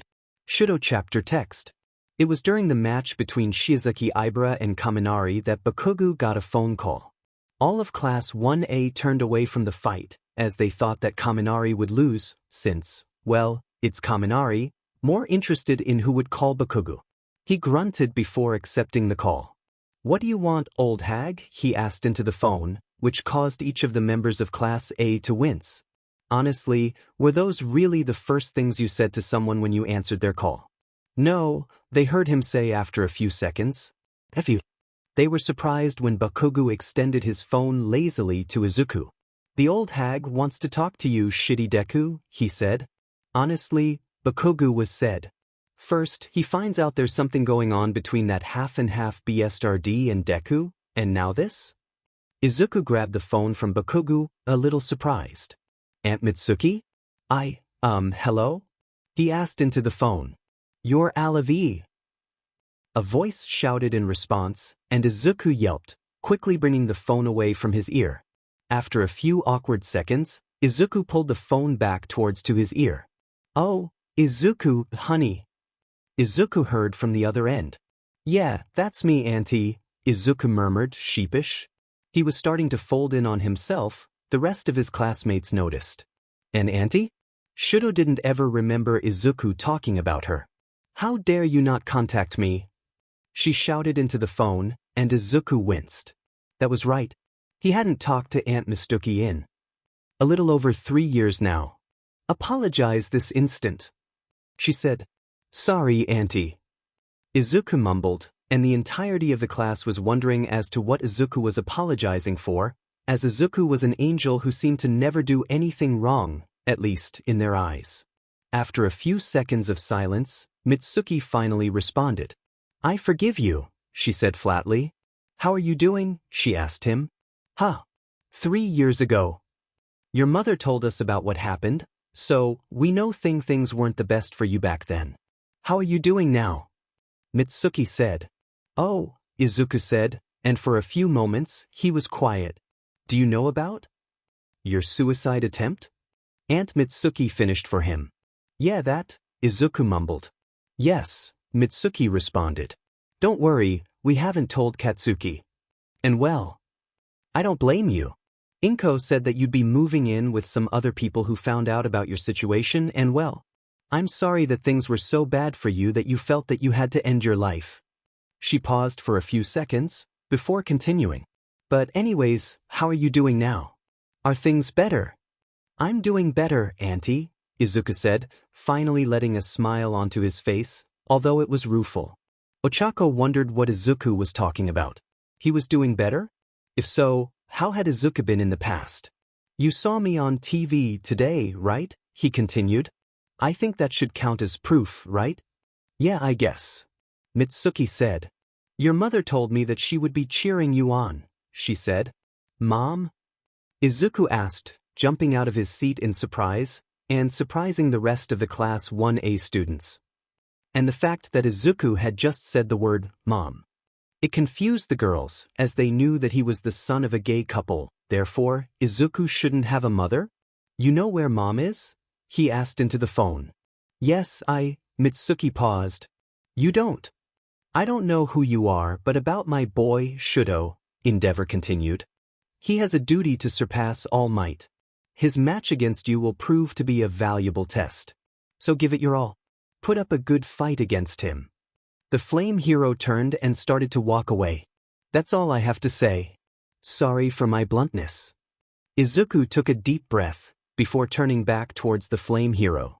I'm not All Might, he said, glaring at the hero, and Endeavor swore that he could actually feel a chill running down his spine. Well, of course you're the hero started, but Izuku interrupted him.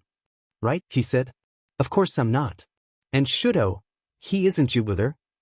You ready? Shudo asked Izuku, and Izuku nodded. He had no choice but to be ready now.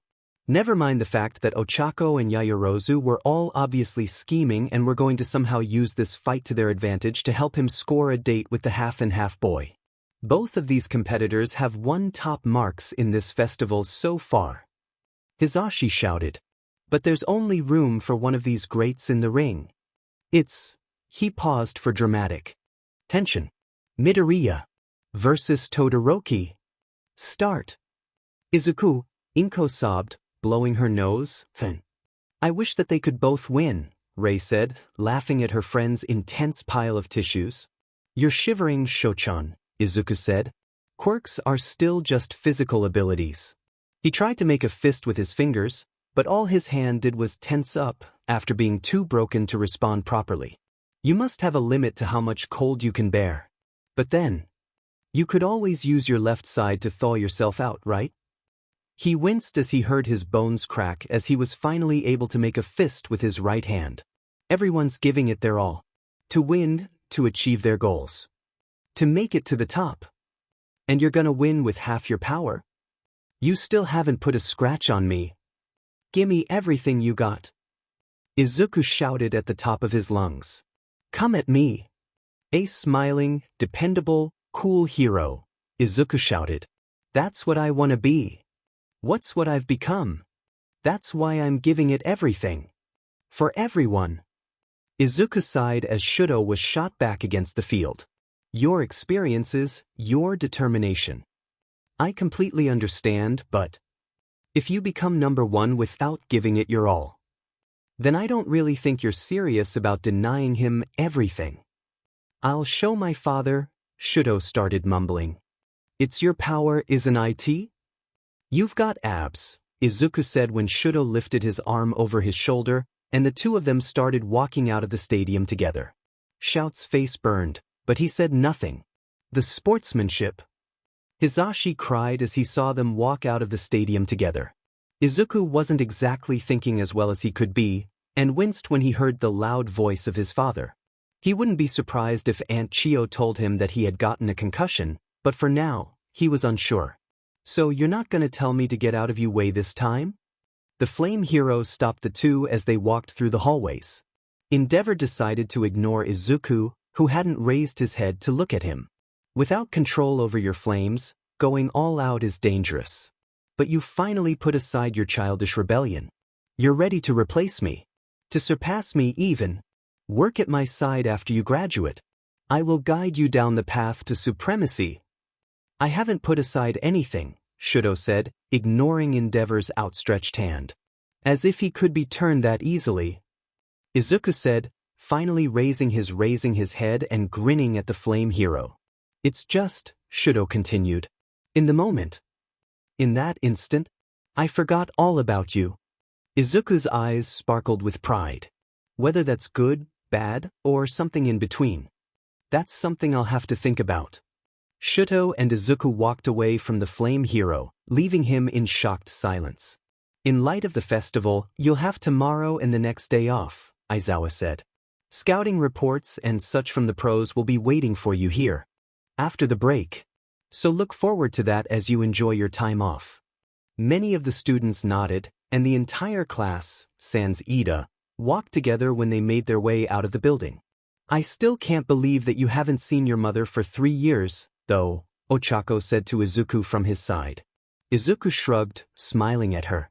Well, at least now I know where she is. So now I can go visit her. He was really excited, and he was even happier, as it turned out that Shudo's mother was in the same hospital. So they were going to visit their mothers tomorrow. Izuku, they heard a voice in front of them, and Izuku froze, turning his head to see his mother standing in front of him, waiting behind the UA gates. Looks like you won't have to visit her, Ochako said, grinning and leaning over to whisper in his ear. Huh? Fuyumi asked, looking at her brother, who was pulling on his shoes. The H hospital? Why so sudden? I mean, can you really go without telling father, Shudo? Yeah, the boy responded. Why now? She called as he left the house. Why go see her now, after all this time? How are you feeling, Shudo? Izuku asked when they met up in front of the hospital. Shudo didn't say anything but raised his trembling right hand. Izuku chuckled. Yeah, I'm nervous too. Izuku's depression notebook. Page 18. Level 8. This page has been glued to the next page, to make it unreadable. Shuto, Aizawa, and Hisashi have never read this page and haven't asked. But this page is something you can read, because the author was running out of ideas. The one time I've been in level 8, I stabbed myself. I feel like maybe I should switch the places of level 8 and level 9, but I can't. Because level 9 truly does come after level, so I don't really understand. I don't really know what happens in level 8 other than suicide attempt. Actually, other than the suicide attempt, you could easily mistake level 8 for a level 8 is really dangerous. But the bad thing is, it's not even the worst level. Level 9 and level 10, that's something I never want to be in. I never, ever want to be in those levels. Those levels, they change me. I don't like the emotions I feel in the last 2 levels. When I was in level 8, I found myself in an alleyway for a reason. I can't really remember. But I remember there being a piece of broken glass on the ground. I remember being really confused because I was acting like I was on level 3, but everything felt worse than it did on level 7. It was so horrible. I remember thinking that since it was so bad, maybe if I did the same thing as I do in level 7, it might help me calm down, so I picked up the broken piece of glass to make a few cuts on my arm, but before I knew it, I was shoving the glass into my chest. When I woke up, I was in the hospital with a new scar on my chest. I wonder if Kacchan would be proud. Or maybe he would be angry, since I stole the job of punishing me from him. The doctors and a bunch of policemen all thought that it was the work of a villain, since they found me in an alleyway. They also assumed I got my scars from trying to fight back against the villain, even though most of them are really old, so that's good. Though I think Mom figured it out. She didn't say anything. But that night, she brought a bunch of blankets out of the closet, made some popcorn, and we watched TV together. It was nice. I love her. I don't ever want to be in level 8 again. It means that I've been failing.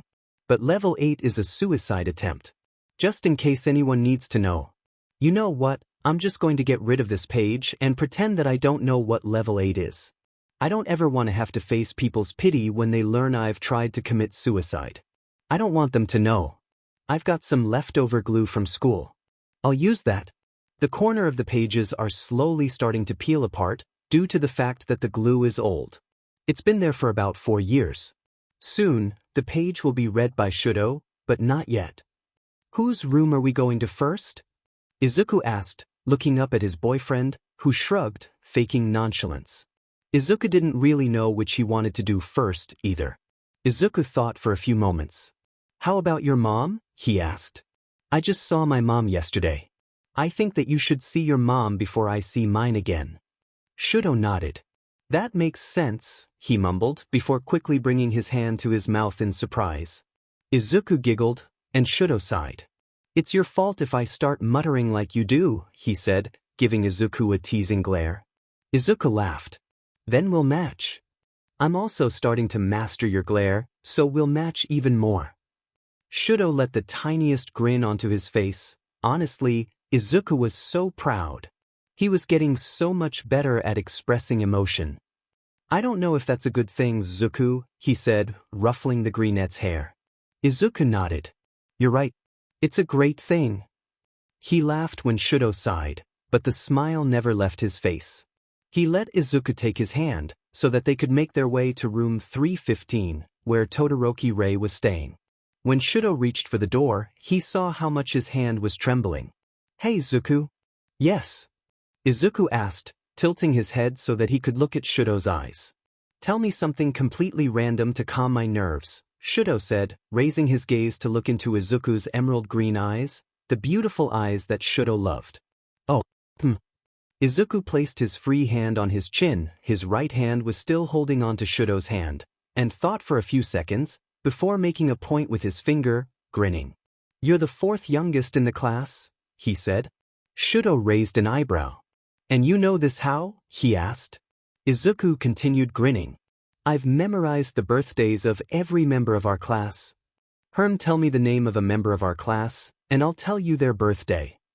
"Shinso Hitoshi," Shudo said, fully knowing that the brainwashing boy was not a member of their class. "First off, it's July 1st, Izuku said, and second, he's not a member of our class." He looked at the boy with a confused expression, as if he couldn't tell if Shudo was joking or if Shudo actually needed help. The expression was cute, and Shudo couldn't help but laugh at the adorableness of it all. "But you still knew his birthday," he said after composing himself. Izuku shrugged. "After talking to him that one time in the bathroom, I asked Dad for his file. I was intrigued." "Huh. Don't get jealous, Shudo," Izuku said, letting out the tiniest chuckle that anybody other than Shudo would have missed. "Think you're ready now?" Shudo shrugged. Do you have anything else?" he asked, still not ready to face his mother yet. He let a small sigh of relief escape his mouth when Izuku once again nodded. "I'll tell you what happened last night at dinner," he said, grinning. "Last night, Pa asked me what I liked the best about the sports festival yesterday. Guess what I said?" "What did you say?" Shudo asked him, raising an eyebrow. This was a trait that Shudo had actually learned from Izuku, after seeing him do it so many times, and being incredibly jealous of the amazing way to express emotion without having to move much of the face. Izuku had learned it from his mother, surprisingly. He had gotten even more influence when he learned that Shoyuda also used it often. "I told him that my favorite part of the day was when you proposed to me," Izuku said, grinning. Shudo blushed. "Oh right. I did that, didn't I?" Izuku laughed, nodding. What happened next was the funniest thing.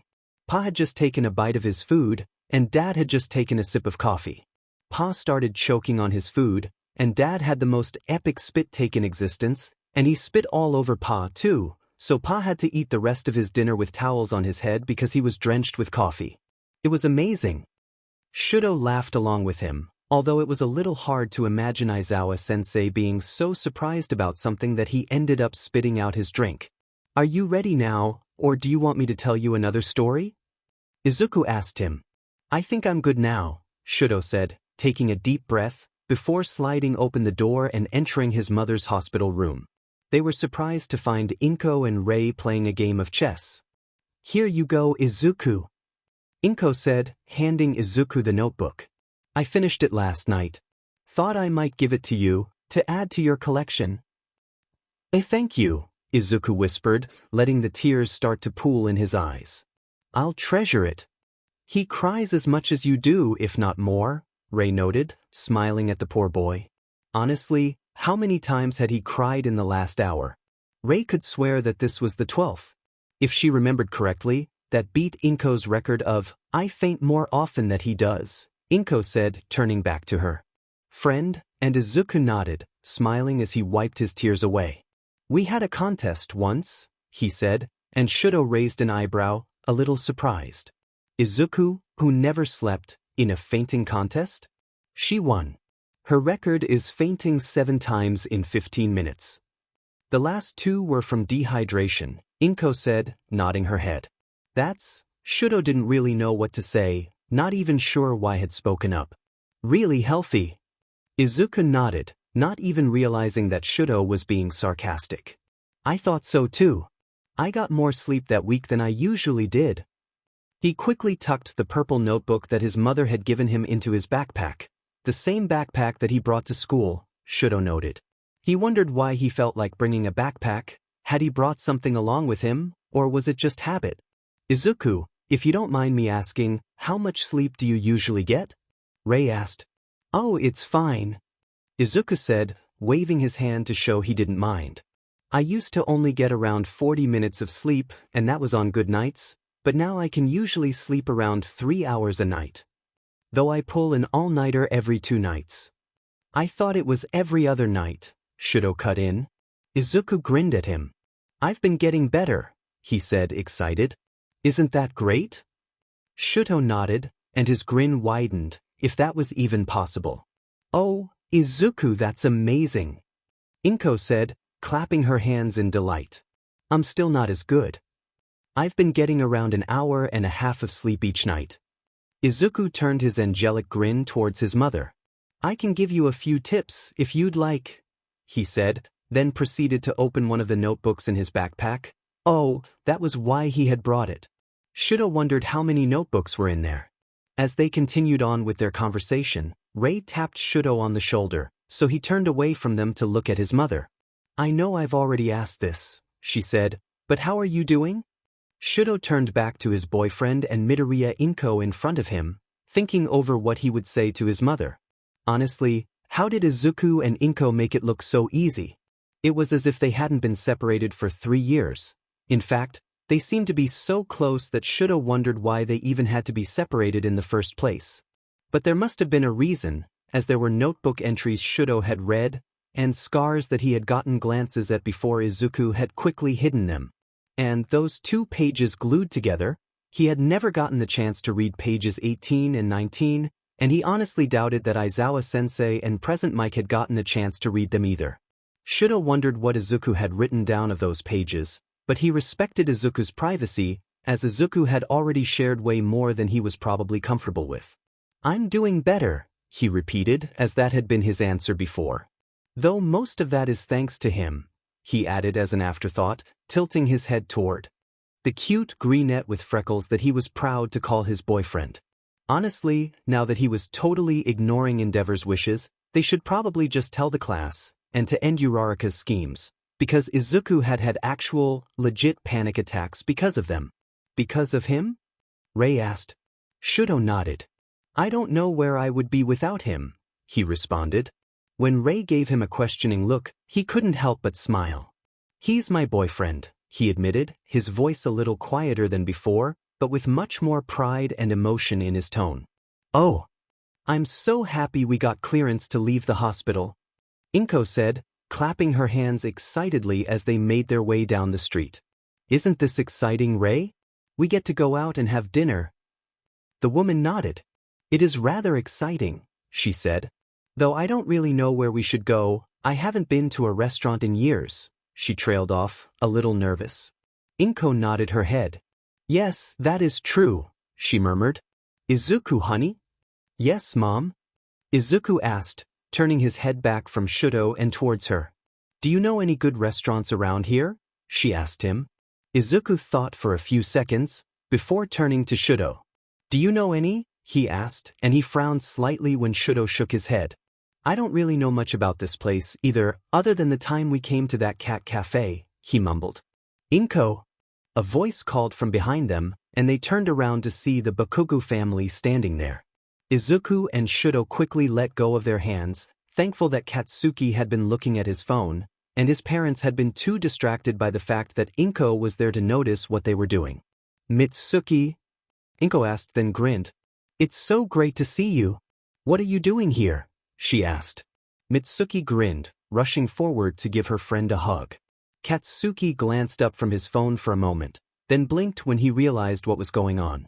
I should be asking you the same question, Mitsuki said. I thought you were in the hospital? Inko nodded.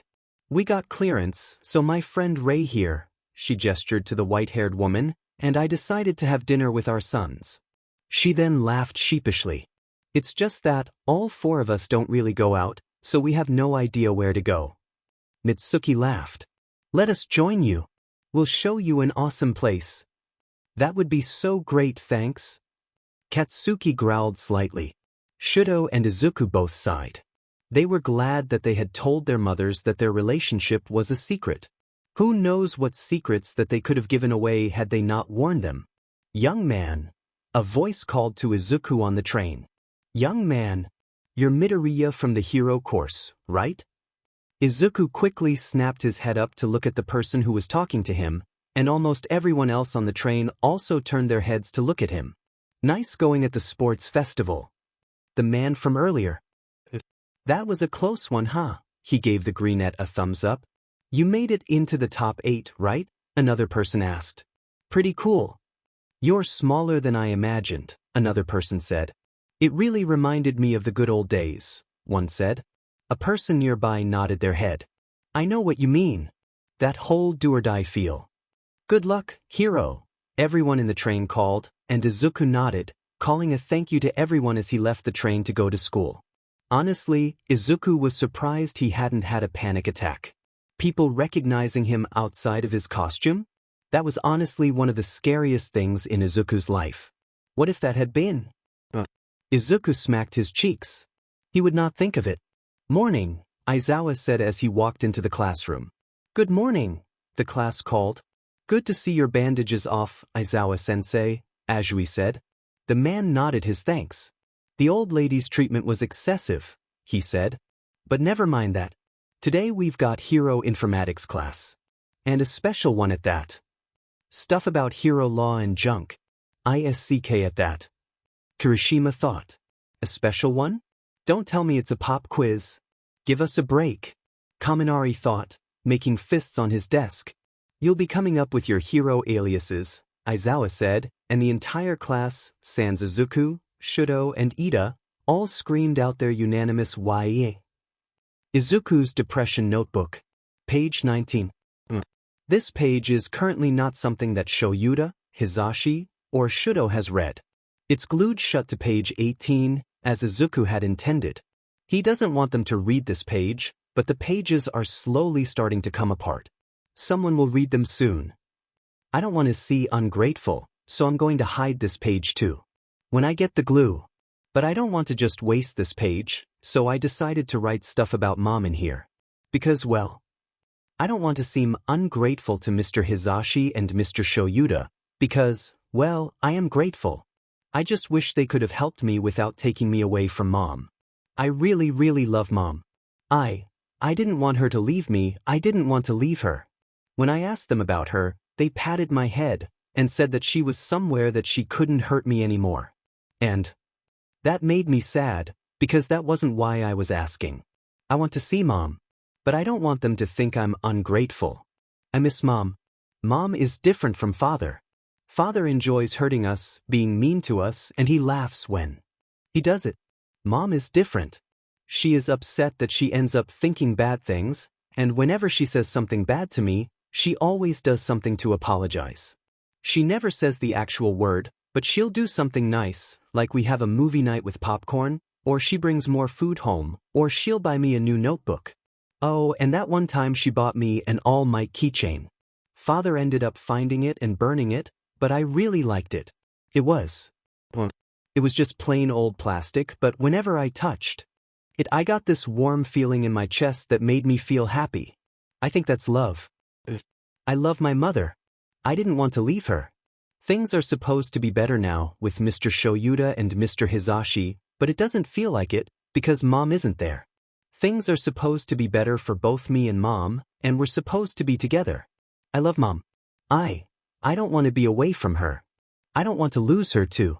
I don't want to lose her. I don't want to lose her like I lost Father and Kacchan. But I can't ask about her, because I don't want them to think I am ungrateful. What am I supposed to do? How am I? Am I gonna see Mom again? I know I've written things on here that don't put Mom in the best light, but she's a good person. She raised me. She raised this stupid son who wasn't able to do anything right from the moment he was born, and well, she raised me to become someone that I hope she'll someday be proud of. She taught me things too. She taught me how to survive hard situations. And not just indirectly, because our life was hard. She actually occasionally made PowerPoint presentations or something silly like that, and she had me open a notebook, and she gave me a lesson on life and its hardships, and how to be careful. She even had me take notes, too, which made me happy, because I like taking notes. She was kind. My mother. She saved me many times. She was there when my quirk activated. What she told me to do after we found out. It undoubtedly saved my life. She told me to hide it. I know it seems like a horrible thing to tell a child, to hide their quirk, to deny a part of themselves, but she saved my life by doing so. She let me hold onto a positive, bright future. Someday, when we both somehow managed to get away from my father. Because if my father had found out about my quirk, he would have beat me more. He would have trained me. He would have made me more like him. I would have become a villain too. Mom saved me from that by telling me to hide my quirk.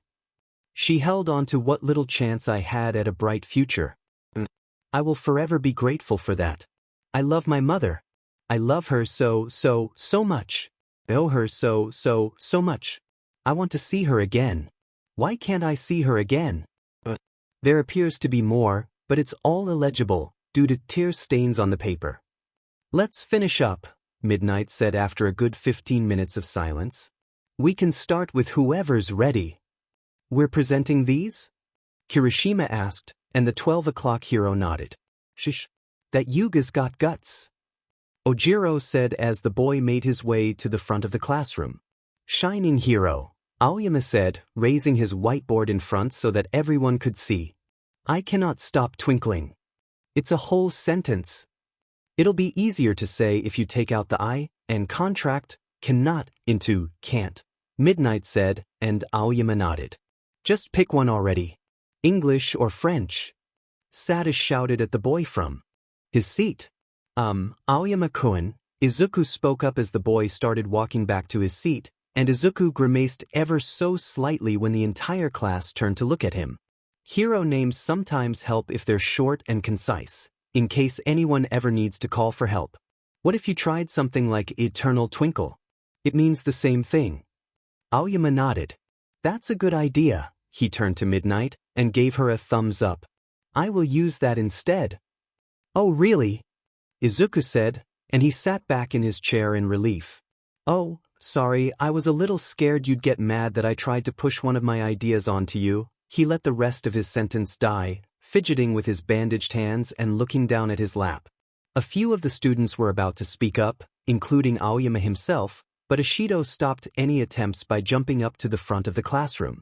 Okay, I'm next, she called, and everyone turned their heads away from the greenette to look at her.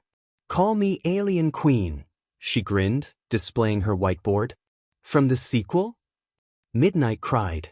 Is it because her blood was super acidic? I wouldn't do that if I were you. Ishido said as she sat back down. Izuku had to hold in his laughter. Honestly, if she hadn't added the words Ridley Hero in front of it, Alien Queen was an acceptable name. It wasn't Ishido's fault that Midnight had gotten so freaked out that one time she had brought over horror movies, after learning that Izuku surprisingly had an affinity to them. A few weeks later, when he had shown a few to Shudo, Shudo had liked them as well. Can I go next, please? Azui asked, raising her hand, and Midnight nodded, gesturing to the front of the classroom. I've had this thought since elementary school, she said when she got to the podium. Call me Froppy. So cute. Midnight said, nodding vigorously and grinning. It makes you sound like you'd be easy to get to know. The rest of you, take note. This is a perfectly lovable name, she called to the class, who all started cheering Froppy, for reasons Izuku didn't know why. Had she done something that spectacular? This is me. Kirishima called when it was his turn. Red Riot. Red Riot. Midnight said, gasping and letting the grin spread onto her face. Could this be in homage to chivalrous hero Crimson Riot? Kirishima nodded. Right? I know he's from back in the day, but Crimson's the kind of hero I want to be. Midnight chuckled. Just now that bearing the name of your personal hero comes with a lot of pressure, she warned, but the smile never left her face. I'm ready for that. Kirishima said, making a fist, and Midnight smiled, before sending him back to his seat with his whiteboard. That's pretty cool, Kirishima, Izuku thought. Honestly, Izuku had no idea what he was going to do here. The only thing he could think of was something that he didn't really want to write down, and the other was his actual pro-hero name, Deku, but of course he couldn't use that, so what was he supposed to do? What could he do? What could he write that wouldn't make anyone suspicious? Blah. Kaminari grumbled. I still can't think of anything. Jiru, who was sitting right next to him, tapped him on the shoulder. Hey, how about Jamanjie? She asked him. Oh, like a homage to Hemingway, who wrote A Farewell to Arms? He asked. That's really clever. Nope, she said, putting her hand over her mouth in an attempt to conceal her laughter. It's because, well, you're strong but you're always going yay. She laughed as she ran up to the front to present her hero name. Stop messing with me, Jiru. Kaminari shouted at her as she displayed her whiteboard. Hearing hero, earphone jack, she said, smiling, and Midnight nodded. Izuku was honestly really impressed with the hero names that everyone picked. Shuji had gone with Tentacle, which sounded really cool. Siro had gone with Cellophane, which Izuku thought fit him really well. Ojiro had gone with Tailman, and Sata had gone with Sugarman. Ashido had shouted when she announced her second try of Pinky. Kaminari had combined a few words to come up with the name Charge Zuma. And while it wasn't Izuku's favorite, Izuku had to admit it wasn't bad. Hagakure went with the name Invisible Girl, which Izuku thought was a little long, but it reminded him of Aunt Chiyo's hero name, so he liked it. Yaoyorozu had come up with the name Kriati, and Izuku thought that it'd suit her. Frigid Ember, Shuto said when he went up to front of the classroom. Oh, that's really good. Midnight applauded. How long did it take you to come up with it? Shuto shook his head. I was going to go with my given name, but someone told me to change it to this, he said, monotone. You just let someone else pick your hero name? Kirishima asked, and Shuto nodded. Are you sure you're good with that? Shuto nodded again. I'm not creative. I wouldn't have thought of anything better. Izuku thought the polar opposite. Shuto was amazing, clever, and smart. And sure, he lacked a little creativity, but it didn't mean that he was completely unoriginal. Like his battle moves. He put so much effort into them, and came up with amazing strategies, and so many other things that Shuto did when he put his mind to it. He was incredibly creative in the name that he called Izuku. Honestly, Shuto must have had to think a long time to come up with the name Angel. Tsukuyomi had been Tokoyami's choice name. Izuku thought it worked. He also really liked Mineta's hero name of Grape Juice, and Koda's hero name of Anima. He also thought that Uraraka's Uravity was also cute. And Kacchan's Bakusatsu, while it was a brilliant pun, it needed some work, though it wasn't as if Izuku could talk. Izuku silently cursed himself. Could he really think of nothing else? Really? Why couldn't he think of anything else, anything at all, anything other than the stupid name he had come up with? This went smoother than expected. Midnight called to the class. All that's left is Bakugo's revision, Ida, and then Midoriya. The entire class was surprised when Ida just went with his first name. I have another name in mind. He started when Midnight gave him a confused look. But I'm not ready for it yet. Midnight nodded, seeming to understand, and the rest of the class. While they were mostly confused, they also had a little understanding as well. After seeing pro-hero Ingenium on the news, with permanent injury. Have you thought of anything, Midoriya? Midnight prompted him, and Izuku shrugged, looking down at his hands. The only thing I can think of is really dark, he signed, his fingers trembling, still bandaged from the sports festival. Ida, distracted in his own thoughts, didn't translate, and Izuku was a little grateful of that for the moment, but then felt the guilt immediately after thinking so. That's fine. Midnight said, grinning. Shoot it at us. Izuku honestly thanked his luck that almost nobody else in the class knew sign language. There was of course Shuto, but he was okay with him knowing this name, and then there was Koda, but Koda could keep a secret, right? And Ida, who he was most worried about, was distracted, so it should be okay. The suicidal hero he signed. Jizatsu. He gingerly placed his hands on his lap and looked down at his feet when he heard Midnight let out a short sigh, before quickly brightening up and grinning at him warmly. "How about you try something else, Midoriya?" she asked, and her grin widened when Izuku nodded. The entire class, minus Shudo and Koda, wondered what Izuku had said that had caused such a reaction. Koda was honestly surprised Izuku was suicidal, but the boy was always smiling and laughing. Shudo signing to him from the back of the room caught Izuku's eye. "What about something like Inferno?" Shudo asked him, and his signing went unnoticed by most of the class. "It might not make the most sense to the rest of our classmates, but I think it fits. All three aspects of your quirk kind of work together to make a raging inferno, and well, you've got your levels, which I guess kind of fits with the inferno theme." Izuku nodded. "Thanks," he signed, before turning back to his whiteboard. He wrote the word Inferno on his whiteboard before walking up to the classroom. "You sure about that, Midoriya?" Ojiro asked, a little confused, and Izuku nodded. I'm not actually allowed to tell you the reason I came up with this name," Izuku said, a little sheepish, and he looked away from Midnight in an attempt to avoid her piercing gaze. He could also bet that his father was glaring at him through the sleeping bag, but Izuku ignored it. What else could he say, so that they wouldn't feel as if he wasn't totally leaving them in the dark? "It has to do with the question Azui asked me on the bus when we went to Ye," he finally. "Submit your choices by this coming weekend," Aizawa finished. "Huh?" Izuku asked Uraraka. "Battle Hero Gunhead's agency? But isn't he a rough-and-tumble scrapper?" "You're going with him, Uraraka?" Ochako nodded. "Yeah, I mean he drafted me." "I was sure you'd want a hero like 13-sensei, Izuku said, and whoa, that was weird calling 13. "In the end, my fight against Bakugo got me thinking," Ochako said. "Getting stronger opens up all sorts of possibilities. And just doing things the same old way is kind of limiting. Or something," she said, punching the air.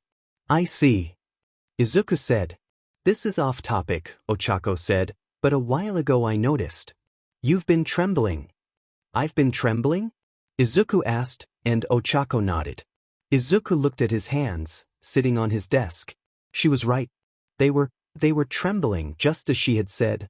I don't know why," he stuttered, though he was pretty sure he had a basic idea. "Are you cold or something?" Ochako asked him, and Izuku shook his head. No, he wasn't cold. But Uraraka didn't seem to believe him, and a small smirk made its way onto her face. "Hey, Todoroki," she called to the half-and-half boy who was sitting in the back. "Deku-kun here says he's cold. Do you think you could heat him up with your quirk?" "That's not what I said, Ochako-san," Izuku said, raising his voice, though his volume was still relatively quiet, as Izuku was always quiet. But Shudo was already on his way. "I can heat you up if you need it," he said, offering his left hand, but dropping it when Izuku shook his head. "I'm fine, thank you," he said, then gave Uraraka a teasing glare, which she laughed at. "But you were trembling, Deku-kun," she protested. "And if it's not from cold, then what is it from?" Izuku shrugged, not really wanting to answer. "Sorry," Shudo said as he grabbed a few paper towels to dry Izuku's face. Izuku shook his head. "You shouldn't always have to remember everything that sets me off." "But this one was obvious," Shudo said. "Honestly, what was I thinking? Telling you the name Inferno. I basically just compared you to." He looked sheepishly at the ground, but he didn't take his hands away from Yuka's face. "It's fine, Shudo." Izuku smiled at him, and Shudo raised his gaze to look at his boyfriend's emerald eyes. "It's not your fault. And I know you didn't mean any harm, so it's all good." Shudo sighed, before smiling back his boyfriend. "Fine. But I'm taking you on the best date ever this weekend to make up for it." He couldn't help the grin that spread on his face when Izuku squealed in joy. Shudo and Izuku were sitting in the faculty lounge, waiting for All Might. After class, All Might had asked Izuku to meet him there, and Shudo, who, well, went with Izuku everywhere, as long as the rest of the class wasn't watching, had followed. They had pulled another chair to Izuku's desk for Shudo to sit at, and Izuku currently had a plastic cup of iced coffee in his hands. Power loader had made it the moment he had seen the two walk in. "When should we tell the class?" Izuku asked, and Shudo shrugged. "Yeah," He nodded. I don't know either. He took his phone out of his pocket, before laughing. What is it? Shudo asked, and Izuku smiled at him, displaying his phone screen. The staff here at UA has this app that holds their weekly bettings, he said. Everyone has to participate, unless your name is on the list of people who know the answer, then you're not allowed to. So you do weekly betting? Shudo asked, raising his eyebrow. He couldn't imagine Izuku doing something like that. Izuku shook his head. No, don't worry. None of the staff say that I have to do it, which is nice. So I usually don't enter the bets. But guess what this week's is? What is it? Shudo asked. Izuku tried to stifle his giggles. They're betting on whether or not you and I are dating, he said.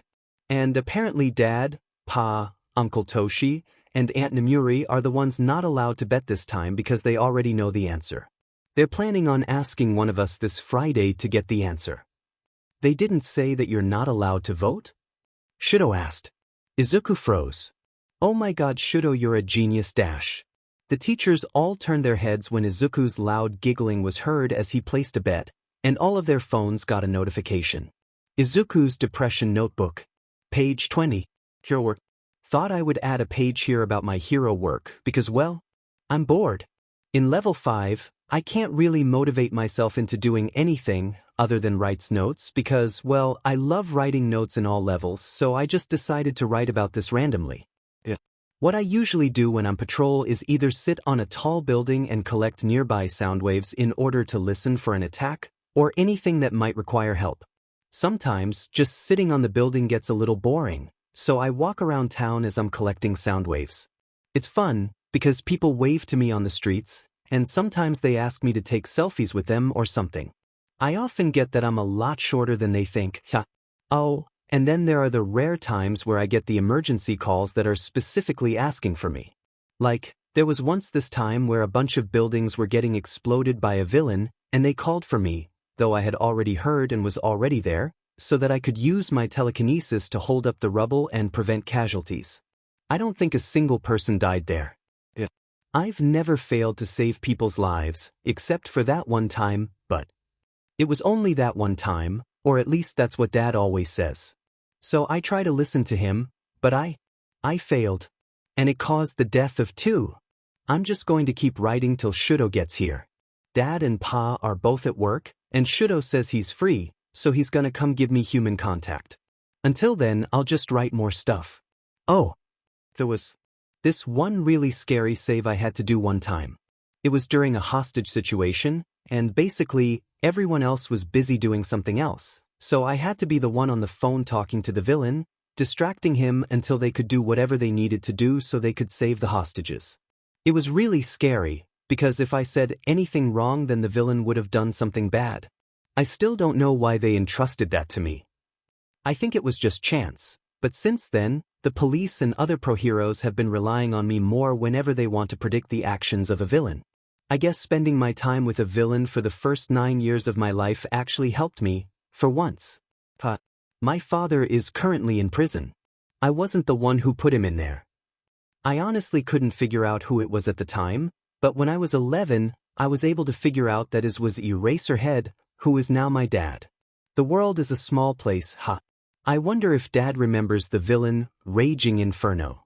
He's never asked me about it, so I'm not sure. I have told him that my birth father is in prison, though, so actually he probably does know. Soon after he and Pa took me in, I remember seeing on TV that his sentence was changed to life or something. That might be why. Oh, I got completely off topic. Oops. Oh, and Shudo's here. I guess I'll go now. Maybe I'll add more later? Maybe.